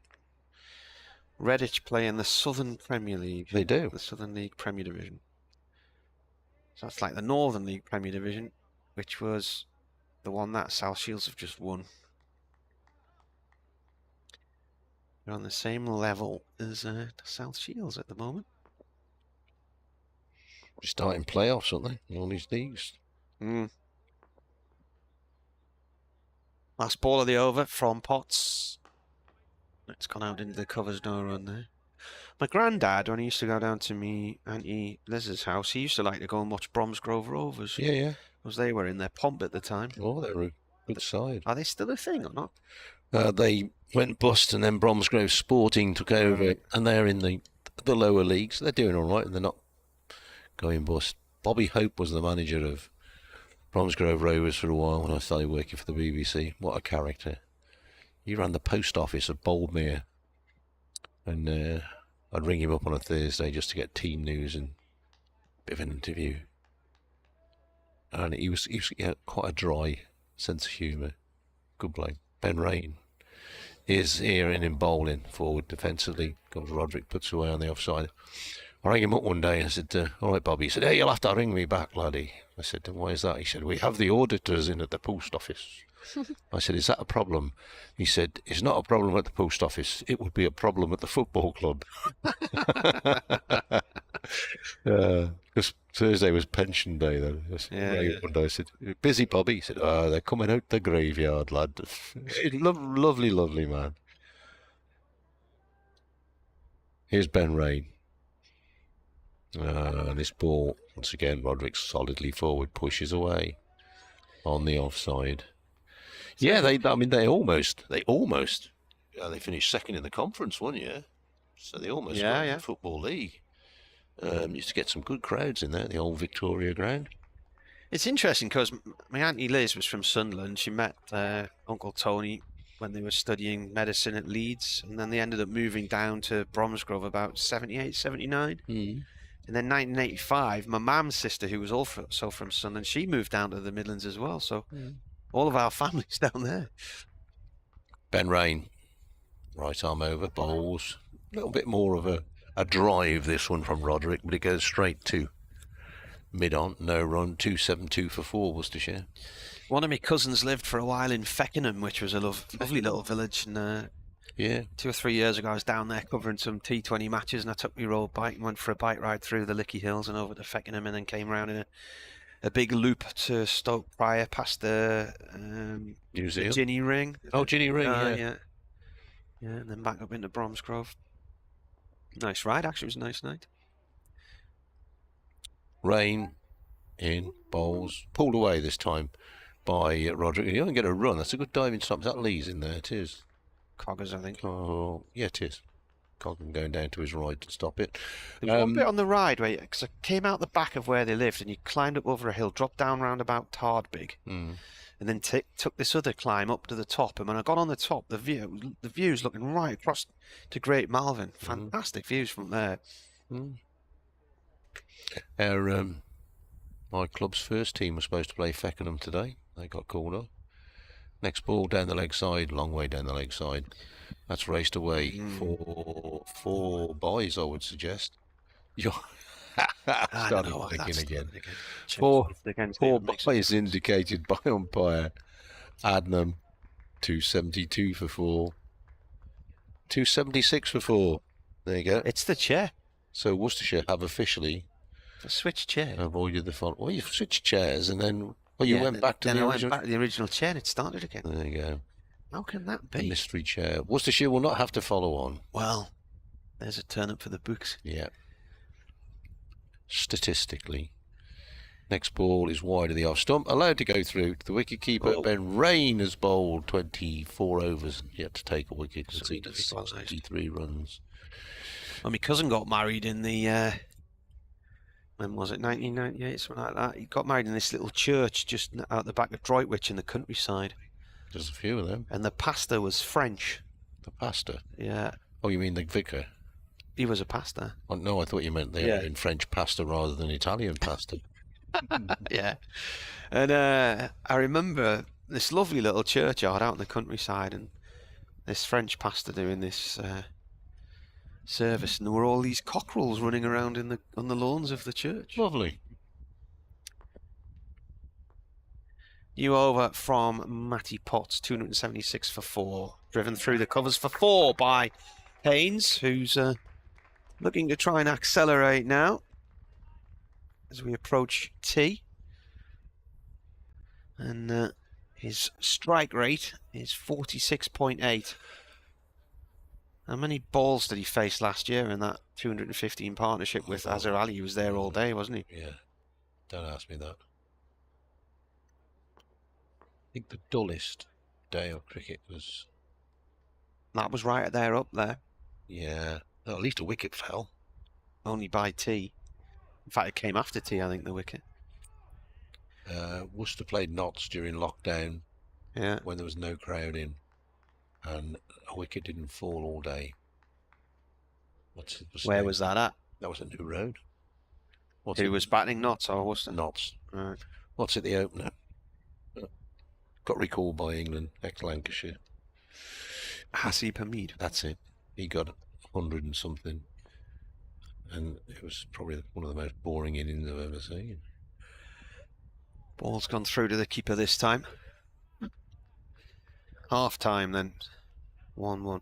Oh, I might be asked to do a report here, which might help stop me going to sleep. Exciting. They're the moments you live for, Dave. Got blue skies now. All the murk's moved away. Still a bit overcast to the north and the west of us, but around us now, sunshine and blue sky. Potts comes in, bowls. Ball's gone to square leg for 1. Fielder's out on the boundary, so there's 1 guaranteed every time there as Clark comes in to pick that one up. Got 3 centuries last year, didn't he, Jack Haynes? Yeah, well, he got his inaugural, his first century. Was that in that match against Durham? And yeah, and then he kicked on then. I think he got one in the very next game. I think his first 133 against Derbyshire or something? I think that was his first one. From memory. Bowler comes in. This is defended. The line which tells me all that doesn't appear on my printout. So he got 133 against Derbyshire, 127 against Leicestershire, and 129 out against Durham. With our partnership of 195 with Azhar Ali, the highest for any Worcestershire wicket against Durham. So I think that was his opening 100. Potts comes in and bowls. Roderick pushing at that one, plays and misses. The Oval Invincibles for Haynes as well, eh? Don't think did he play? Might have played one game or something. Doesn't show you on here, does it? Joe reminds me of a great Bobby Hope story. He says, was it me? But it wasn't me. He was rung up by a journo calling for team news, and halfway through the chat, the post office got held up by a gunman. Knowing Bobby, he would have just carried on telling you, well, you know, we've got a couple of injuries here.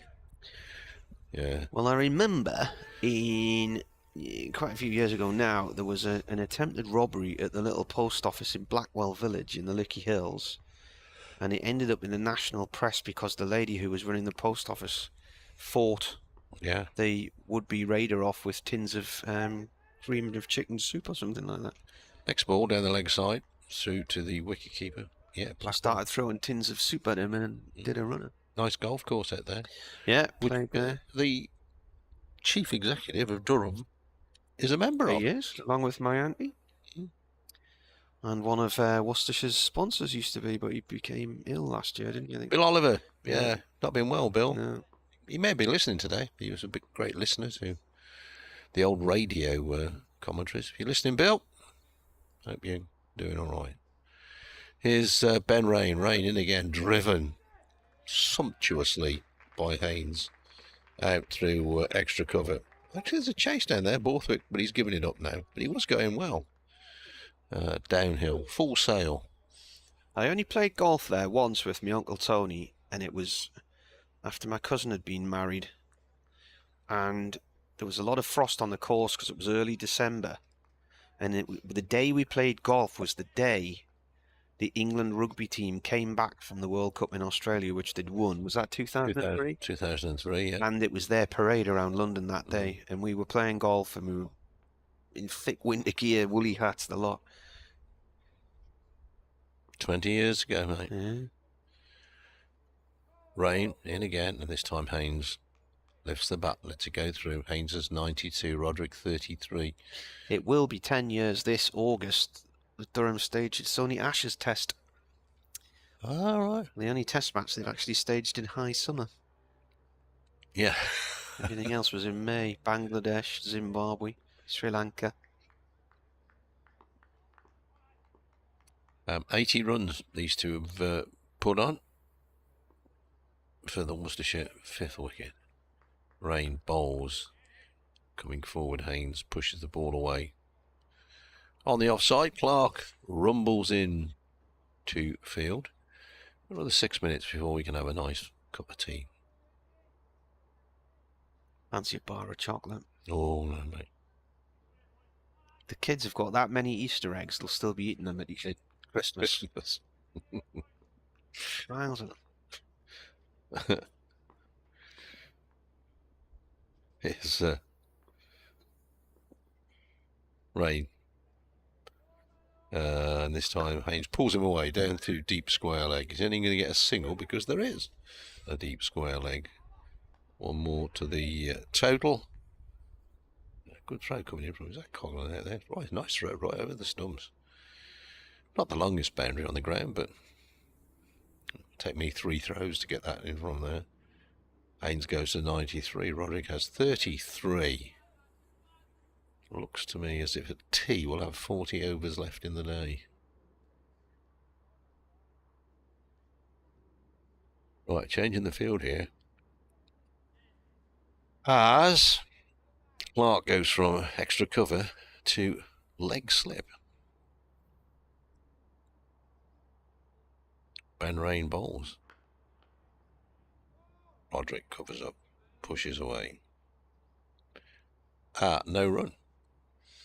We've completed 89 overs of the innings.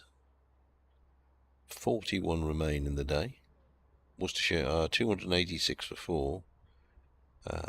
Haynes has 93 and Roderick has 33.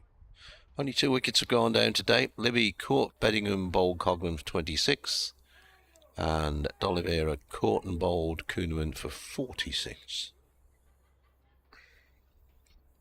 I say Scott Borthwick is trying to stop this game drifting by trying different things. Potts coming in. You've got one fielder at mid-wicket, and then there's acres of land out there on that leg side as Potts bowls. And there it is, through that acres of land for 4 from Haynes. He moves on to 97. So his 4th century coming up. It's been very, very patient innings from him. Don't think at any point his innings has had a strike rate of more than 50. 47.9 at the moment. Scoreboard's frozen. No, there we are. Ticks over. It's gone up to 49.7. So he's faced 195 balls for his 97, and his 4th century should be arriving just before tea. In comes Potts again, and that's out towards the covers. A diving stop from Lees. Good work from him. In fact, it's Coghlan. 1 run. So Haynes is now off strike, and he's on 98.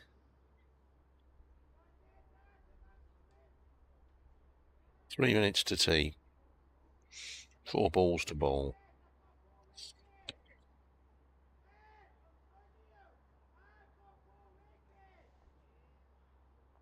I think this might be, this will be century 348 or 349 against Durham. As Roderick turns this one down to fine leg. It's cut off way down in the far corner of the ground by Rain, I think.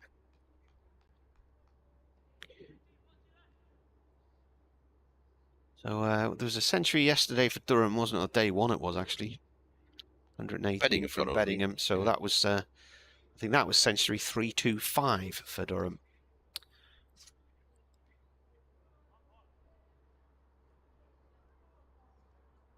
Roderick is on strike. He is on 35. Potts comes in and bowls. Ball played safely into the offside. No run there.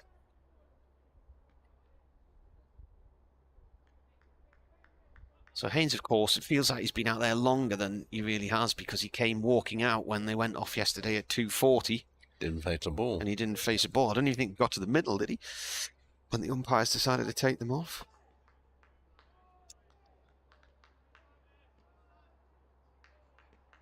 Two balls left from Potts in this over. And Roderick leaves that one well alone. 1 ball to go. 1 minute to go. Green bus, Dave. Green bus. If you're waiting for the 4 o'clock outside the ground at Chesley Street to head up to Lumley, you've just missed it. Or you're on it. But if you're waiting for the 4:45, yeah, you're all right. Yeah. Or the 3:45. I better go off and do some other stuff. Mm.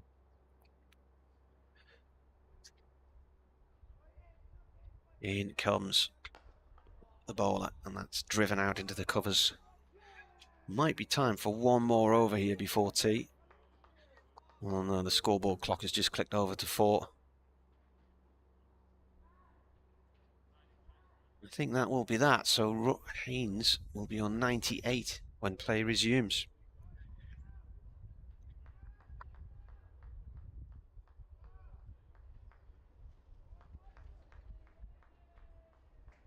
So that's tea, 293 for 4, Haynes 98, Roderick 35. They trail by 132. A game which is going nowhere, unfortunately, from a spectator's point of view. Just the 2 wickets to fall all day today. Very much like last year's encounter down at New Road on the final day. See you in 20 minutes.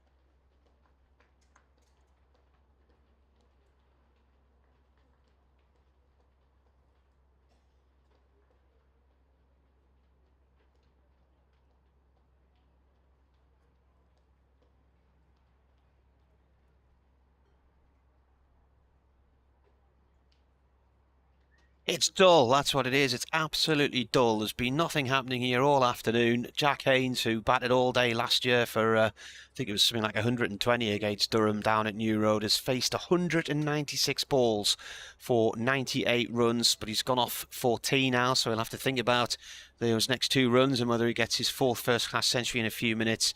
Gareth Roderick at the other end, 35 from 96. There's just been 2 wickets to fall all day. Libby this morning for 26, and D'Oliveira this afternoon, in fact just after lunch, caught and bowled by Matt Kuhneman for 46. So these 2 came together with the score on 205, and it's currently 293 for 4. So they're not that far behind now either. I think they trail by something like 132, but there's just nothing really going on. It's dead, it's just flat, it's featureless really. The highlight of the afternoon so far, they got the new ball after 80 overs and had to change it after 3. It lasted nine runs and that was it.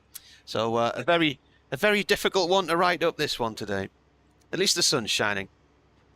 No.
Welcome back to Chester Street for the final session here today on day 3 of Durham against Worcestershire. Martin Emerson and David Bradley with you from BBC Radio Newcastle, BBC Hereford and Worcester. There's 40 overs to go, so that is 2.5 hours of play. So by the time it slides a bit from there, we'll be looking at finishing, I would say, around about 5 to 7, something like that today.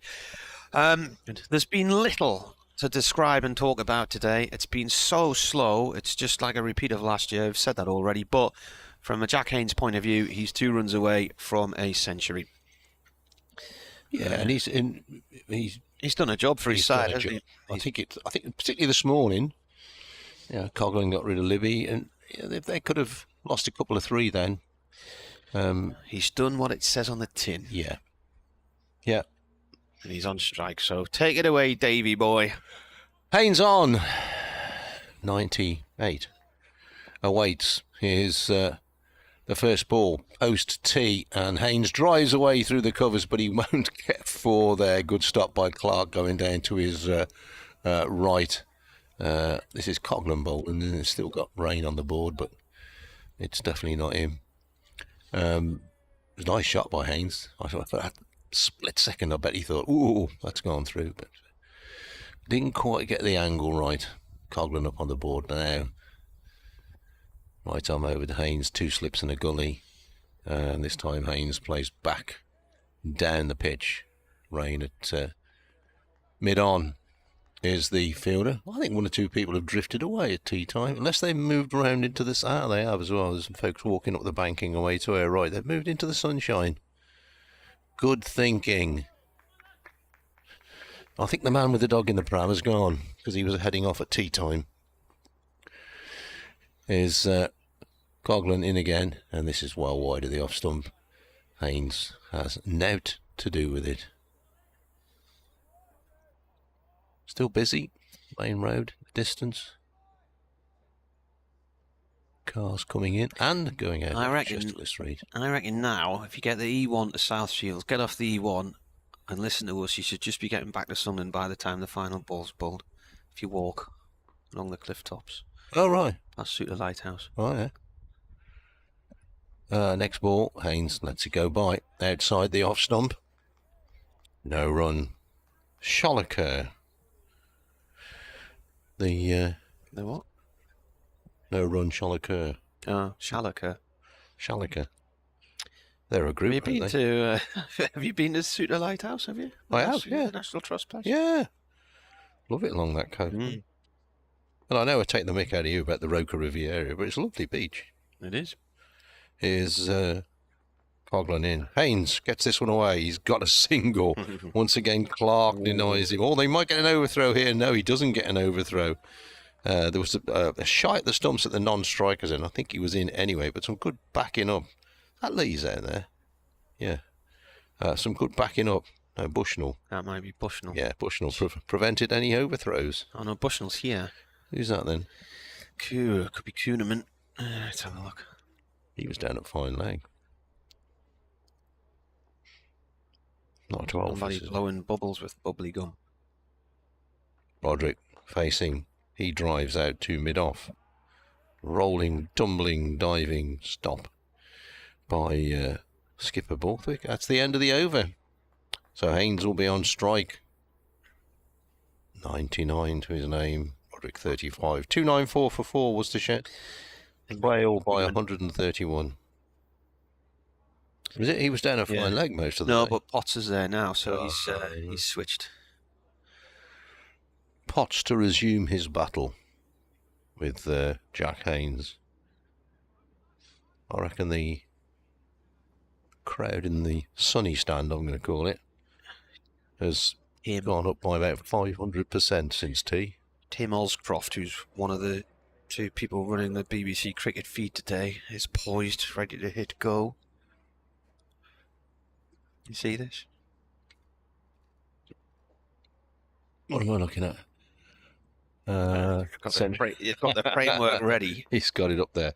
What's it is to Haynes? Haynes on 99 and he stays on 99. It's a dot ball. I remember a few years ago Worcestershire played Somerset, last wicket. So we handed over to Anthony Gibson to commentate on Somerset's victory. Record last wicket stand for Worcestershire, Alex Milton and Steve McGoffin. And we put him on just after lunch. And he was still going after tea. That's going to happen in a minute. Could be next ball, see. Haynes, could be next ball he gets to 100. Could be next ball he's out. He's pushed this away through the offside and he goes to 100. Nice shot. They'll come back for... in fact, he's happy to settle for 1, I think, there, Jack Haynes. Fist up to the Worcestershire players. Gareth Roderick comes down, gives him a big man hug.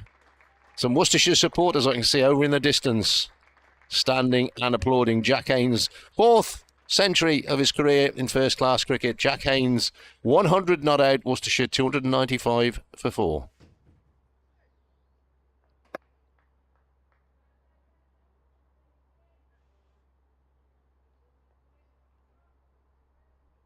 Is Potts round the wicket to Roderick. That's very wide, and it's a good take in the end by Robinson, because the ball goes through really low before it, I think it bounced again before it got to him.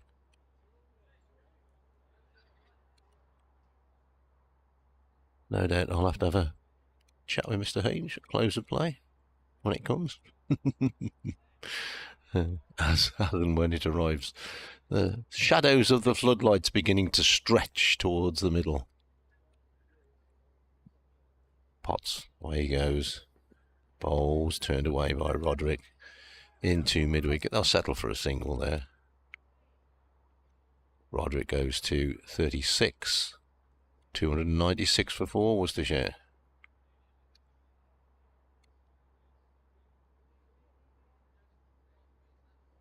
The sky is as blue as it's been all day, I reckon.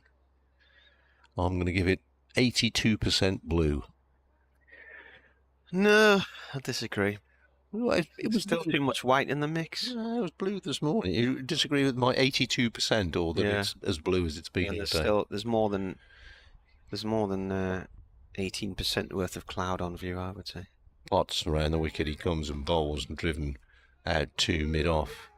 No run. That flag on top of the castle, Castle Hotel, is not moving. It's basically just burnt away as the day's gone on, because it's sat on top of us and then gradually the sun's just gradually melted it away, hasn't it? Lovely afternoon. Flag on the top of the pavilion's flapping a bit. It's having a go. Yeah. Need to put another rope on that one, or another cord. I don't know why, but somebody who's a ghost hunter's following us now on Twitter. All the way down to deep square leg, you're joking. For a single. Haynes goes to 101. Room 101. Roderick has 38. And I've got to go and do something else.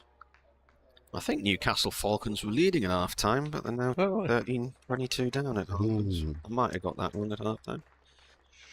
I just told you the stats for Haynes. Still 1-1 at the Stadium of Light.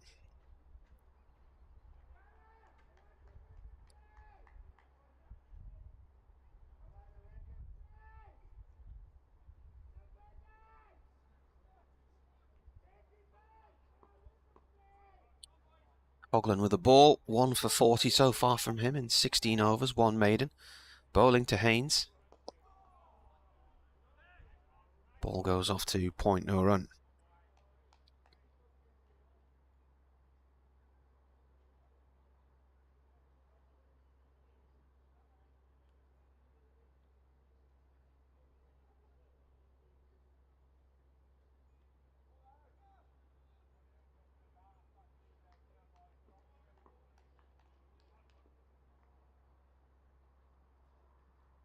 Coghlan in again. 3 runs needed for the next batting point. That's gone underneath the bowler.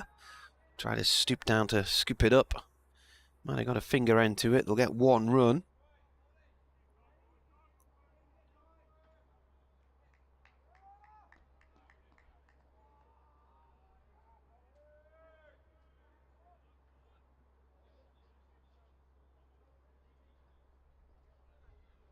They're not in a hurry for batting points at all here, Worcestershire.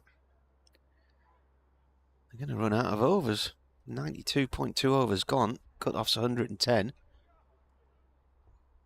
They're only on the verge of their second batting point in 2 runs' time. Coghlan bowls. Off the pad from this angle, down at third man. It looked like it was going down leg side, and it's not given.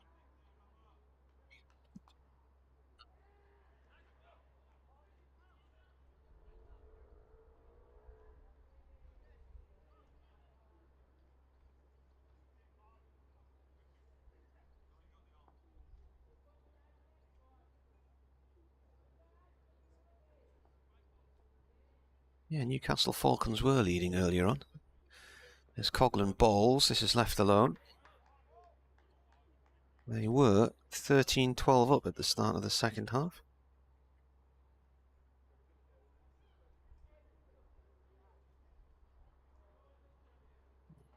The half-time mark, I think.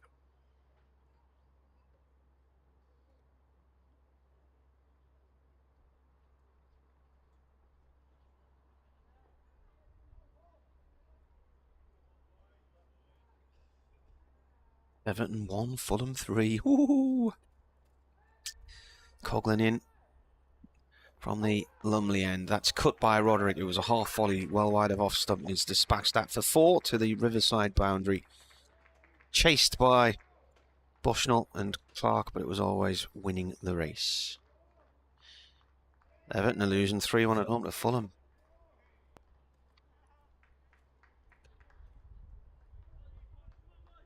I wait his response. Here he comes. Who? Who were losing 3-1? There's your bonus point. Everton, did you say? Yeah. Oh, okay. 92.5 overs. Oh, not worry too much. No. Coghlan in. Driven by Roderick. He hasn't timed it well. It's gone wide of mid-on. It's been chased by Rain. 1 run.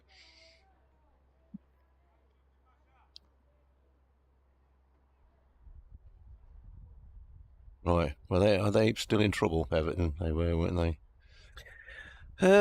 Possibly. I don't know. I've not looked at any tables for a while, actually. I was reading some team have had 8 managers this season. Some team in Watford? Non-league football. Non-league. 8 managers this season. I tell you what, you're shouting, man's going to have a long day today, isn't he? He'll sleep tonight. He certainly will. Yeah, another bonus point for Worcestershire. So we're in the, what are we in here? The 94th. So 93rd goal. So we've got 17 overs, Worcestershire, to get. Well, they should get another 50 to get another batting point, which would take it level on points. Unless, of course, they lose a wicket. Or 2. So, still trying different things. Scott Borthwick. Fair dues. It'll be Potts to bowl. And he's going to be bowling around the wicket to the right-handed Roderick, who gets a short ball and he flicks this one away off the hip. Down to fine leg for a single. Roderick goes to 42. Very pleasant evening Nice evening to take your dog for a long stroll. Or if you didn't have a dog. It's funny because take our dogs. There's about 3 or 4 different walks we go on. There's next ball is short. Ooh, in the air for a while. Didn't really time that. Hurling down the stumps there. Throw from Coughlin.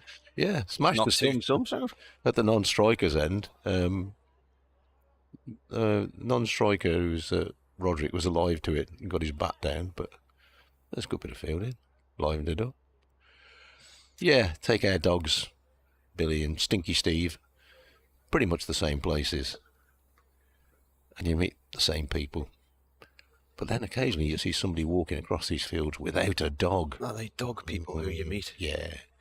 You never know what they're called. Do they have pictures of their dogs on their T-shirts? No. Next ball is short. Oh, that's a good stop by Robinson, because that moved a lot after it had gone past the batsman. Did well to get down to his left. No, but you know him as, he'll pop his owner and so and so. You don't know what their names are, but stop and have a natter, as long as Stinky Steve hasn't took a chunk out of them. But, yeah. You see somebody walking without a dog. Ooh. A normal person. Who can that be? He's walking without a dog. Are you mad? Potts races away again, and this is very short again, in fact. Haynes just stood there, didn't move at all. Didn't duck, didn't weave. Just let it go through. 104 for 4, Worcestershire. Haynes 102, Roderick 42.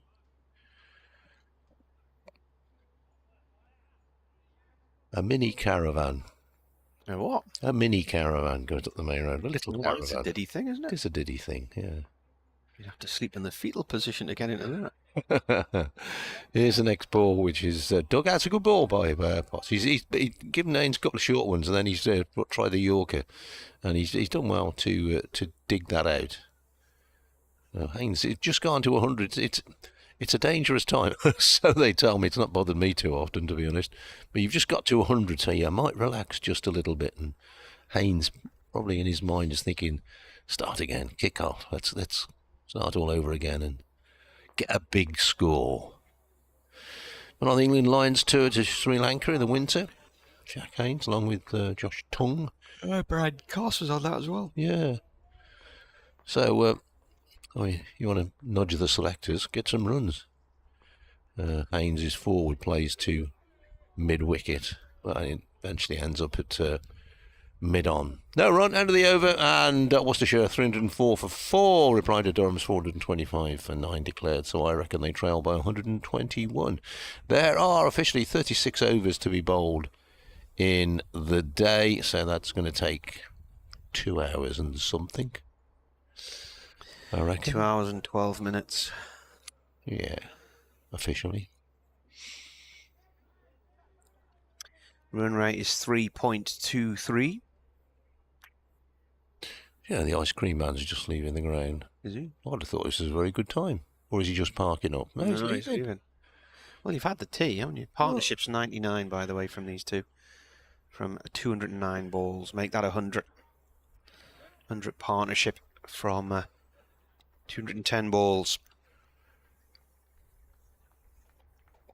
A ripple of applause. And then the scoreboard tells you what's happening, and more people burst into action. Yeah, but it's evening, isn't it? Perhaps he's got a round to do, the ice cream man. Perhaps he's got to go round one of the estates. Oh, Sunderland have scored 2-1. Oh dear. Oh.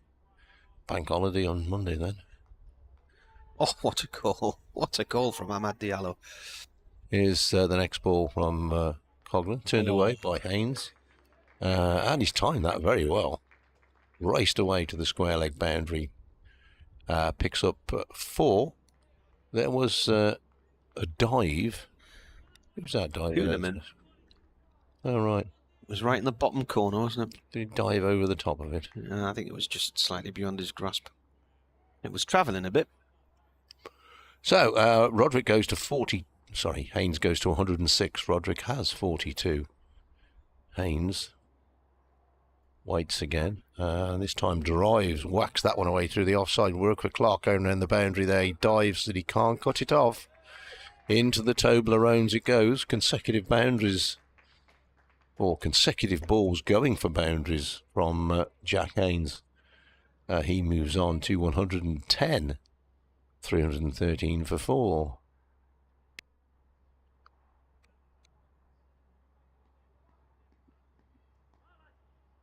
Holland just losing his line of length a bit there. Baldwin was short, it was pulled away, and then a juicy half volley. Still a couple of slips in. Coghlan bowls. Haynes tries to drive again, gets an inside edge onto the boot, and the ball trickles away on the offside.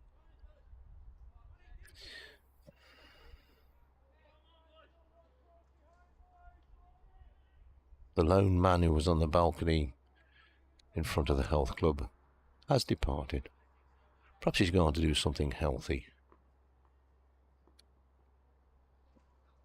Coghlan's next ball, Haynes goes back and punches the ball into the offside straight to Borthwick at mid-off. Nothing for his troubles there.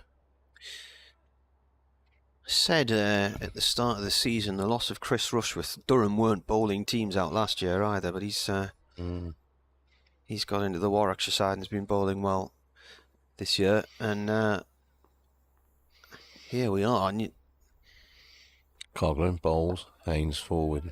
You can't see how Durham are going to bowl Worcestershire out here at the minute.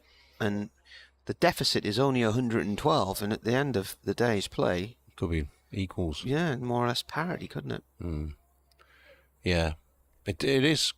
Yeah, I looked at the teams, the squads selected the night before the start of the game. It does look a bit funny seeing a Durham team with no Rushworth in it. And the year before they were struggling to bowl sides out as well. So. Well, was it... Yeah, well, we had those day-night matches, or was it after that, when Wood and Rushworth opened the bowling for Durham here, and Worcestershire struggled.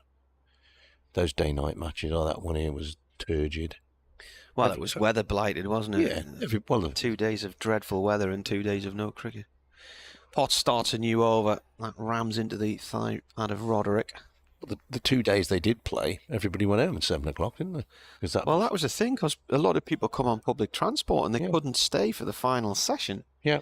And, somebody was pointing out to me it wasn't worth coming to that game. It takes them more than an hour to get from the other side of Newcastle to get here. They've got to get the bus, then the metro into town, and then a bus out of here or a train out of here. Yeah. So... The ground was empty. A lot of grounds were empty. No, they were. Potts round the wicket, he bowls. Slightly slower delivery to Roderick. Roderick picks it out, goes for a quick single back past the bowler. There was one night after it had been raining down in Cardiff that first year, and I remember Dave Bracegirdle was down there watching Notts, and he counted 46 people in the ground. And that first year they did it, it was miserable, it was freezing cold, it was a wet June. Yeah. And the following year we played... Durham played Warwickshire here, and it was bright sunshine, it was really warm, and they didn't really need to stick the floodlights on at all for the 4 days. Yeah. In comes the bowler, that's pulled. It's gone out towards deep mid-wicket.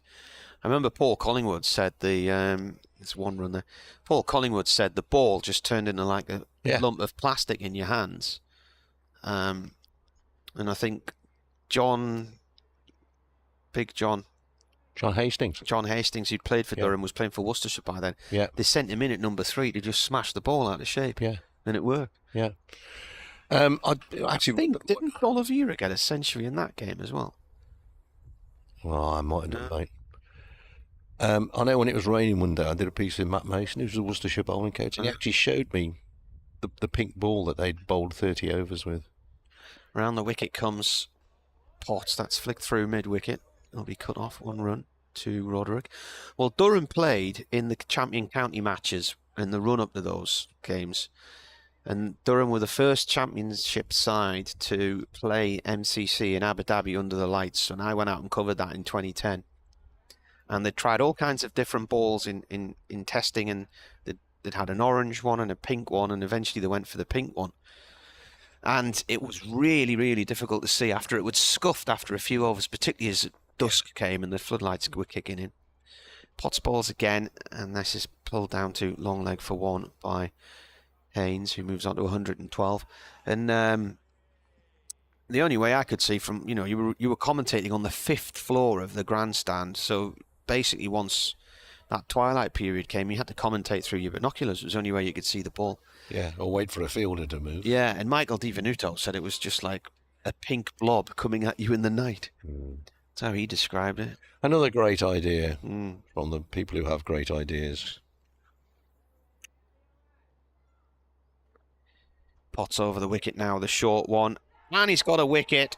Bangs it in short. Roderick takes the bait and he's out for 44. Potts is thrilled. The deficit is 108. And a long innings comes to an end. 108 balls he faced there. And off he goes. 317 for 4. Oh, Ben Rain didn't have to move, did he? No, straight at him. Yeah. A good little knock again there from Roderick. What's the deficit? 108. Well, even if Worcestershire were all out tonight for another 50, there's not time tomorrow to set up a game, is there? No. This will be Matthew Waite coming in at number 6. Century maker. That derby last week, in fact, an unbeaten century.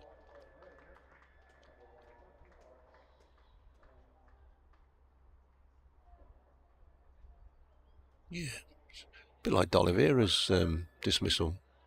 Bit out of the blue, really. Couldn't really see anything coming. Partnership was 112. How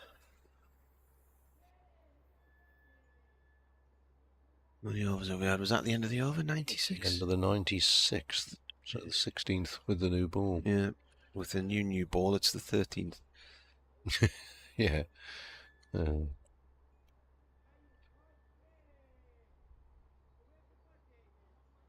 So, we've had a huddle, and the boys have had a drink, and the new batsman is in, although he won't be facing, because it was the last ball of the over.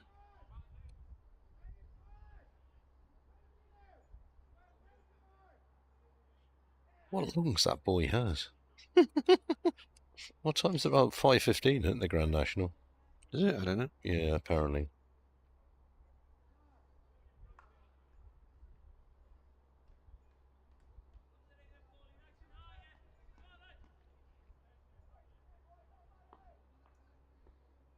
So, start of a new over.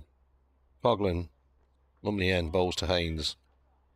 Lets the ball go through. The sun is shining on the, I'm going to call it the terracing away to our right, because there's no seats. Oh, that's bright, isn't it? There's no seats in there at the moment. It's very nice and bright. Be ironic if that had come off because the sun was reflecting off the stand, which has happened. Yeah. That's why, well, the sun and reflections, as Coghlan hit the bowls, pushed away on the offside, no run. Reflections of the way we used to be. Is that the one? Yeah. Max, do you remember the little porter cabin we used to sit in here? On the far end. The far end. Yeah. It was at an angle, so every time the sun was at a certain position, because it used to get very hot in there, it was like being on the set of Tenko. And we'd have the windows open and let some air in, and then the batsman would complain because the light was reflecting off the angled window and have to shut them. Coghlan in, bowls, pushed away on the offside, no run. My mother-in-law did the catering for that. For Tenko? Yeah. Where was it filmed? No idea, I'm joking. I think they only had a bowl of rice every Thursday. Derby, of course, when they started playing night games, they had to turn the square end there because the sun was setting. Yeah, but what they did was they cut down loads of trees at one end. They did. And here's Coghlan hurtling in, bowls. A slightly edgish drive, I'm going to call that, from Haynes. Goes out to backward of square. I think it's looked more mid-on. But he picks up a single, and Worcestershire go to 318 for 5. Jack Haynes has 113. Matthew Waite about to face his first ball of the contest. Yeah, because what they did, they got some pallets up on her. Yeah, I was there. Yeah, and tried to block the sun off. They cut all these trees down at one end of the ground and then realised the trees had been blocking out the evening sun for years and years and years.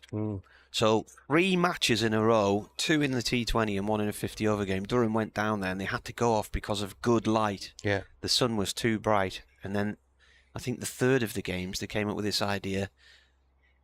Coghlan in bowls, Waite forward, pushes to mid-on. They brought the crane in and they hanged this huge sheet of steel off the crane to try and block out the sun. Yeah. And then the moment the first ball was going to be bowled, I think it was by Neil Killeen, he was coming into ball, the batsman complained that Neil Killeen was in the shadows and they couldn't work out how he was holding the ball, so it was an unfair advantage to the bowler, so they went off because of the light again. So the steel sheet didn't work either. Coghlan in bowls, forward comes Waite, pushes the ball away, and there is no run. So they turned the square around at Derby. They also turned the square around at Old Trafford, but not for the same reason. I think that was because of building works, wasn't it? Yeah, well, they demolished the old media centre. Yeah. But they were redeveloping a lot of the ground, weren't they? So they turned it around because they built the new media centre and the dressing rooms at one end next to which back onto the metro line. Yeah. And so where the old media centre was facing into the west, so they turned the square around. And they've never replaced that building. It's that huge gap now where they put that giant temporary stand every year. Yeah. Or stages for rock concerts. Permanent temporary stand. Yeah. There was a local club we used to play very often in an evening game. You bowled all the overs from one end because the batsman couldn't see anything because of the sun setting. Potts into bowl, and it's a shortish ball. It's an uppercut, and it's played out towards the point boundary by Haynes for 1. He moves on to 114. 319, 4-5. Deficit drops to 105. I realised yesterday that I've played cricket with the new president of Yorkshire. Who's that?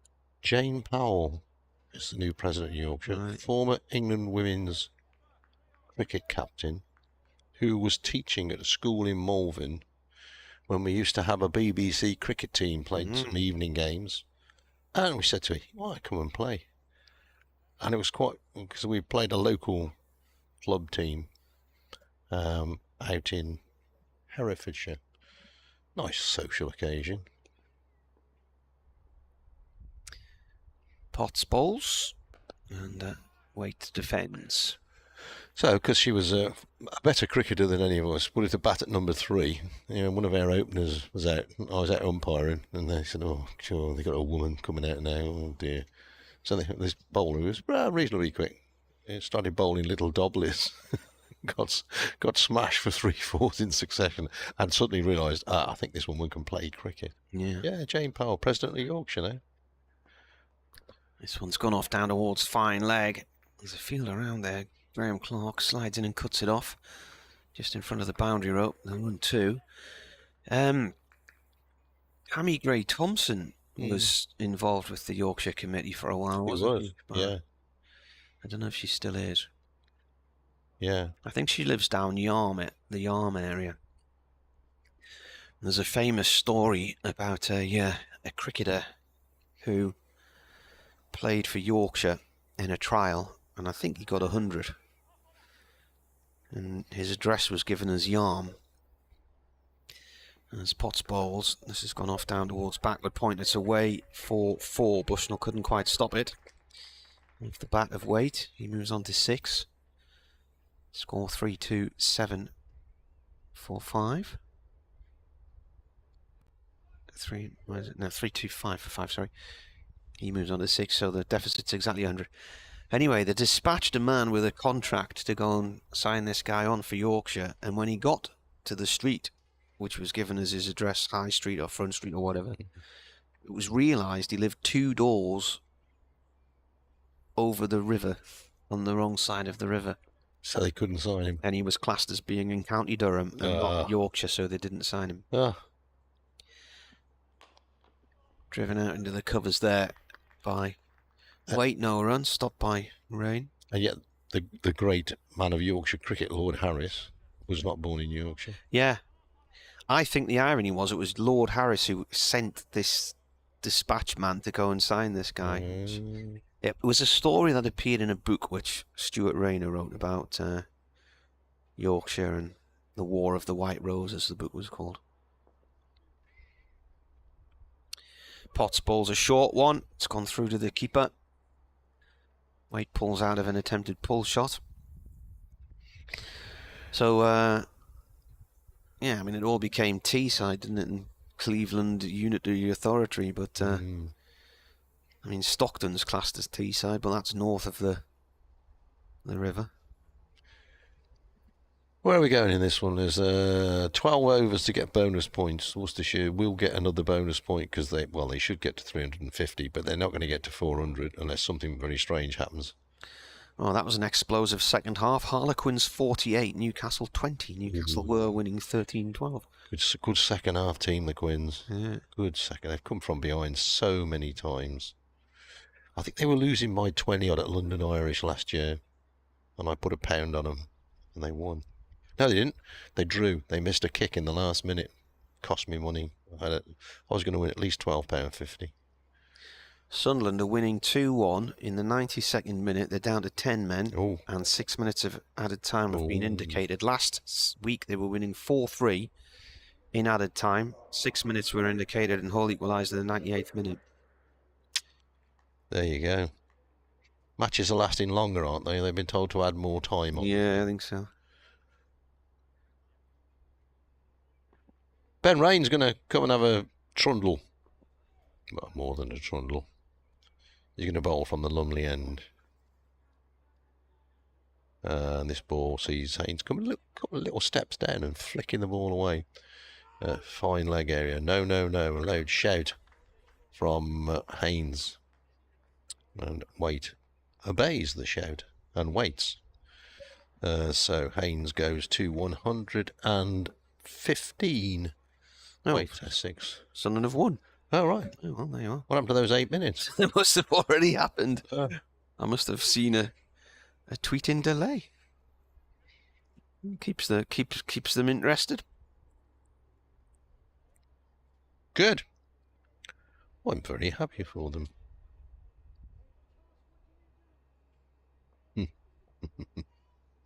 Here's Rain coming in and pushed away on the offside. Occasionally you pick up a bit of the shouty man's conversation.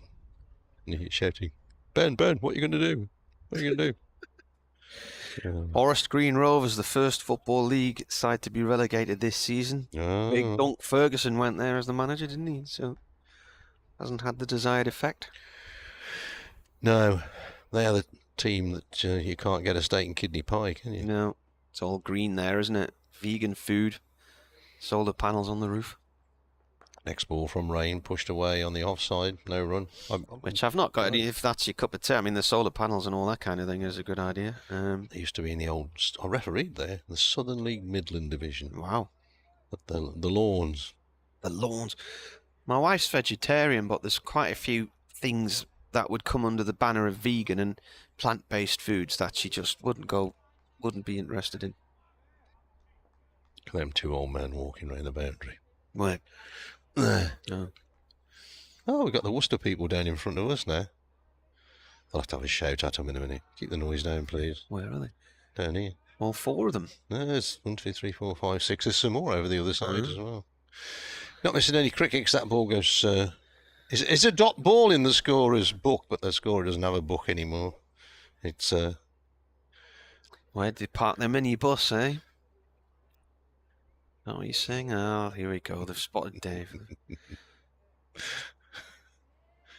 Come round to the Bradders enclosure. They're all good people. Ben Rain is the bowler, and that's a sharpish old delivery that this time of day. Wait, has to get out of the way of that one. Good bouncer.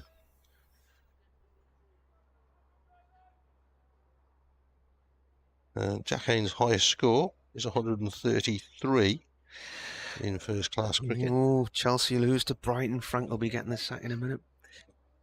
He'll be about their 5th manager of the season. It's a bit of a bizarre appointment anyway, wasn't it? Was he cheap or something? Here's Rain's next ball. Forward comes Waite, pushes away on the offside. again. We've still got 2 hours to go here, you know. We have, yeah, a lovely 30. We got 30 overs left, or 31. 31 on the board. So it's going to be about 5 to 7, unless they get Kuhneman on to bowl a few. I'll go and do an update to somebody. You don't know who or where or when?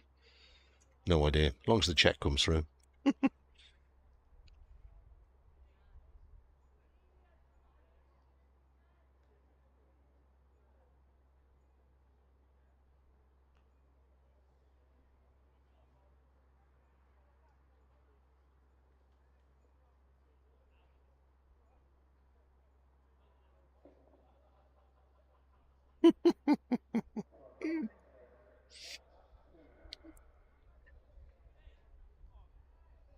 Matt Kuhneman is coming back on. He's going to have a bit of a twirl in the evening sunshine here, or the late afternoon sunshine. Oh, it's only 5 o'clock. It's the afternoon sunshine, isn't it? It's a very pleasant day out there now, actually. Durham supporter walking past down the front of the stand in a pair of shorts, coming to sit in the sun. The pavilion is in shade, so anybody sensible's moving to the other side of the ground, either here or on the southeast corner where you're in the sunshine. Nice afternoon for it. Kuhneman then left arm round from the Finkel end.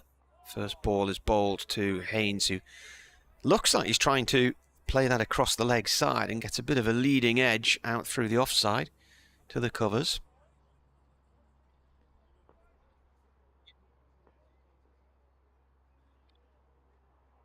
Kuhneman again in bowls, defended on a length.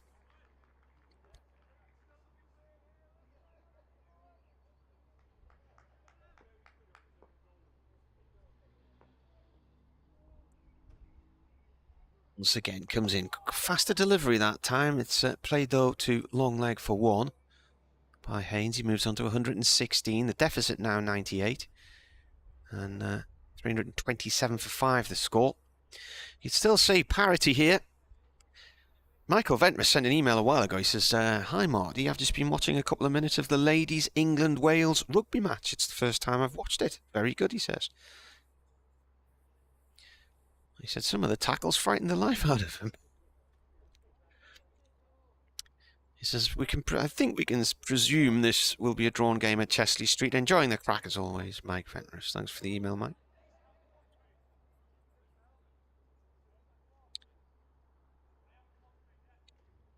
There's a delay in proceedings here. I'm going to bring a helmet on again. Kuhneman's rearranging all of his field. Long legs being brought up. Fine legs come into short extra cover. Short mid wicket now.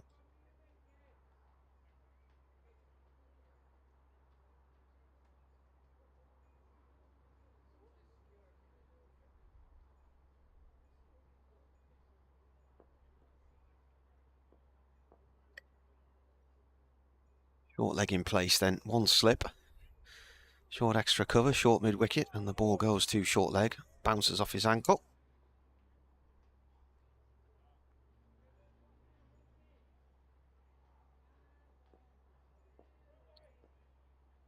$327 for 5. 30.2 overs left today. Another little dab to short leg, no run there.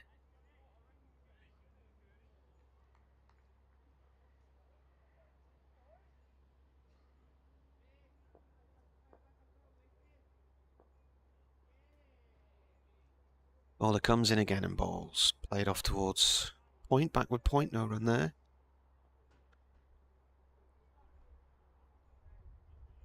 That is the end of the over.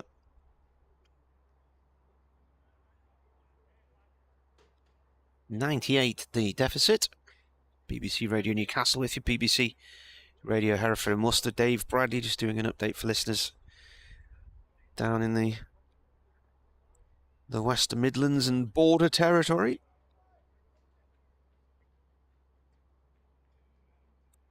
South Shields, who got promoted in National Premier Division North, or whatever the title is now, they've won 2-1 today against Warrington Town. I think they were a goal down earlier.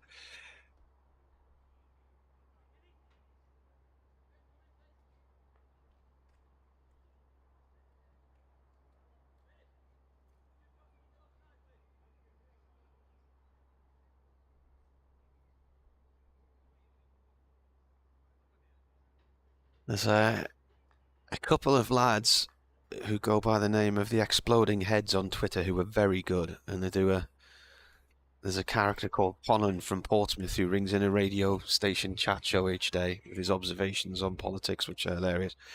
But they also have one where they do a football chat as Rain comes in here and bowls, and Haynes going for a quick single. He's played that between the bowler, silly mid-off, and the stumps. Done well there, got a single. So they have a podcast which is called Sports Horn, and it's the Ian Five Ankles Breakfast Show, so it's very funny.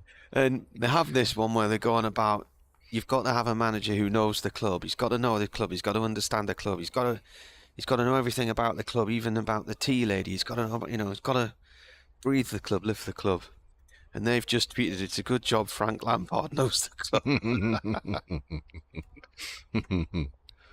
Very good. Rain balls, turned by Waite to short mid-wicket, no run there. Tumbling stop. I'm told the Grand National could be delayed. There are protests. There's been a few arrests today. Yeah. People trying to disrupt the meeting. Apparently there's protesters on the course. Yeah. Can you remember the one that started and then didn't finish? Yeah. Because the protesters... I was listening to that one. Tell you where we've been that day. We've been to watch Sheffield Wednesday against Sheffield United in the FA Cup semi-final at Wembley, which was a lunchtime kick-off. So Rain comes in and bowls. That's gone down the leg side. A short bouncer missed by the keeper. Dreadful ball, and it's gone for 4 byes. Or is it going to be wides? It's wides. 4 wides. Not a good delivery. And then there was the one where half the field didn't start. Well, that was it. Oh, was it? Didn't Ishaness win that? There'd been loads of protests, and it was a false start or something? No. Yeah, there was a false start, and then they started again, and half the field went round, and the others didn't, and they rerun it on the Monday, didn't they? Right. Then there was the one when they had the fire. The fire? There was a fire there, or something happened. No, bomb alert. Yeah, the bomb alert, yeah. Short bouncer from Rain. Well, the one I'm on about was the one where animal rights protesters had tried to disrupt the start of the race, and there was a false start, so they reamassed them, and I think the rope snapped or something, and some horses set off and the rest didn't. And they did the whole race, and when it got to the end of the race, they realised it was a false start. And I remember the jockey absolutely furious live on 5 Live, swearing his head off, and they were obviously looking for the bleep button. Yeah. In comes Rain again. This is turned off towards mid-wicket for 1 run. I think the one you're on about with the IRA, I think that was the one that took place on the Monday. Could have done, yeah. I remember Jenny Pittman was interviewed on the telly. Yeah. I mean, a pretty hard... I've interviewed Jenny Pittman, a pretty hard woman. And she was in tears because her horses were still in the stables. And she couldn't go and look after her horses. Oh, and there was a fire in the stable. The IRA bomb. Yes, that's right. Yeah, I remember that, yeah. Or it was a bomb alert. Yeah, well, that was what the IRA started doing then, wasn't it? Oh, yeah. Lots of bomb alerts. Yeah. I remember they brought the East Coast Main Line to a halt one Christmas. Rain comes in, shortish ball, and that's pulled out towards deep mid-wicket. There's a man out there, 1 run. But on the occasion where the animal rights protesters interfered with the start of the race, and then what proceeded was the false start. We'd just left Wembley. So Sheffield Wednesday had just beaten Sheffield United in the FA Cup semi-final at Wembley, and we were driving from there to Watford to see Watford play Luton Town in another derby match. And 2 of our friends were playing in that game. Keith Wath was a keeper. Gary Porter was the Watford captain. So we got up for the second half of that match. Rain bowls. This has gone off towards square leg for 1 run to wait.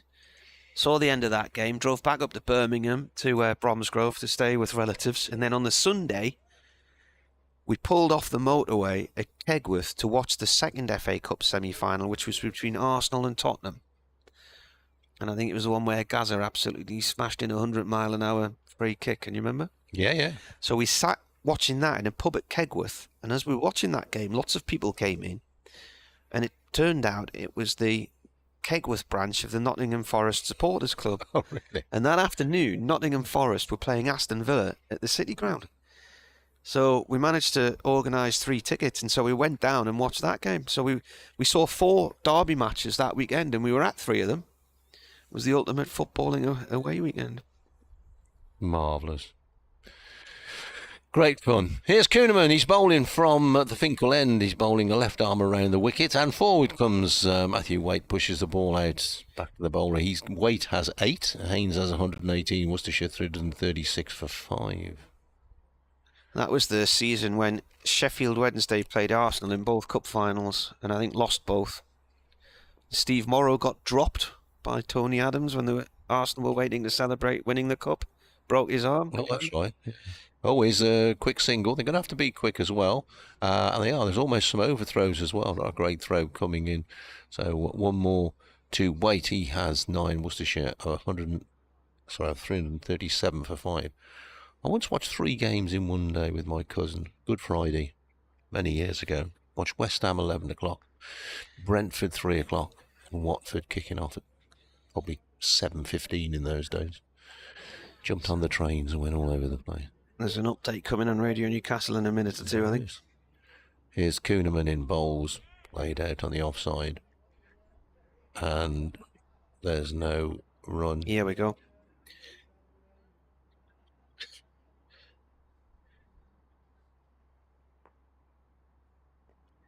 Well, we have seen a wicket since tea. Gareth Roderick pulling a ball from Matty Potts to mid-wicket, and he was caught by Ben Rain on 44. That was after he'd added 112 for the 5th wicket with Jack Haynes. Haynes is never a batsman in a hurry.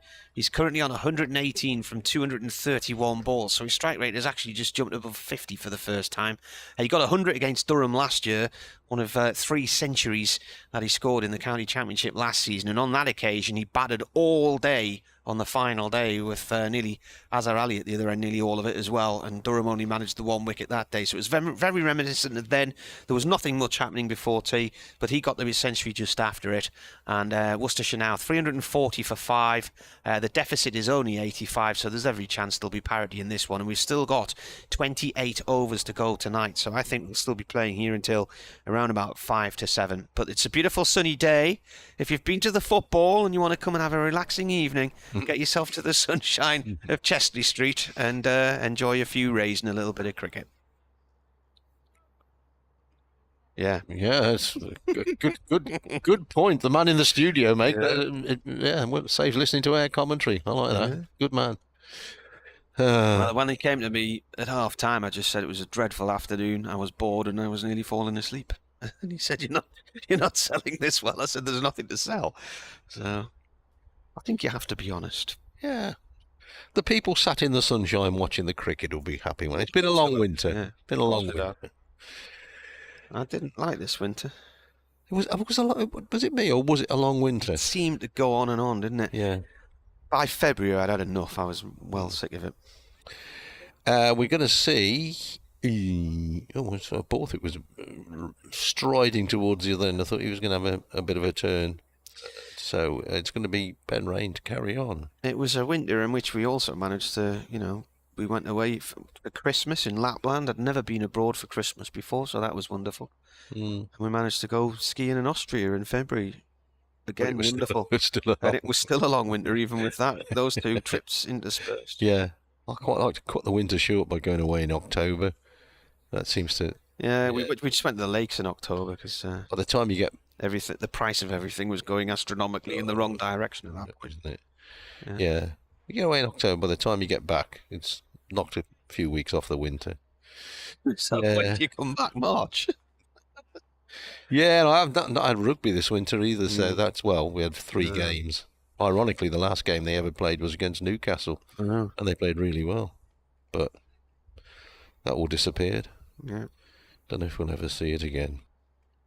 Here's, right, what we're going to have here. We're going to have no slips. We're going to have a 3rd man, fine leg. 2 others out on the leg side boundary, mid-wicket, mid-on, mid-off. Extra cover. Short. Haynes plays a tennis-style shot. Can't quite get that on, I think. Durham are going to try and bore them out here, I think. Bore them out? Bore them, yeah. Yeah, you'll get bored. If Worcestershire You can't see... How many wickets have we had now? 15. Yeah. You can't see, in any stretch of the imagination, another 25 wickets falling in this game. 14 we've had. 9 and 5. Oh, yeah, they declared, didn't they? Yeah. Yeah, and if Worcestershire's still batting at close of play, scores will be level. And they might fancy batting on tomorrow and getting some batting practice in. Mm. Or they might fancy declaring and giving their bowlers a run round. Anyway, back to the present. Ben Rain is in and bowls. Not sure what that was. Bounce it down the leg side. Yeah. It's interesting, Ryan Campbell, the Durham coach, saying he doesn't like a draw, but if you can't bowl the team out and the other side just want to bat and bat, then it's not in your gift, is it, I suppose? But they did declare here to try and move this game on a bit. Yeah, well, they also declared because it was a good time to declare just before lunch, wasn't it? Yeah. Whereas last week at Sussex, having lost the morning session, they came out and batted aggressively, but then on the second morning lost 3 cheap wickets. It cost them in the end. Rain in, and that's flicked at that. The wicketkeeper has half an appeal, but not serious. That's 3 shortish deliveries so far, I think, in this over. So Ben Rain he's got 1 man on the boundary, 2 men. He's got a fine leg on the boundary, a mid-wicket type person on the boundary, a mid-wicket, a square leg, and somebody just backward of a square there for the top edge. So it's pretty obvious what he's trying to do. He's in again, and Haynes does pull this one away to square leg or just behind, picks up a single. I don't know if it's a psychological thing, but these 104 over days always seem to drag because they're not action-packed. They never seem to be action-packed, do they? They're long days and the batting teams just plod along. Yeah. Somebody said once, if you give them 50 overs in a day, they still won't finish before 6 o'clock. I remember one day at Leicester, I think there were 12 overs left at 5 o'clock, and we finished at 10 past 6. I remember being on the field at 20 to 8 once in Warwickshire. Yeah. Next ball is short again, and this time it's Waite who goes back and pushes away on the offside, picks up a single. Bushell comes into field. Worcestershire are 342 for 5, so they trail by 83.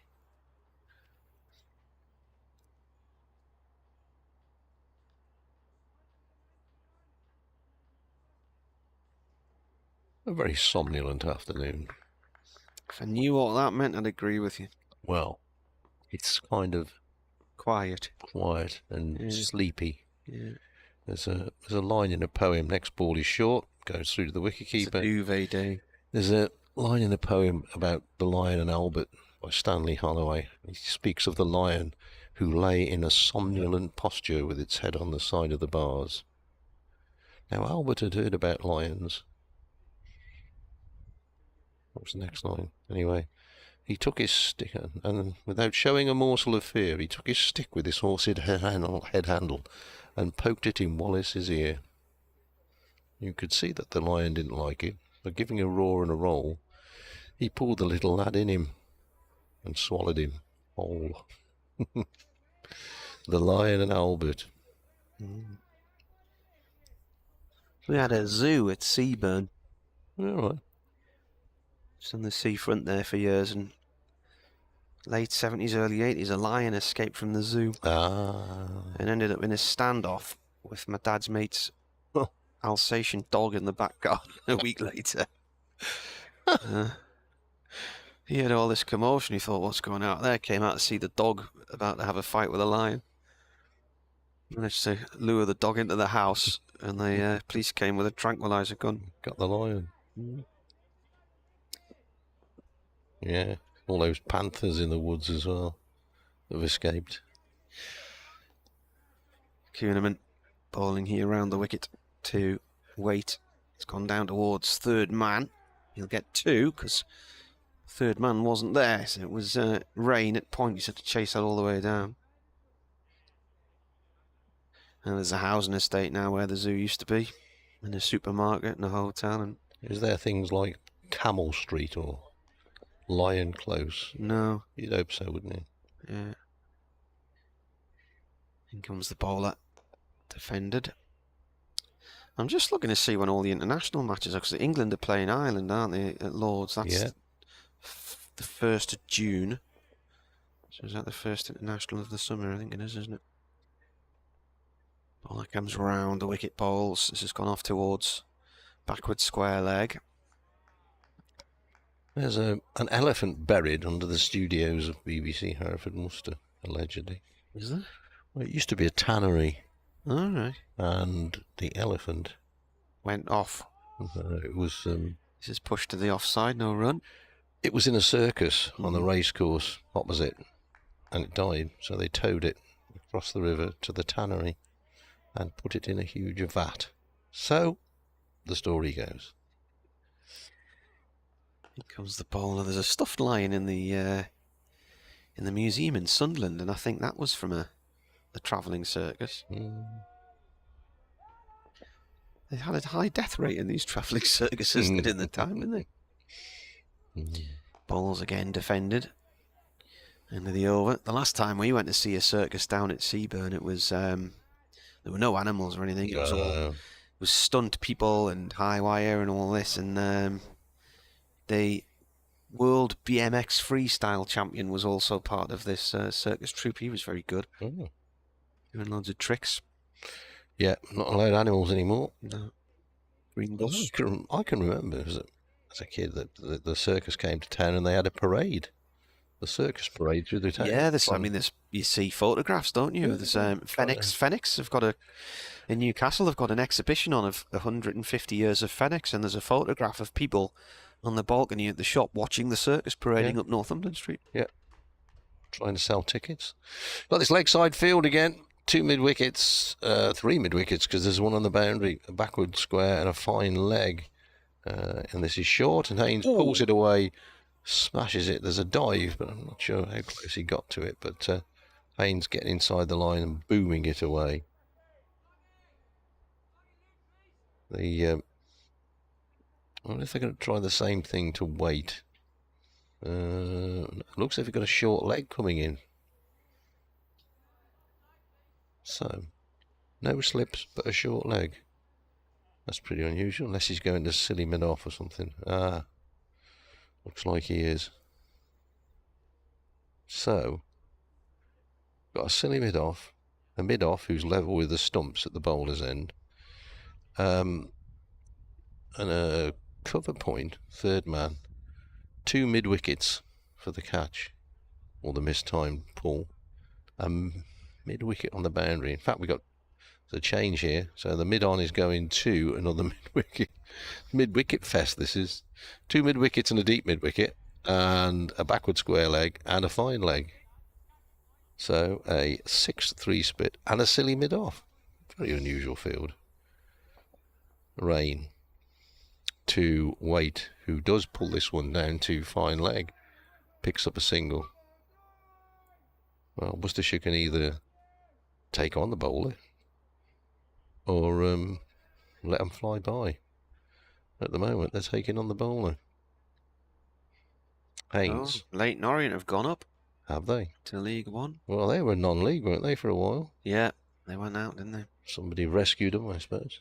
Well, Justin Edinburgh helped start turning things around. A former Tottenham player became their coach and sadly died very young. Oh, he did, yeah. Rain in. Guess what? Short ball. Saw Justin Edinburgh make his debut for Tottenham against Sunderland at White Hart Lane in 1990.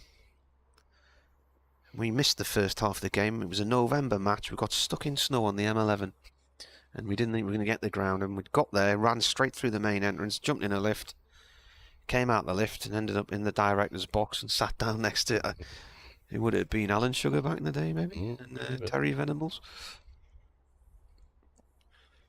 Here's Rain from the Lumley end. And this is a bit more of a normal ball. Goes down the leg side. Rain's got his hands on his head. 1 or 2. Didn't get a tickle on that, did he? No, I just think he thought it was maybe going to get something on it. Shadows of the players are taller than they are. Just moved away at the last. 3, 4, 6 for 5, Worcestershire. Trail by 79. rain. Bowles digs one in again. This one doesn't really get up there, and Haynes plays a sort of a paddle sweep shot, if there is such a thing, out to backward of square on the leg side, picks up another single, and Worcestershire go to 347 for 5.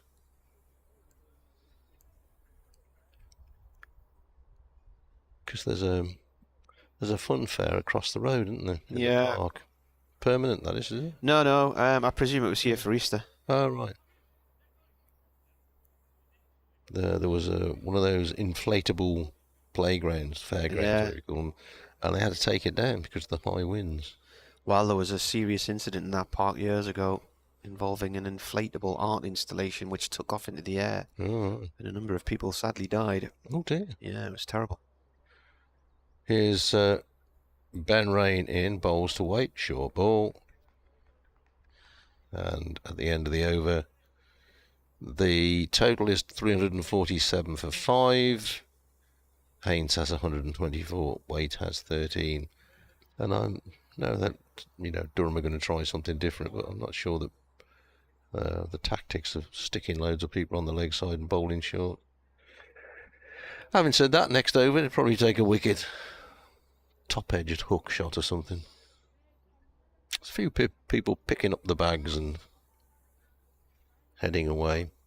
The vast majority of the crowd are away to air right now, sat in the sunshine. Looks nice over there. All down in front of us. There's a lady on the top of the upper deck, and short sleeves there, getting a bit of a tan. Yeah.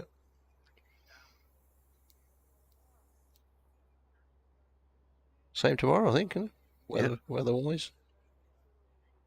There were actually quite a number of Northern League matches did take place today. Oh. 1 or 2 postponements, but quite a few in Divisions 1 and 2. Hereford won, tell you that. Who were they playing? Oh, I don't know. There was a very noisy crowd in the background when Keith Orr was doing his final report. Lucktonians won at rugby, I know that. I went to Hereford's ground in early 90s, mid-90s. An attempted sweep here. Not the best of shots from Haynes, but the excitement of the appeal soon disappeared. Maybe a sign there was a bit of bat on it as they were appealing for LBW. Yeah, I was staying at my auntie's in Bromsgrove, and me and my girlfriend at the time, we decided we'd pop over to Hereford because they were playing Hartlepool. Just pushed away by Haynes for 1. Anyway, we got there and we were having a pub lunch just around a corner from the ground, and these lads came in and said, "Can't believe we've driven all the way from Hartlepool and they've called the game off." So we just, we ended up going to Ross on Wye or somewhere like that instead, and spent the afternoon looking around the bookshops and things. Who are they playing? Hartlepool. Yeah. Yes. I completed my 92 league grounds in Hartlepool. Hartlepool against Hereford on a wet Tuesday night. Well, that was my plan at the time. I used to do a lot of sort of ground hopping back then. I think I got to about 72 grounds, and then it's all fallen by the wayside. But easier from the Midlands. Oh, definitely, yeah. Kuhneman comes in and bowls. Played back to him. We were once on a... when I was working at 5 Live in London, we got the train to go to Cardiff to go and see Sunderland play at Ninian Park, and on the way back there were loads of guys who knew each other, all sitting around these tables in our carriage. Little play up towards mid-on, no run there, and it transpired they all worked for railway companies and they all had free travel passes, and they completed the pyramid. This is defended. Some of them had also done the conference and the non-league pyramid, all of Scotland. Oh, really? And the League of Wales. And this guy, who I was talking to, he was on to some sub-league in Wales, like the Pembrokeshire Lions. Yeah, it was just no run there. He told me where he'd been, and I don't even think I'd heard of it. And I've spent quite a bit of time in Wales over the years, and so it wasn't even the League of Wales. It was a level below that. Yeah. And he just said once he'd completed the 92, he had to continue. He did Scotland over a period of time, and then... I mean, I've seen guys when I've been sitting watching Sunderland RCA, and there were these 2 lads sitting next to me, and I was chatting to them, and they'd come up from Worcester or somewhere. Yeah.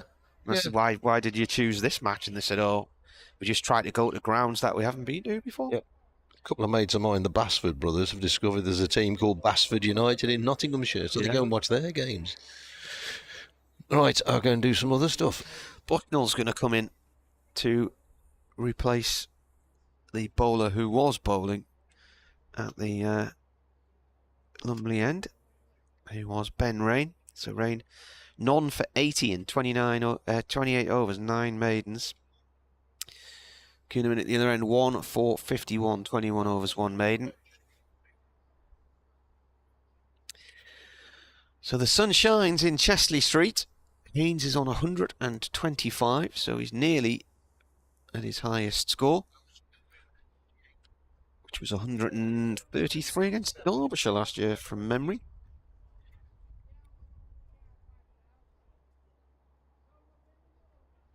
$133 last year against Derbyshire, 127 against Leicestershire, and 129 out against Durham.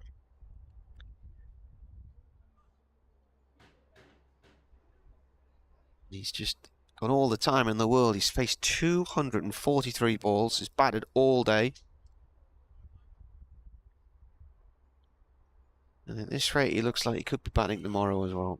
Grand National's underway about 15 minutes late, I'm informed. What channel is it on these days? Is it on ITV? I think it's on ITV.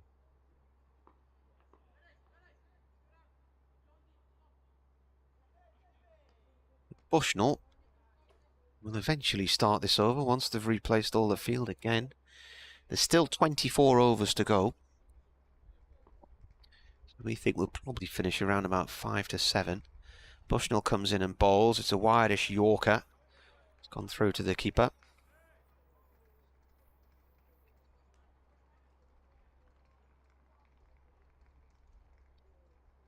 Michael Jones is down below us at third man.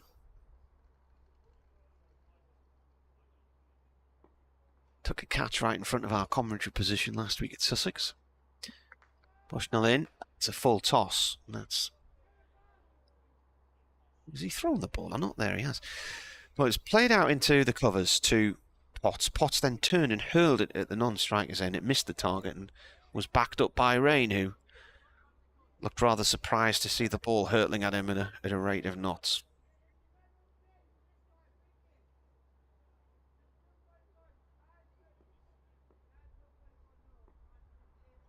Already fallen. In comes the bowler. That's cut out into Potts again, and another throw at the stumps at the non-striker's end, and again he's got Rain running around all over the place here. Rain dives down and stops the ball and looks at Matty Potts as if to say, will you pack that in? 3 fallers already in the National, I'm told. And a few jockeys have fallen off. My good lady wife will not be happy if horses get hurt. Haynes on strike. Bushnell bowls. It's played back into the ground and loops into his hand and then bounces out his left hand. In Brummagem, Warwickshire made 453 for 4 before declaring against Kent, who were 112 for 8. In Division 1, Hampshire batting again in a low-scoring epic against Surrey. As Bushnell bowls, that's turned out through mid-wicket for 1 by Haynes. He moves on to 126, 349 for 5. So 1 more run for what will be the final batting point in this innings, because they're already at the end of the 107th over, so there'll not be any time with 3 overs left to get another 50 on the board. Not the rate they've been going. Run rate's just 3.3. Hampshire made 254, then bowled Surrey out for 270. Hampshire now 127 for 5. Oh, sorry, I'll just turn that down so we don't want to listen to that. It's a bit deafening. This has gone off from weight towards mid-wicket, and there is the bonus point. This is madness, the Grand National. There's a loose horse leading, and there's 2 horses running inside the fence. So it's not looking good. 350 up for Worcestershire. Let's concentrate on the cricket. 107 overs. Notts made 256 in their first innings against Somerset in Nottingham. Bowled Somerset out for 173, so they've really hit back with the ball there. And they are now 97 for 4 in their second innings. Now, I'm not sure how much play, was there any play today at Essex? Did they get on, do you know? Honestly don't know. They're already off for the day there. Kuhneman's the bowler, and coming down a couple of steps, driving through the off-toss side is weight, but doesn't get any runs, so that's straight to the fielder. Did they get any play today there?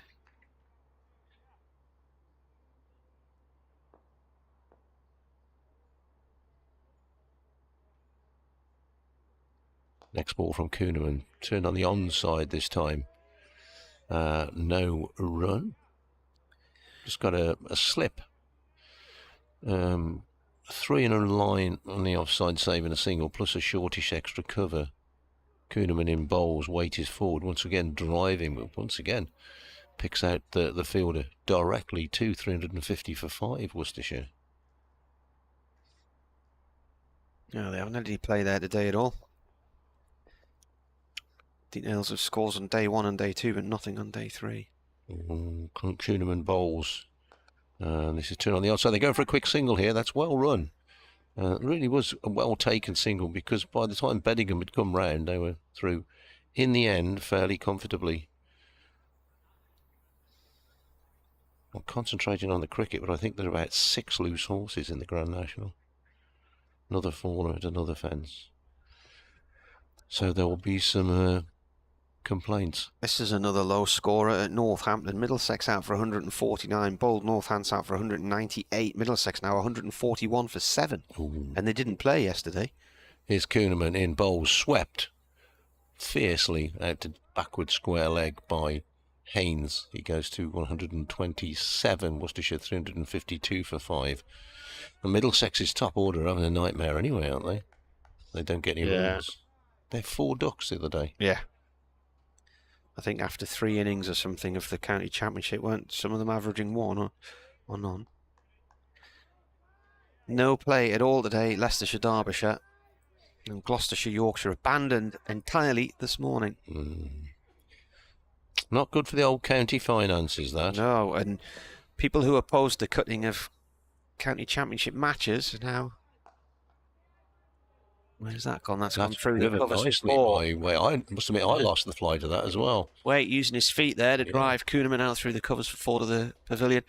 Yeah, they're saying if the county championship was reduced to just, well, I can't even remember what the plan was, 10 matches. So one's rained off. One's rained off. So then you've got 4 championship games at home left now. Nonsense. You've lost an income stream. Well, what's happened? What happened to the Strauss report? It all disappeared because the England Test team were doing well. So the county championship gets the blame when they don't do well. Does it get gets the blame by people who never shouldn't be coming on television and radio and in the papers blaming the county championship for all the woes of England when these people don't watch any county cricket. Yeah, precisely. Don't even know who plays in it. No. I mean, the Potts thing last year, was it? Potts gets in the Test team, bowls quick, and they go, oh, look at this lad. Well, I was sick of hearing about this is wonderful because he's only a second division player. Again, an example, they've never seen him.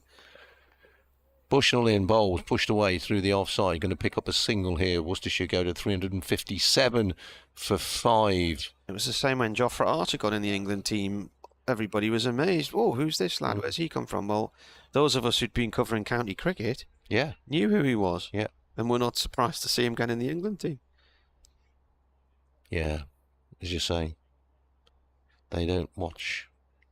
When the lad Pattinson got in the England team, I saw his one test at Yorkshire lad. They were all going. I think it was both said, "Oh, I've no idea who this bloke is."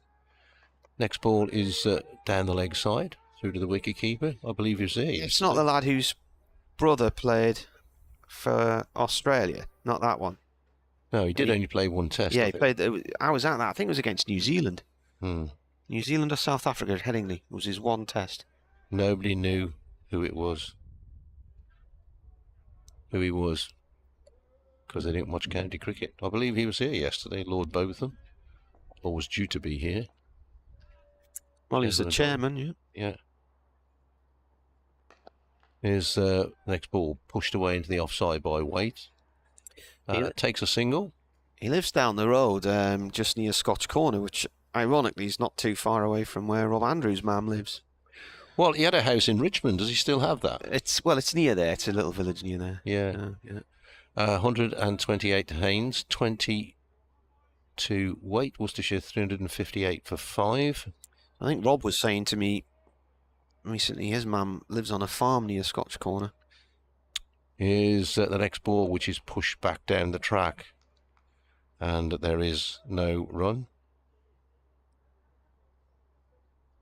Coming to the end of the Grand National, I think they're over the last fence. No idea who's winning because it doesn't say so on my screen. How many of them are left? 1, 2, 3, 4, 5, 6, 7, 8. There's about 10 on the run in. There might be a few more further back, but they've probably been pulled up by now. Here's the next ball here at the cricket, driven away nicely by Haynes, out through extra cover. He might well pick up a boundary there. There's a chase. It's a good cut off in there. That Coghlan way out there, it is. Yeah, good stop. I can't remember if I mentioned my mate Guy this morning or yesterday about going to Aintree. It was yesterday, wasn't it? I was talking about being at Tranmere and the guy recognised my girlfriend off the telly. And Guy was mates with the jockey who won one year the Grand National on a horse called Red Marauder, which was owned by Mason from Mason's Amusements in Sunderland. Next ball turned away on the onside, quick single. Well run, they're running well between the wickets, these two. Almost an overthrow. In the end, the wicketkeeper and a couple of other guys managed to tidy it up. Corach Rambler has won the Grand National, 8-1 favourite apparently. Yeah. Oh, is that the female jockey? No, I don't think so. Anyway, Guy said he knew the jockey who was riding Red Marauder, and he'd called him on the morning of the race and said, what do you reckon? And he said, I'm currently walking the course. He said, it's really muddy, the going's too heavy, and he said, there's no way we'll get around this. The ground's not suitable for Red Marauder, so I said, don't put your money on us. It was one of 4 finishes that year, and it won. Well, as I say, I think there's going to be some talk of the number of horses that have fallen. I think so. Well, there is every year, isn't there? That's the thing. Yeah. Worcestershire are 362 for 5 here in Chesterley Street. 21 overs left in the day.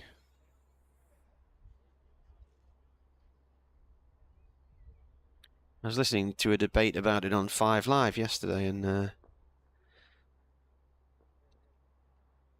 Kuhneman starts a new over here. It's driven out and the cover's no run. And somebody was pointing out that if it wasn't for the fact these horses were bred for horse racing, they probably wouldn't exist. Yeah. Yeah, there is that about it.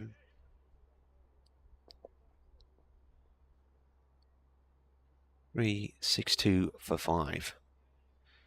Durham could still get another bonus point here if they can get a wicket in this over. The way things are, 109 overs and 2 deliveries in, so 4 balls left for a bonus point. You'd be mildly surprised if they were to get a wicket in that time. So it looks like it will finish 5-5 on the bonus balls. Scott Borthwick's just having a chat with Kuhneman, see if they can magic something up. Meanwhile, Alex Lee's at deep backward pointers practicing his golf swing. A lot of that, don't they, cricketers? I think he's just overcooked it and gone off the back of the green into the bunker. Wrong club. Oh, he's now practicing his putting. This is defended off Kuhneman.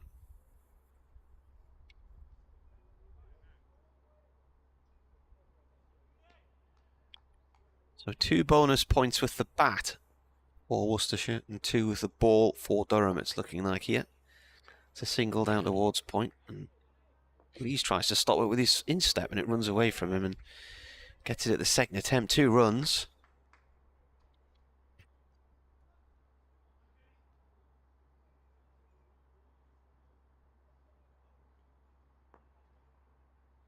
Derek Fox was the winning jockey. In comes the bowler. That's pushed off to Backward point, 1 run.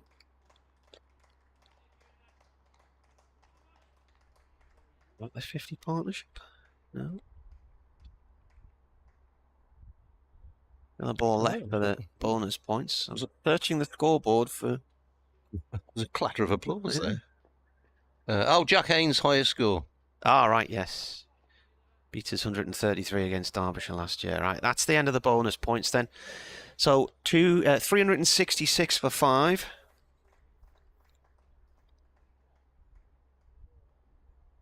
So 2 batting and 2 bowling.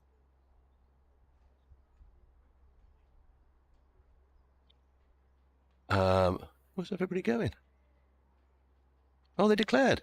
Worcestershire have declared. Huh. Worcestershire have declared on 366 for 5. So they are trying to make a game of it. Well, that took me completely by surprise, that. So, I thought they were all going off for a drink. So Haynes 134. Weight on 22. So Worcestershire declare on 366 for 5, which means they trail by 69.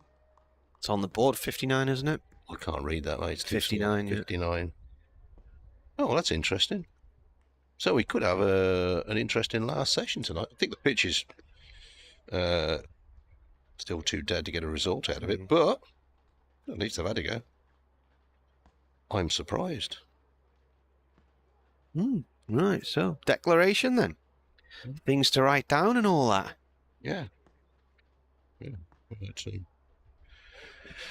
Yeah. Bowling figures, points. Trying to find the places in the Grand National. So unfortunately, BBC Sport is declining to put them up for me. So Jack Haynes' highest score of his career, 134.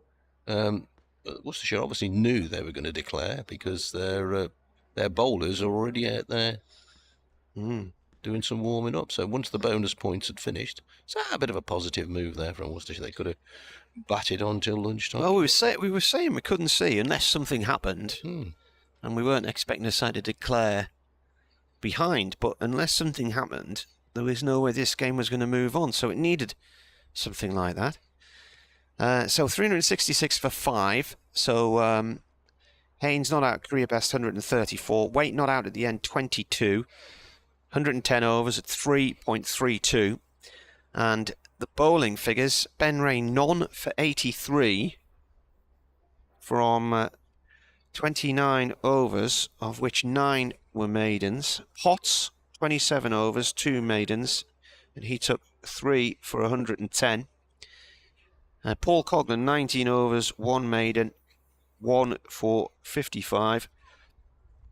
Jonathan Bushnell, 12 overs, no maidens, none for 39. And Matt Koenigman, the spinner, 1 for 61 from 23 overs, 1 maiden.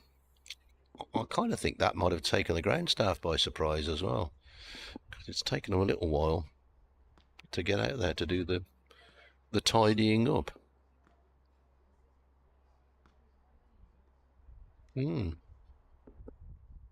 Well, there we are. So 59 the lead for Durham, and we've got 18 overs left tonight. So let's say they went to 3 and over, so they could be 100 runs in front this time, not this time, tomorrow. 100 runs in front by the start tomorrow. Push on? Oh yeah, you never know. It's a funny old game. Right.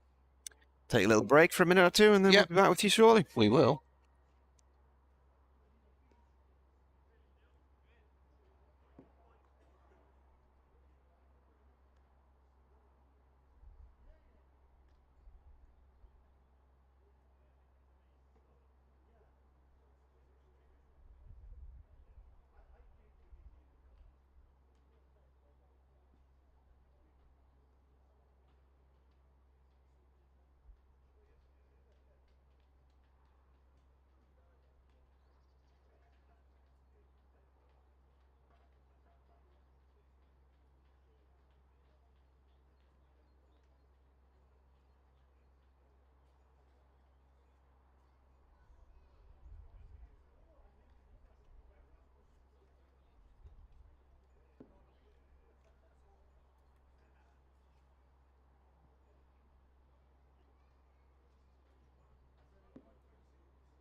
Here we go then. 18 overs left in the day. Durham batting again. A bold move by Worcestershire to declare 59 runs behind. But what it's done is it's given this game a little bit of a G-up when it seemed to be heading in no particular direction. What it means is if Durham are going to come out and swing the bat here, they either go at it to the point where they are out at some point tomorrow and Worcestershire have a run chase opportunity, which might just tempt the likes of Ed Pollock, or they bat in towards lunchtime tomorrow, or whatever, and early afternoon, and then declare to set up some kind of run chase. So it could be a game that has generally been stupefying today, might yet produce an interesting conclusion tomorrow.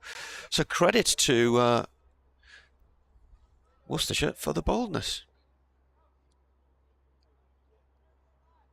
The match needed an injection of something. Maybe we've had it.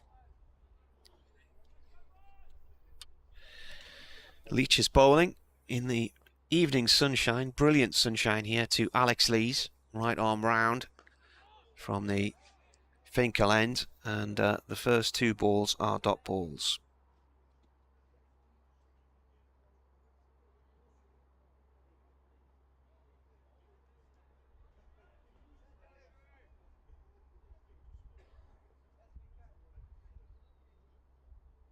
Said earlier that Ryan Campbell said he doesn't like draws, but said it wasn't necessarily in Durham's gift if they couldn't bowl the team out. But Worcestershire have come up with an interesting declaration.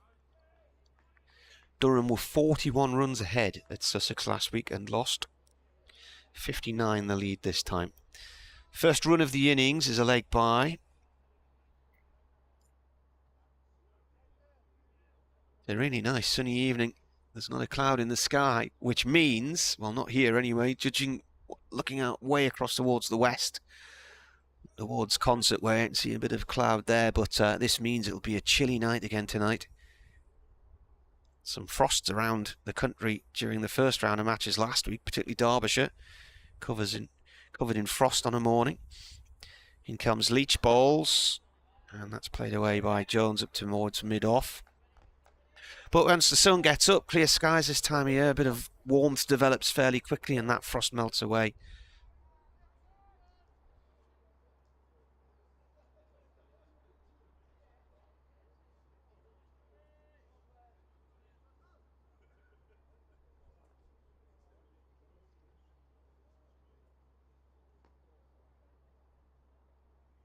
In comes Leachy bowls, that's defended.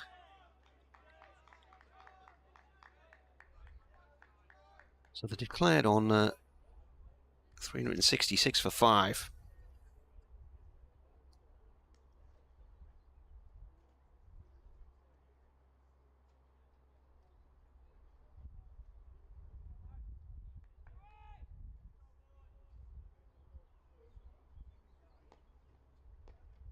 He's coming in right arm over, bowling to Jones. That's defended. That is the end of the over. So the only run was a leg by. So that goes in the extras column.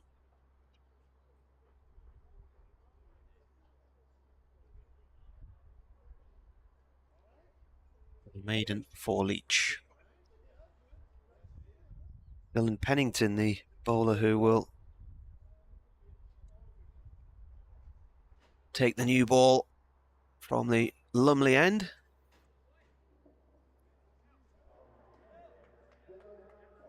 There's quite a posse of people just down below our commentary position now. They've all come round to this side of the ground because it's a bit of a sun trap. Now, any gentle breeze that there is off them because they're in the lee of this stand, so not a bad idea. Lady on the top tier of the County Durham stand, still in a t-shirt there. Topping up the ton. Here's Dylan Pennington from the Lumley end in bowls, forward pushing away on the offside. Has gone past the diving Libby at backward point, down to Leach, who is at third man. So Lees has 1. 2 without loss. Sorry, I confused myself then. Good positive move that from Worcestershire. Like just saved the game as a spectacle as a result of it as well. Well, because it was going nowhere. So you were saying, why didn't they declare when they got to 350? Well, I think you declare when the opposition least expected. Pennington racing in bowls wide of the off stump. Jones lifts the bat and lets it continue on its merry way. Well, there was the element of Haynes getting his highest score as well. That, you know. Yeah. And I know for a fact in the game here between the two last year, Durham would have declared if it wasn't for the. They would have declared earlier if it hadn't been for the fact that Rain and Coghlan had come out and batted aggressively and both got up into the 80s pretty quickly, and then they were on for their first centuries. Oh, yeah, it matters.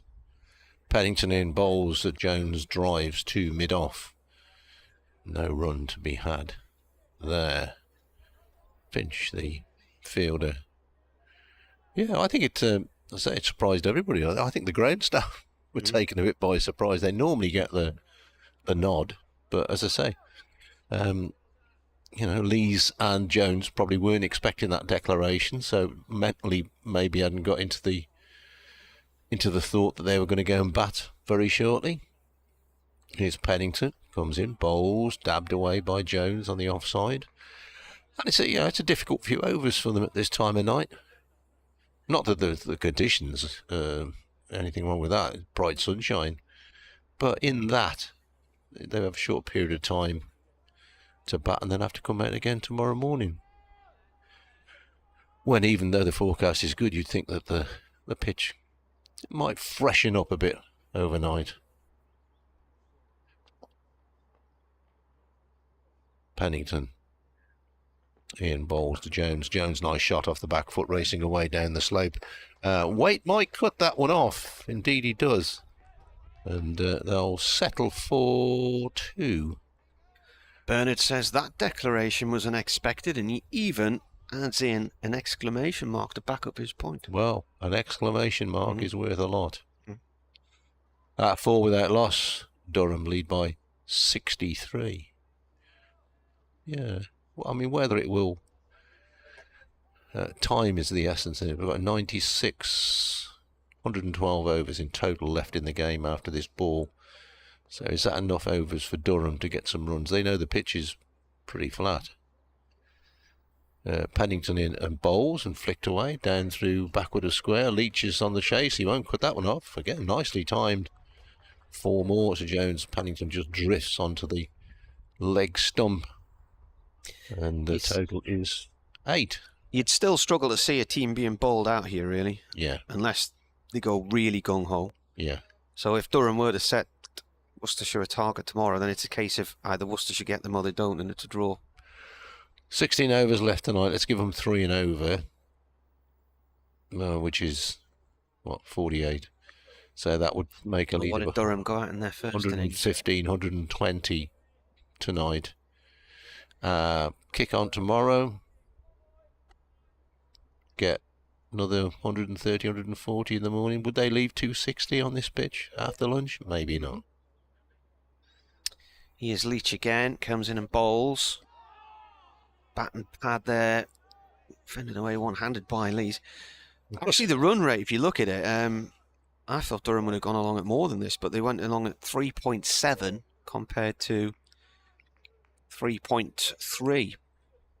So I thought Durham's run rate would have been higher than that, actually. It's, of course, the other scenario is they lose a couple of wickets tonight. Yeah. And that puts a whole different perspective on the game.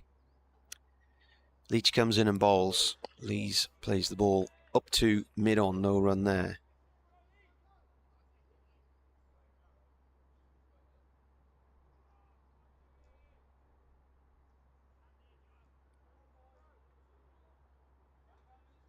Oh, mass of people sat down now, Yeah. up in the stand away to our right. This is the crowded part of the ground now.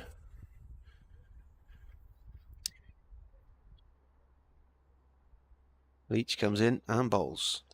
And Lees has punched that away off the back foot with a little pirouette. Picked that up. Four. Picked it up, didn't he, off his pads? Tell you what, I never saw that from the moment left the bat there. It's too bright, isn't it? Well, it was in the air, but there's nobody anywhere near that. Yeah, don't complain, it's too bright. Hey, look at that. Isn't it weird, though, that sometimes it gets too bright to see a dark cricket ball? Yeah.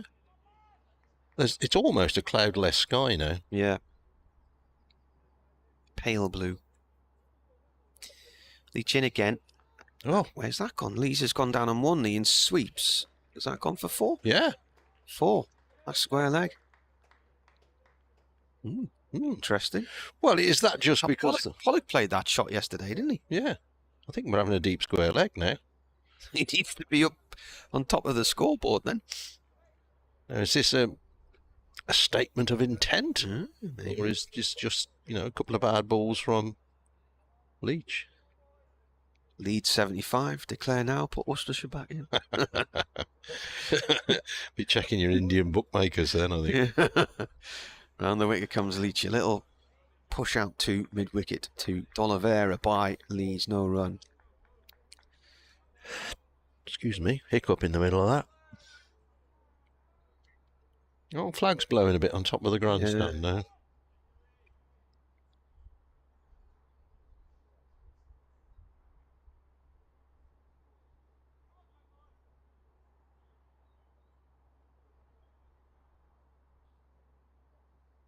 Leach bowls, pushed by Lees to point. No run. Stopped by Libby. End of the over. So, the highlights of today, a new ball that lasted 3 overs. Haynes eventually getting to 100, which took a long, long time. But it was discovering that a chair made my headphones crackle. Yeah. That was really weird. Yeah.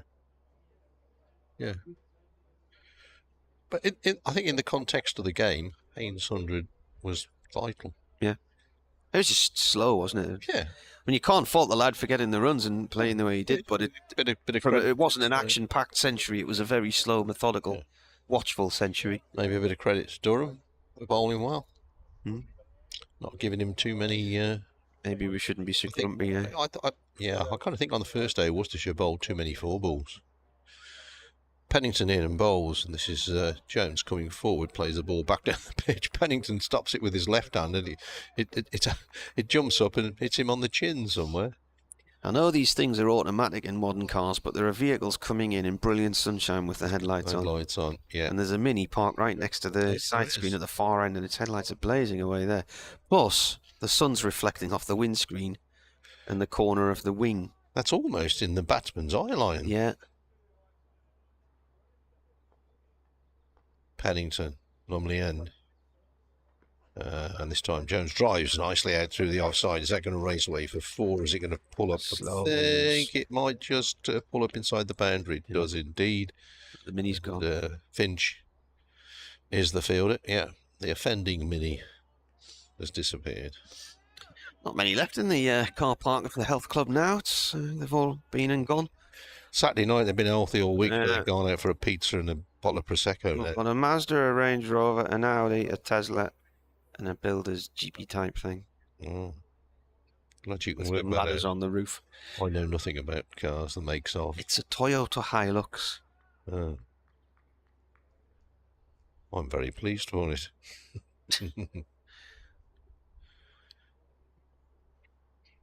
Pennington, Bowles, Jones. Gets a little bit tucked up this time. Plays it solidly enough. Range Rover's going now as well. Oh, now there's 4 cars left. Yeah. Still a few people huddled on the far side. I tell you what, Dave. What? This is a sort of evening where if you find a western-facing beer garden out the breeze. Yeah, could be very pleasant. Yeah. Yeah, get some cut chums, good conversation.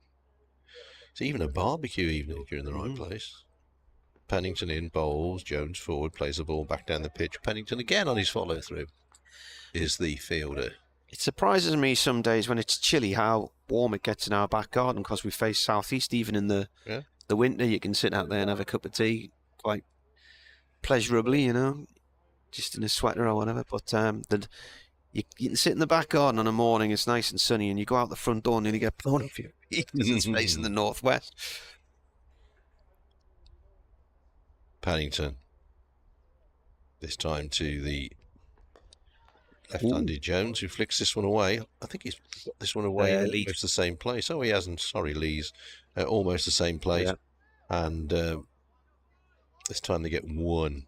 Probably didn't play it as well as didn't time it as well as I first thought he had. Durham at 21 without loss. They lead here by 80 after Worcestershire declared 59 behind. This sky is a sort of watery blue, isn't it? Lovely. And it'll start to get darker as the night goes on. It does. I've noticed that. Yeah. And then it gets really black for some reason. It does. Yeah. Notice that happens around our way as well. Yeah. Pennington leaps in, balls driven away through the offside. The umpire Adnam, who's standing at cover point, has to jump out of the way. Libby can't cut that one off. That's 4 more. I didn't think that had the legs, and it was in the air for a while. I thought it might be a catching chance there. Yeah, but it'll start to get a nice deep blue in about an hour or so. But then what this tells you is that this is going to be a really chilly night. Yeah. With no cloud cover. Yeah. Could be a Jack Frost. Yeah, get the roses. Gonna pack a bag on the roses. I'll be panicking in Pershore. Oh, aye. The Vale of Evesham, the plum trees. Yeah. What else do they grow there? Apples, pears. All sorts. I've got this app that tells me somebody's at my front door. Yeah. Yeah. Can't see anybody. Tell you, it's a lovely sunny evening in Worcestershire as well. Yes, I've been watching the kids playing in the street. It's outside our front door. Leach comes in and bowls. Oh, he's bowled in middle stump. That's the end of Jones. It stayed lowish on him. And, well, there we are. That's a great ball out from Leach because he's cut that out the back of the hand. And he's just done Jones with a little cutter. So Jones is out for 9. And, well, we're moving on at a rate 25 for 1, Durham. Yeah. It must have done a fair bit because of the way he played it. So, what over are we in here? The 5th. Was it the start of the 5th? 4.1 yet? Yeah. Still, 13 overs and 5 balls to go.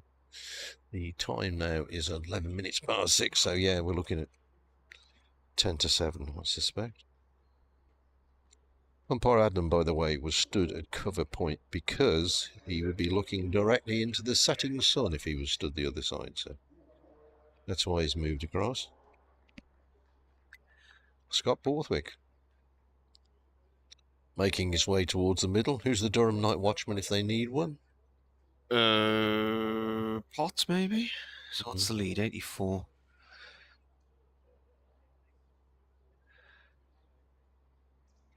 Well, in a match where there haven't been too many wickets, we've seen a couple of spectacular clean bowled. Pollock clean bowled yesterday, his middle stump disappeared. And there is Jones clean bowled by Leach, and his middle stump disappeared.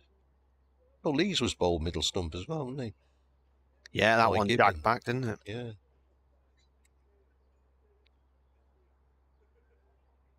Worcestershire with their proverbial tails up.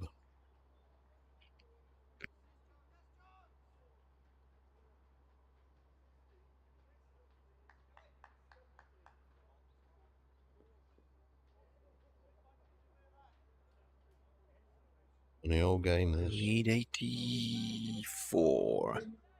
Durham lost another one tonight. Funny old game this. Leach around the wicket to the left-handed Borthwick. Borthwick forward to this one. Defends. Ball runs out into the covers to Finch. And Durham, just before that wicket, had posted a tweet starting as we mean to go on, sowing some of the fours. So now there's been a wicket fall since then.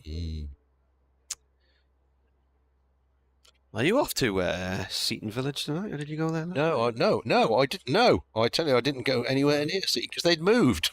Oh, had they? Yeah, and luckily, I said, "Oh, send us your postcode," and I've forgotten. And I was told, Leach in, bowls. Borthwick plays this late to point, no run. That my daughter's friend had moved. Now I can tell you. Where did I go to Eldersfield? Eldersfield? Was it Eldersfield? Something like that. Well, I just followed the Eldersfield, I've never heard of. Well, I think Eldersfield's actually in Gloucestershire. Hang on, I'll tell you exactly. I went to Holmeside near Edmundsley, which is not. It's up Concert Way, isn't it? It's not very far from here. Only about 4 or 5 miles. Leach in. Played by Borthwick to point. Stopped. Edmundsley. Oak Terrace. Isn't the lower Edmundsley and higher Edmundsley or something? I don't know, mate. I just put the sat nav on and it tells me where to go. Yeah, you go out of here and Holmeside. West of Chesley Street. Edmundsley. Yeah, that's it. Chester Moor. Oh, yeah. Well, that's near here. Chester Street. I went out through Whitehill. Out and that way. Yeah, yeah. Well, past Waldridge Country Park. Yeah. Leach in. Turned by Borthwick is off the mark, down towards long leg for 2. Our colleague Railton lives up that way and goes walking on Waldridge Fell with a dog. Yeah, and I'm due to meet an old chum, but I don't know, 7 o'clock finish. I don't know whether... It's on the back road over towards Lanchester then, near Burnham. I'll just put the postcode in.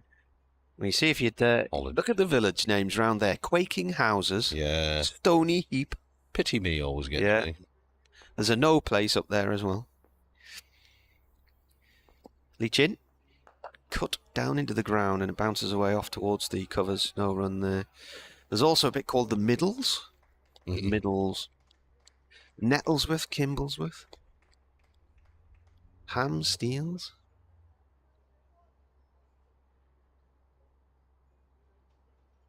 $27 for 1, Durham. Can you remember Michael Roseberry, the former Durham captain? I do. Middlesex, he lives over Witten Gilbert way, so you weren't far from a there. hotel for a while. Yeah, the family is his wife's family have got the Ramside Hotel and golf course, so his wife looks after the golf course. Right.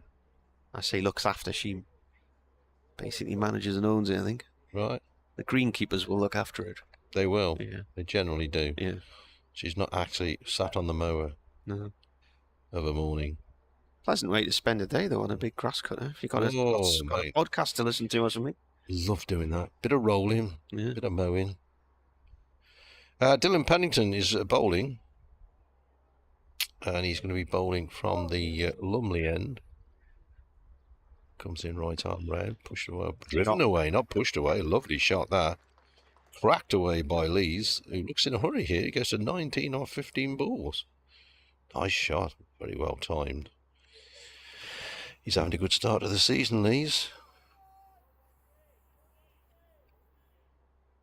Another man who left Yorkshire for fairer fields. Yeah.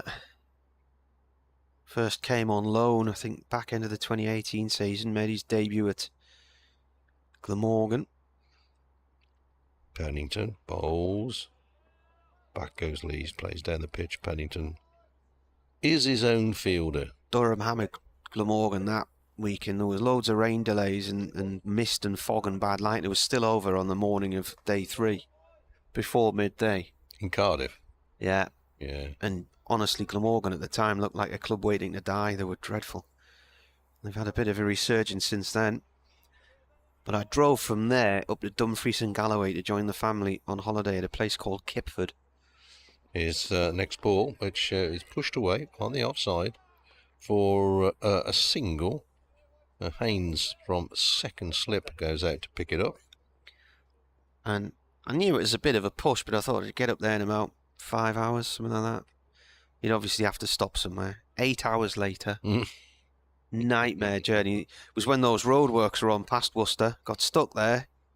Got stuck on the M5, M6 junction at West Bromwich.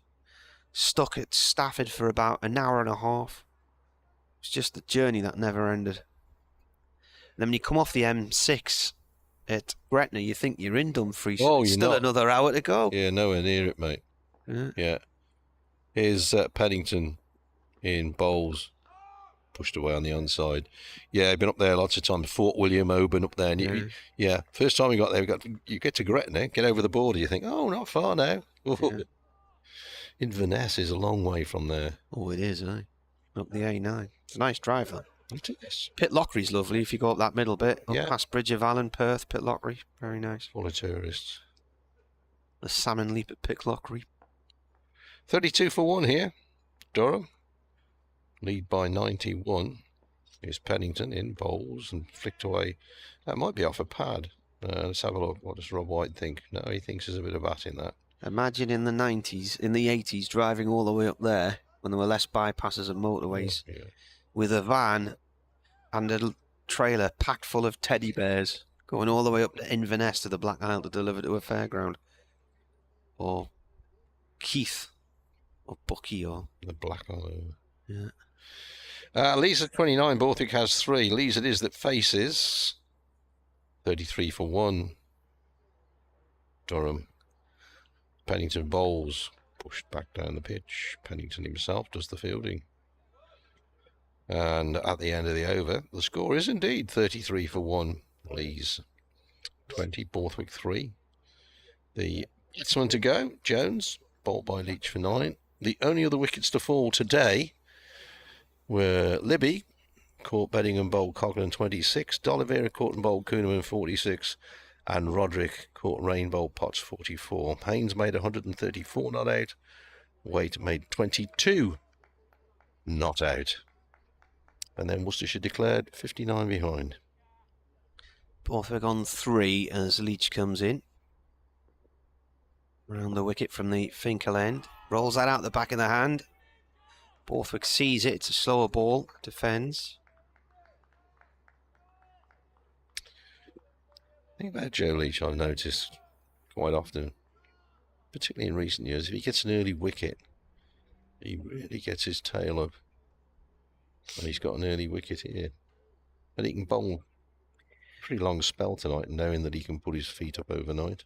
My Facebook timeline's reminding me, as Leach bowls this, that it was 2 years ago on this day that Scott Borthwick got his last 100 for Durham. That was at Essex. All right, not got one since. He's had quite a few scores in the 90s, including down at New Road last year when I think he got to... Did he get the 90s? Something like that? And then just missed out on his century, and that was when Stokes came in and smashed it all over the park. Leach bowls. Oh, playing a miss there. That one cuts and bounces out the keeper's gloves. What was...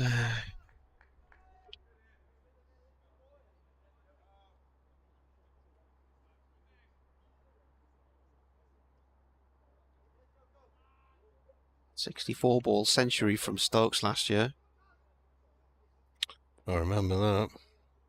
Borthwick was on 89 when he was out. He's had a few scores in the 90s as well.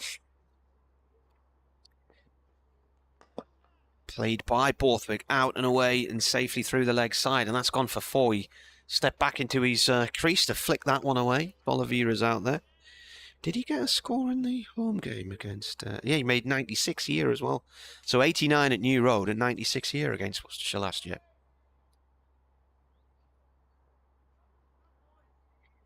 So that lead approaching 100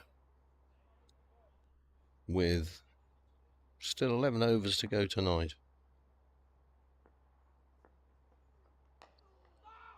This is played by Borpick in towards the cover area. No run there, just a defensive shot really. It's fielded by Dylan Pennington. On this day, 8 years ago, I took my daughter out in the pram for her first walk. There you are. She seemed to have a good day yesterday. A little bit of a sleepover as well last night. 3 of her mates from school. Each balls, this has gone off towards square leg. No run there. So 4 from the over, 7 gone. The lead is 96. Durham 37 for 1 here on BBC Radio Newcastle, BBC Hereford and Worcester. Shadow's really beginning to lengthen now. Probably not going to get the shadow from the grandstand as far as the pitch, but it's almost halfway there.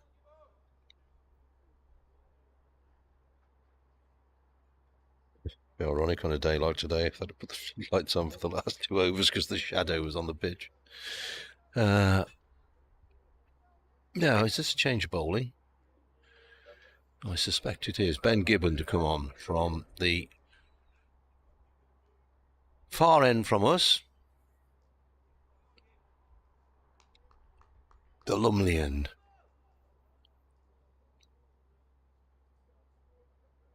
Left arm over to the left-handed Lees.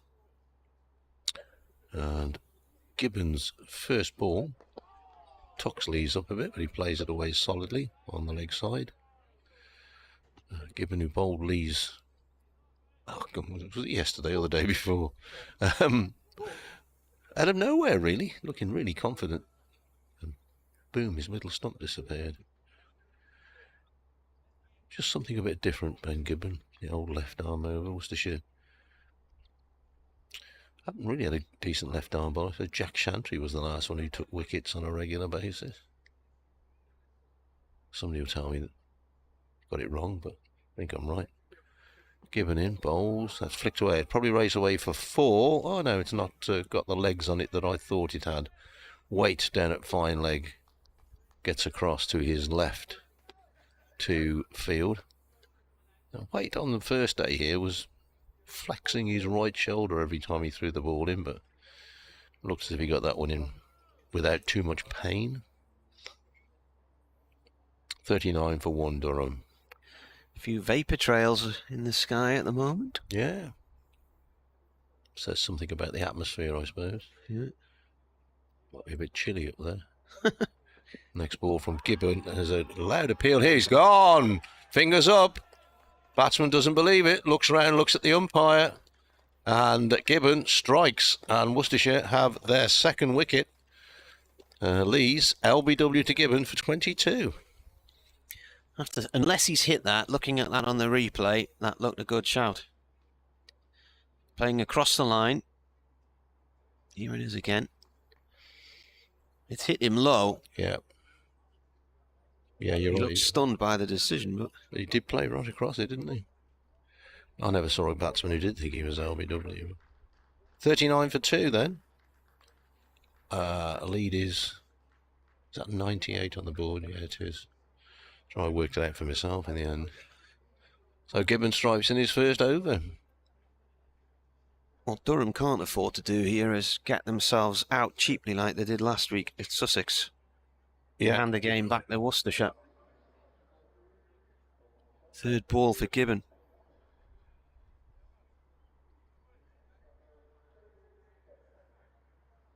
Bellingham, century maker, first innings.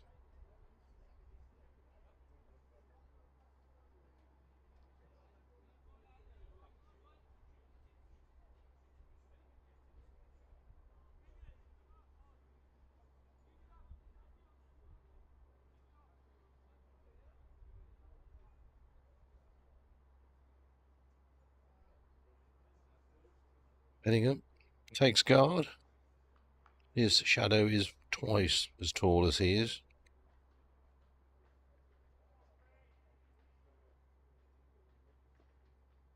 Here's Gibbon.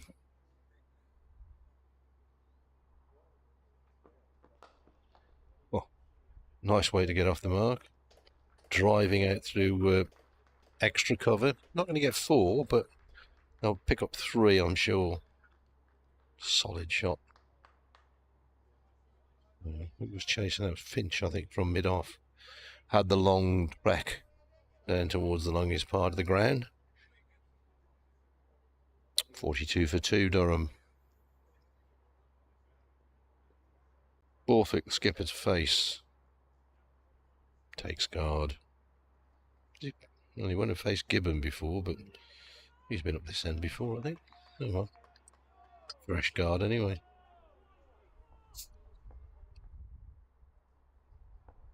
Here's Gibbon racing in bowls. Borthwick turns this one away. Down through square leg. Chase here for weight from fine leg. Pick up a couple. Borthwick goes to 9. 44 for 2. A truck just pulled into the ground with one of those. He's a landscape gardener, this fellow. He's got one of those things on the back that mulches up. Oh yeah. Goes into the trailer. So that's what he does. I think he's come to chop any trees down here. Here's Gibbon to Borthwick, and Borthwick gets a ball that kind of hurries onto him a bit, plays it solidly enough, head onto the offside. The completion of Gibbon's over. 44 for 2.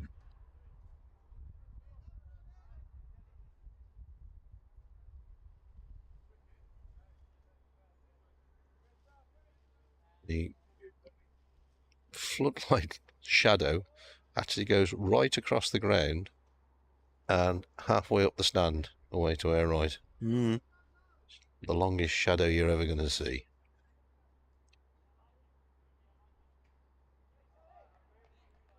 Each to continue. How many overs we've got? 10. Oh, this is going to go beyond 7 o'clock, isn't it? Yeah. 10 past 7, something like that. It's amazing how these sessions drift, time-wise. Each comes in. Ball goes off towards cover. We did have a change of innings that we weren't expecting, I suppose, which is 10 minutes, but you do lose 2 overs for that. Yeah. Which actually, technically, 10 minutes is about 3 overs, isn't it? It is, yeah.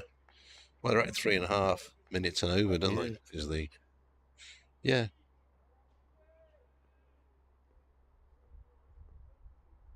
44 for 2. 103 the lead. Leach balls played nicely by Bedingham. It was over pitched by Leach on leg stump. He's played it out towards wide. Oh, he's coming back for the third here. He calls Borthwick through. Borthwick was watching the throw. Good running. Ball came all the way down to wide, long on eventually.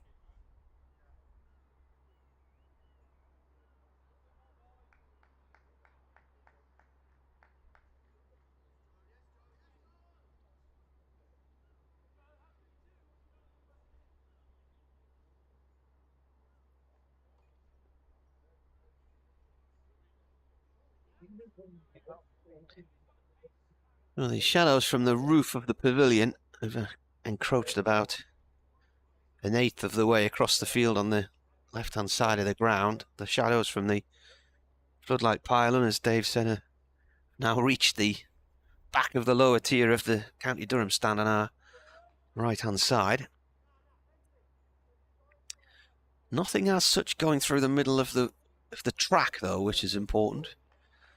But give it a few more minutes and those shadows from the roof of the pavilion will have reached the square and will be putting parts of the wicket in shade.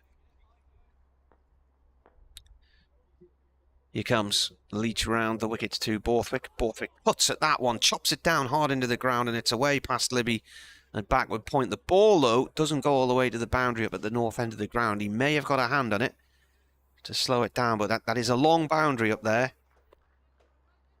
They were cutting the grass again, weren't they? They cut it at lunch and tea. They didn't. Well, they didn't have chance at tea. No. Oh, they did do it at tea. 50 up for Durham. I was thinking the declaration came at tea, and it didn't. 8.3 overs.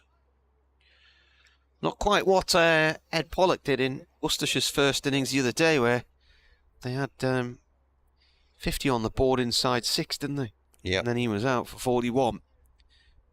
Beddingham on strike. Leach balls. Beddingham defends. We've got a man in there at silly mid-on in Jack Haynes, standing between the non-striking batsman Borthwick and the striking batsman. Well, a long leg, no third man, one slip quite a way back here. Keeper standing up to the stumps, so the slip's more like a fly slip, isn't he, really? Short mid-wicket in as well, and the backward pointers. Leach balls, that's gone into the keeper's gloves. And that is not the end of the over. It looked like everybody was about to walk the other end, but he's only bowled 5, so there's 1 ball left. Maybe they've spotted something in Beddingham's first innings knock that's led them to creating a slightly unusual field. Beddingham passed 2,000 first-class runs in the first innings for Durham, and Lees has passed 3,000 for them in this innings. As each bowls played away safely on the offside, picked up by D'Oliveira, end of the over. 9 overs to go, so we're approaching about half an hour left of play, so it's going to be about a 5 past 10 past 7 finish. Another late one. Have you got what's on your calendar tonight? Well, I was going to meet up with an old cricketing pal of mine, but if we're here till, I don't know, by the time we've done interviews and all that, and I got back to the hotel, it's going to be 7:30, 7:45, so I'll give him a bell. We might meet up for a Diet Coke. He only lives... in town? He lives, yeah, on the main drag into Durham from the motorway. Right. A little housing estate there. So I'll give him a shout in a bit. Here's Ben Gibbon. Starting a new over, wide of the off stump. What do you call that area again? Gilesgate. Is it Gilesgate? It could be. I could take you to his house, but I've no idea. But would a horse have to be led? Yeah. Pencil would, wouldn't it? It would be how far a donkey could walk in a day.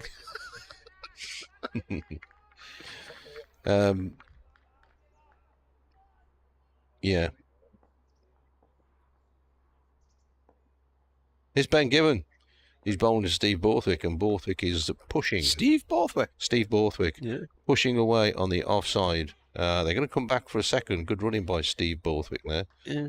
No idea who Steve Borthwick is. But he was a rugby player, wasn't he? He was an he was, of course he was. Yeah, yeah, of course he was. I think he might be running the England team there. So Borthwick goes to 14. Been a long day. Beddingham has 6. And Scott Borthwick has 14. Younger brother of. Yeah. Gibbon. In bowls. Borthwick pulls down through deep square leg. That's going to be 4, I reckon. The people fielding that. Ooh. Oh no, he fetched it back in. Well done. That's great effort from Dylan Pennington. I thought that was 4 all the way, and he's chased it down and pulled it back in. They might, I don't know, on another day have run for. You haven't got an update in a minute, have you? No, right. Finished for the day, mate. They've pensioned me off. Beddingham 6, Borthwick 17. Gibbon talking to skipper D'Oliveira. Well, we've got a field change. We've got a man patrolling the cover page. Well, we've got field changes anyway, because it's left and right hand batsman. There's fielder patrolling extra cover. Now Haynes, who was at second slip, has been pulled out to a short extra cover. We've got a deep square leg now as well. D'Oliveira himself goes to mid-wicket. Gibbon staying left arm over to the right-handed Beddingham, and that's a good ball. I think Beddingham plays at that. Nice bit of pace on it from Gibbon. As he said the other day, he likes bowling long spells, Ben Gibbon, but he's been working with the physios, they call them strength and conditioners, to make his first spell a bit quicker. 55 for 2.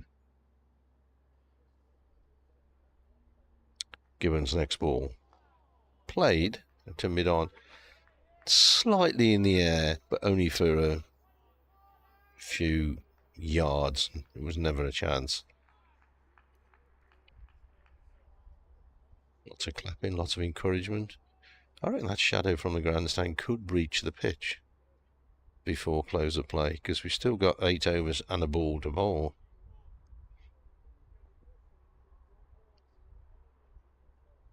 Miss Gibbons' next delivery. Driven by Beddingham straight to mid-off. End of the over. And at the end of it, Durham are 55 for 2. They lead by 114. Worcestershire having declared on 366 for 5. Leach to continue. This will be his 6th over, so he might fancy a blow after this. He might be told he's going to have a blow. As I said, he knows that this is probably going to be his one spell of the evening. With 8 overs remaining, he's not going to come back and bowl at the other end or anything daft. Not that that's daft. So Leach, right arm round in, bowls. Ooh, and that comes off the wicketkeeper's gloves. Standing up to Leach. Had a great stumping last week at Derby down the leg side, and his head went up there, Roderick. Was he thinking that if he'd had taken it cleanly and whipped the bails off, there might have been a chance? Impossible to tell from where we are. Just the one slip.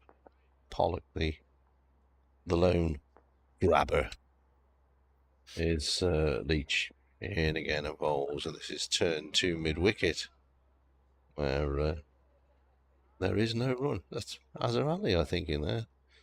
He really is the all-over-the-place fielder, Azhar Ali. Out on the boundary, comes hit the slips occasionally. He's got his sunglasses on the back of his cap, so they're glistening. Sort of a red tint to them, so it looks like he's facing us when he's actually looking the other way. Looks like a fly's eyes. Big eyes. Leach in, bowls. Played solidly by Borthwick. Back down the pitch. No run. Well, quite a bit of the crowd have stayed, considering this is a late finish and it's a Saturday night. There may have been other things to do. Not many in the grandstand now. I think the shouty man's gone, hasn't he? Might have done, yeah. Haven't heard him lately. Leach turns again. Off he goes. And this time Borthwick pulls it away down through deep square leg, or deep backward square leg. Must admit, I totally lost the flight of that one for a second. Yeah, it was in the air for a bit. One more to the total. Borthwick has 18. Beddingham has 6. 56 for 2. Lead of 115.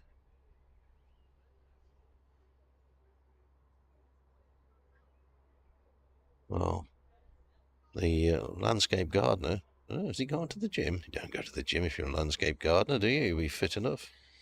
Parked his truck anyway. Leach in, bowls, turned on the leg side. No run there. There's a friend of mine who's been a climbing instructor for years and spends a lot of the year out in Spain on varying mountain slopes and things like that. And he's retrained recently as a arborist. All right. So tree surgeon. Yeah. Just said he was, well, technically branching out was the phrase, but broadening his horizons, giving himself a few more options. Yeah. Leach in, bowls. Oh, load of field here. And not out. Was that an inside edge? Says umpire. Inside edge, I think. Yeah, it was. Looks a good shave. Leach was turning to appeal and then gave up halfway through, so it was an inside edge. Yeah, I suppose I think you retrained after lockdown, so if you can't go and personally train people to rock climb and you've got to keep your distance from everybody, tree surgery is something you probably could do in such constraints, isn't it, really? Yeah. Turn your hand to many things. 56 for 2. 115 the lead. Ben Gibbon. Left arm over bowls, flicked away. Work for Waite coming around from fine leg again. They're going to come back for 2. In the end, it's pretty comfortable because both batsmen were of a mind, and Waite's throw was not a great one. It was not directly over top of the stumps. We were at a music festival in North Yorkshire last year, and there were some kids from a college in York who were studying to be tree surgeons, and they'd rigged up all these rope climbs and these huge trees on the site. And the kids loved it, but I think it starts with a catapult and a weight on a rope or something like that, and they have to try and fire it through the branches to get it over the top. Lovely. Gibbon in, bowls wide of the off stump. Then they rig all the other lines up.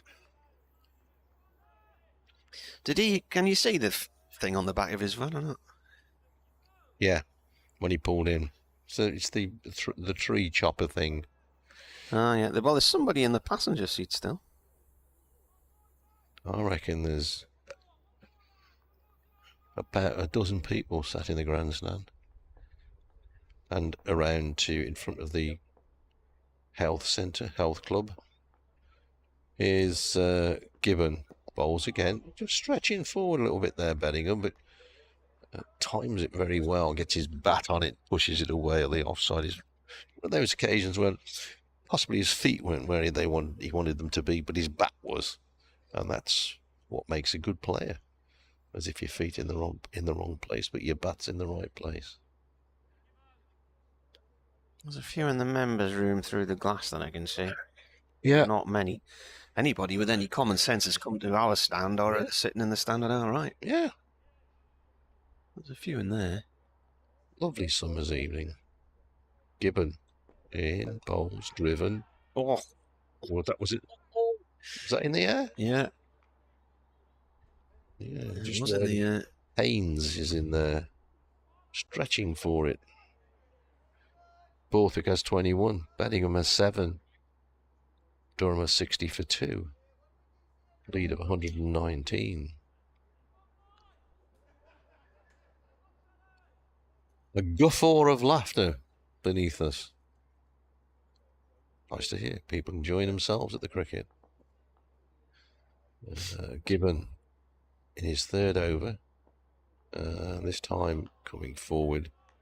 Borthwick doesn't add to his 21 runs as he pushes it to D'Oliveira at mid-off.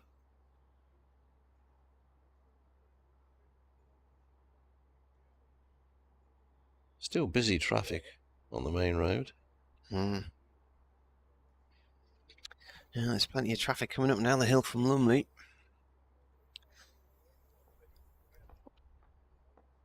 At least every vehicle coming round that roundabout's not spraying up a massive wave of water today like they did yesterday. Gibbon bowls wide of the off stump. 3 overs, 1 for 16. Ben Gibbon. Joe Leach. 6 overs, 1 maiden, 1 for 21. I think he's having a blow because he's not walking towards the bowler's end. It's going to be Adam Finch. Finch is going to have a bit of a go. He can only bowl 3 because there's only 6 left.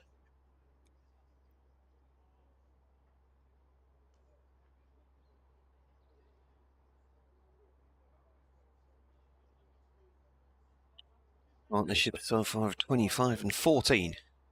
There's lots going on already, I think, about the Grand National.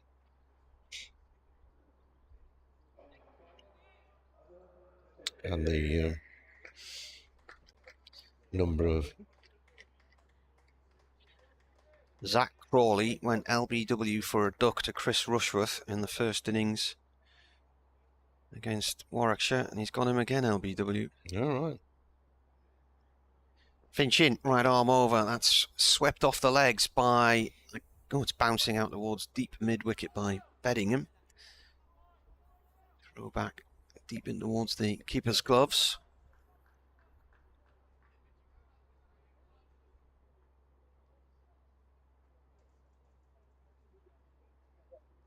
Crawley now averaging less than 30 with the bat in first-class cricket. He adds Yeah, he averages what? Less than 30. In first class cricket. Yeah. Yeah.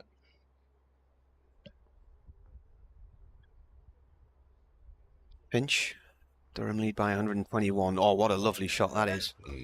Beautiful drive, back past the stumps at the bowler's end. Thuds into the sponge boundary markers for 4. Beddingham found the middle of the bat there. He moves on to 13. Okay. 66 for 2.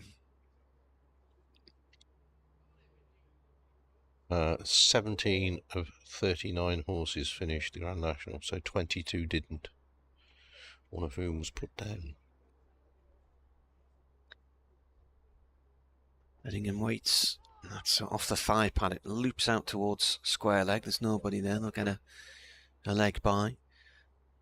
Yeah, it's sad when that happens. And we were at Cartmel races with the kids a few years ago, and we ended up having to sit next to a fence.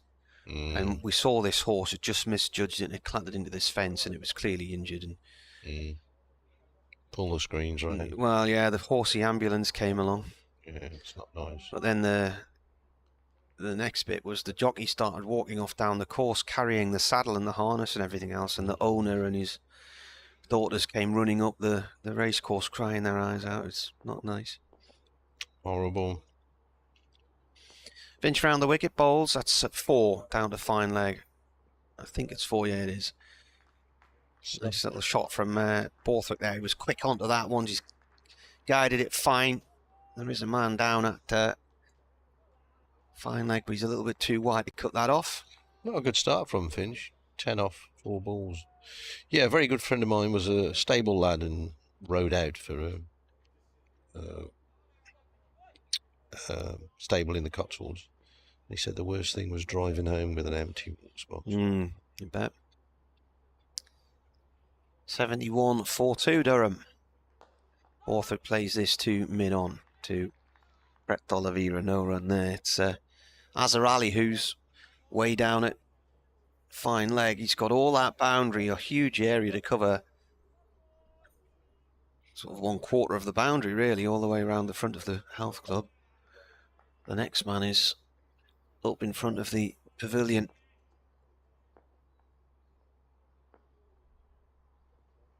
Third man's really wide as well. Finch right arm round, bowls. It's gone down the leg side, keeper takes it. End of the over. 5 overs to go, we're nearly there, Dave, we're nearly there. The Worcestershire bus pulls into the car park, sun glistening on its tinted windows. Yeah, it was a bit confusing last night because there was 2 of those buses identical, and the other bus was carrying Birmingham City, who will be going home. A tad disappointed. There was a few supporters in as well. Ah, right, yeah. Is this another change? Oh no, was Gibbon going to come? Yeah, Gibbon's going to come around the wicket, I think. Indeed he is. 71 for 2. Suddenly the game's moving on. Durham lead by 130. They've got a fair wind. Gibbon races in and bowls, pushed away on the offside, picking up a single here. Beddingham just nudges it to the right of Libby, who's at cover point. Watched a film last week on Netflix, which is definitely worth a watch. Which is called? Was it Spirit? All right.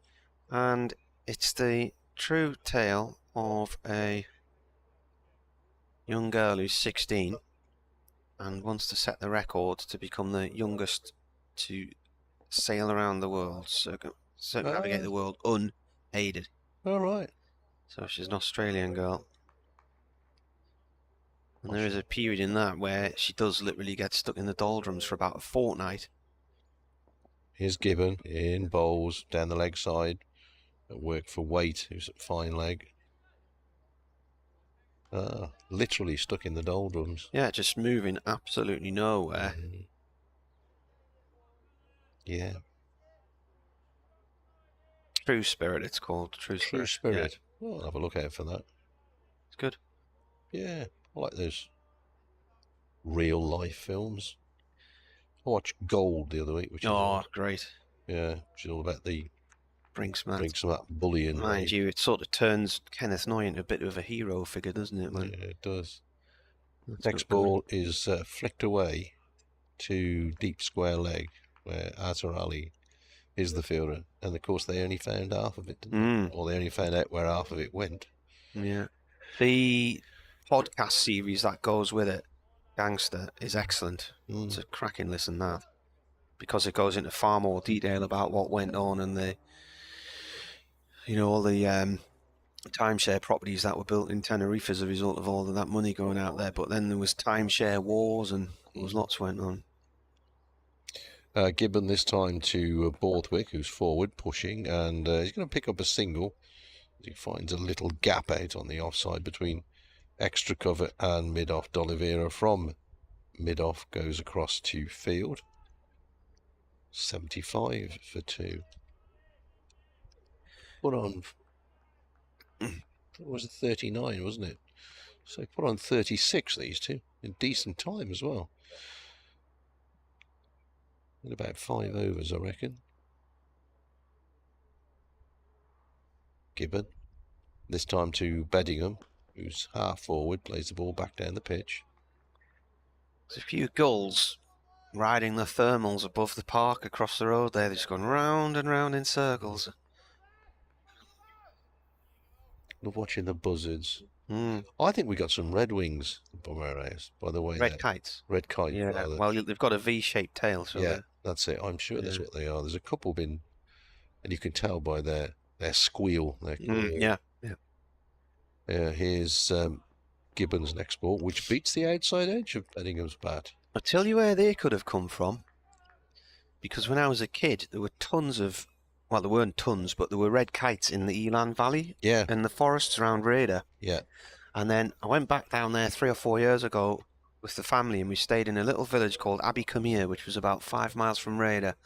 And there's a red kite farm. That's right. And there's hundreds of them there. There's a caravan park there. Yeah. Yeah. So they gradually they breed and spread because they're fairly territorial. So the same things happened along the Wharf Valley near Otley.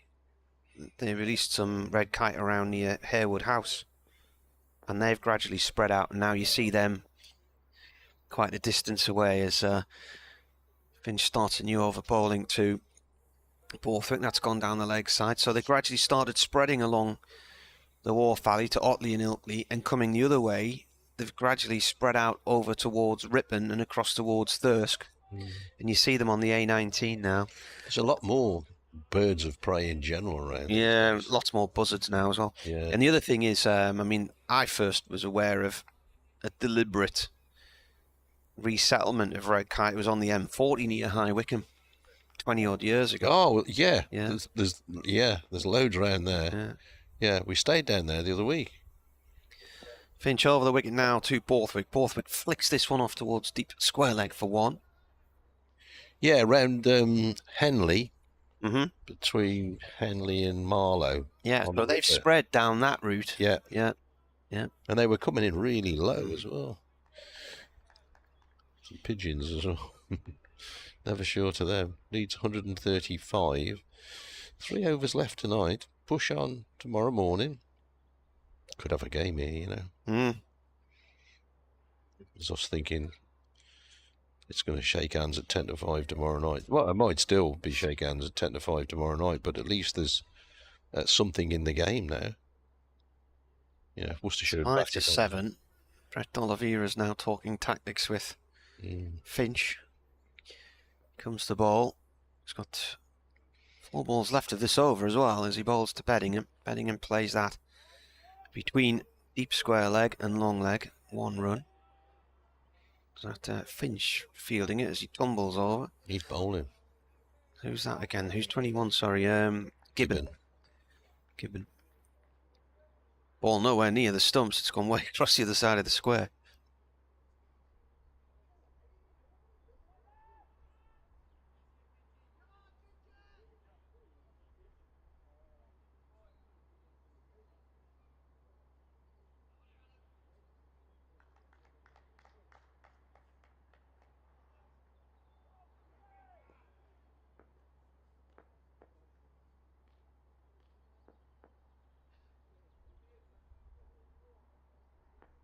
Bowler comes in again.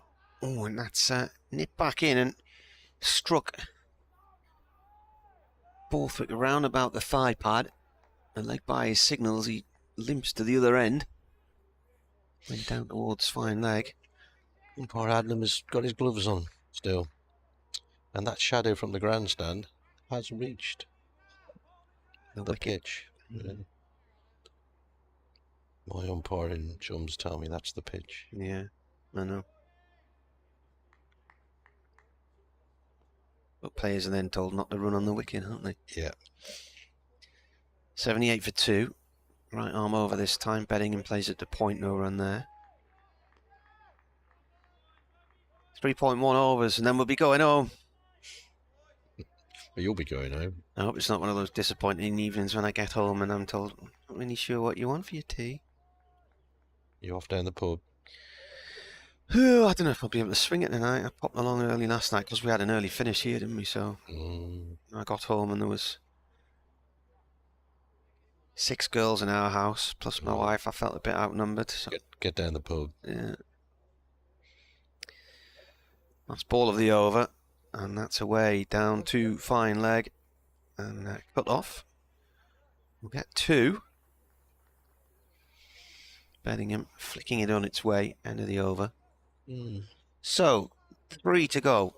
80 for 2, Durham. The leader's 139, and this is after Worcestershire declared earlier, because there's no way Durham were going to bowl them out, on 366 for 5 on a fairly flat track, with Haynes making a career best 136 not out. They were trailing by 59, and the point they declared was the moment he got to 134, which was 1 greater than his previous best score from last year. And then they went off, and it was the end of the 110 overs and the end of the bonus points. So 5 bonus points each from this game. It may be at some time tomorrow they're settling for a draw and they take 10 points from the match each. But who knows, somebody might yet still get their paws on 16 points for the win. Gibbon to continue. Pinch, you bowled really well yesterday. I don't think he's found his rhythm at all in his first couple of overs.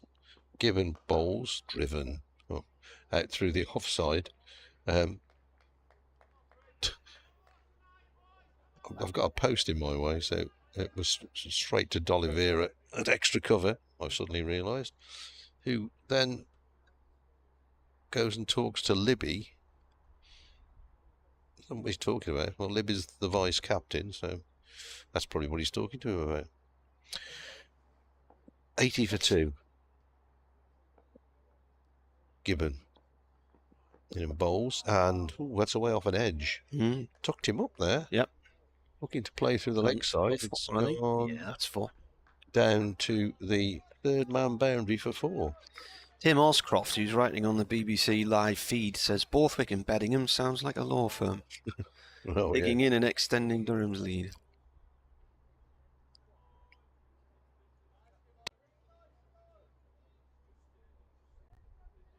So that 4 takes a total of 84 for 2.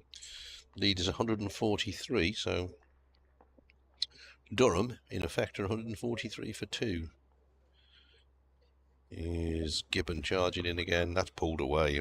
Shot. Well, who Pennington at mid-wicket didn't see that, didn't pick it up at all, but he wouldn't have stopped it anyway.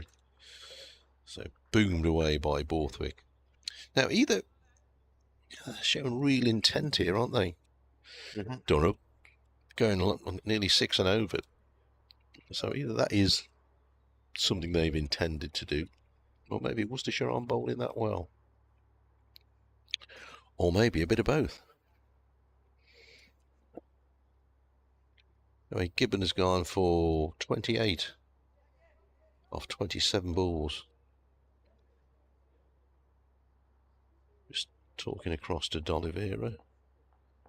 The point goes slightly backward.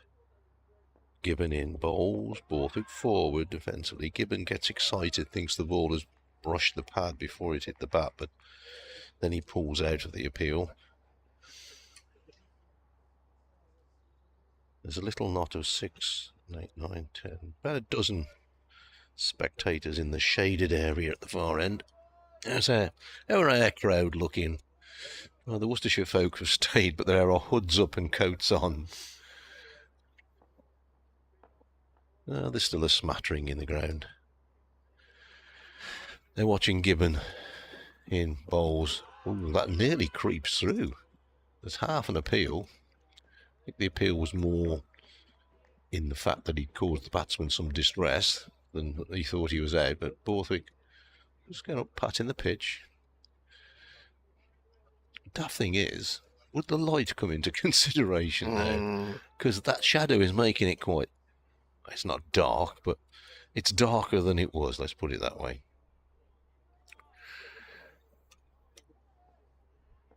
Gibbon starts level with an advertising thing that's laid out on the pitch. In bowls, turned away on the onside. They're going for a single here. Well taken as well. As Finch goes round to his left from mid-on to field.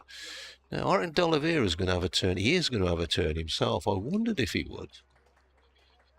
So you'll get one over him. There's a 50-run partnership between these two. In 37 minutes off 51 balls. It's a good effort at this time of night. So, D'Oliveira to bowl the penultimate over of the day. And... Was that 31 balls, did you say? For the partnership? 51 balls, yeah. So, who's going to bowl one over from the other end? But it might keep Gibbon on, so. Measures his run-up out by stepping foot by foot, as it were, as if he's walking along a tightrope. 4 minutes past 7. Only the 2 overs left to bowl. D'Oliveira did pick up a couple of wickets in the match at Derby. Where's he gone? 2 for 37 in Derbyshire's second innings.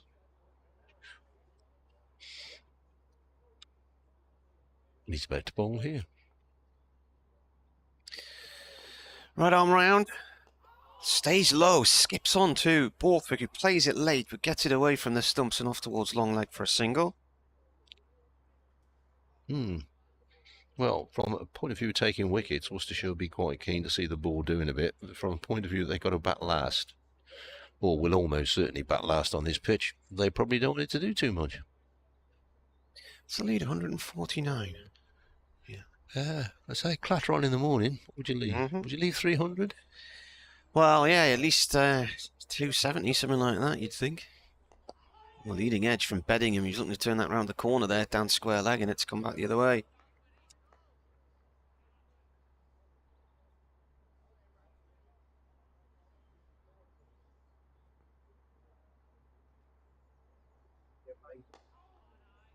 Next shot goes to short mid-wicket. It is a dotted ball. Sky above the grandstand beginning to glow.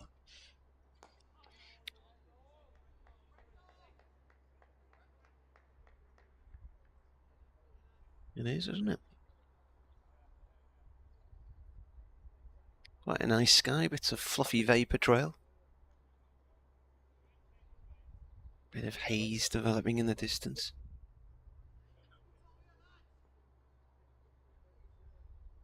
Two balls to go in the over. A little nibble off the edge, down towards vacant third man. Azhar Ali chases from point to cut it off in front of the Health Club. 2 runs to Beddingham. Interesting over this from D'Oliveira. Looks as if he's getting some turn. Yep, he certainly did there, didn't he?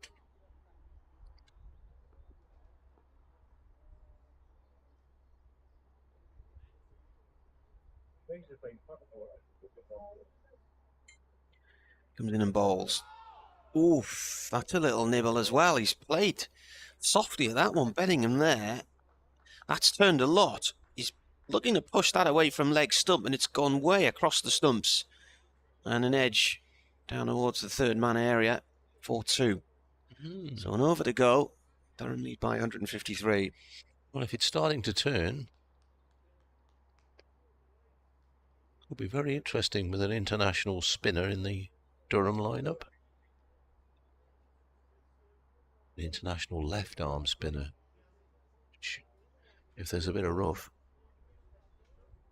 bowling over the wicket, looking for a bit of turn. Gibbon's going to bowl the last over of the day. It's going to be a little bit of left arm over. Ground staff gather to do their sweeping, dusting, and they have to cover it all as well. So they're going to have a late night. Ben Gibbon bowls forward, comes Borthwick, solidly pushing back down the pitch. No run. Car in the distance. In the distance between the car park has its lights on. Shining quite brightly. The light's okay, but it's just that we've had bright sunshine for most of the afternoon, and now we are in shade. The sun's actually disappeared behind the grandstand altogether, I think. Gibbon in bowls. Borthwick goes up onto his toes and then almost sort of collapses as he comes back down and pushes it away on the offside.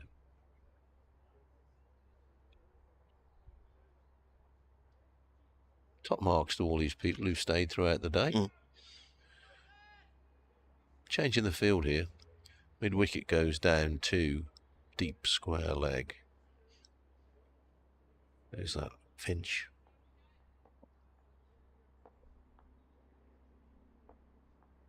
Gibbon. Bowls Borthwick forward, drives down the pitch. Gibbon himself gets in the way. A bit of knee in the way or something like that. Ball rebounds to D'Oliveira. 55-run partnership this at the minute, isn't it? Was it 39 the last wicket? Well, the run rate is 5.4. Where's D'Oliveira going? He's going out to see Leach. What that's all about? Because he can't put another bowler on. There's only 3 balls left. Not sure what that was all about. As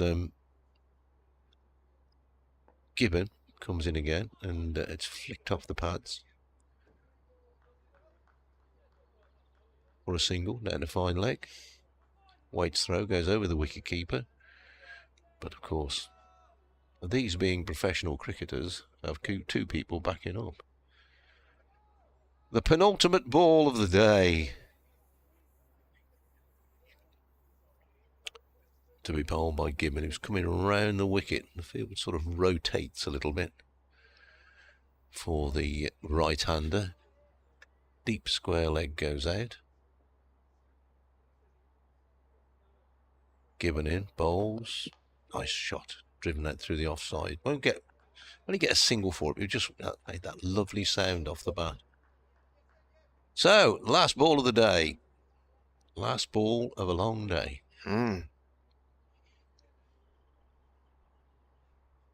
Well, we'll only have 96 overs tomorrow, whatever happens. You don't get extra overs on the last day. So if it had rained all day today, which it hasn't, you would only get 96 overs. Leeds 155. Gibbon in, bowls. Forward comes Borthwick, plays to mid-on. That is it for the day. Umpire Adnam, I'm sure, has called time. And time it is. So we'll be back tomorrow morning at 11 o'clock. Who knows? Who knows what might happen tomorrow? Maybe our earlier thoughts that it's going to be shake hands at 5 o'clock may not happen. Join us tomorrow. Yeah, thanks for being with us today. It's been a long one. We'll see you tomorrow.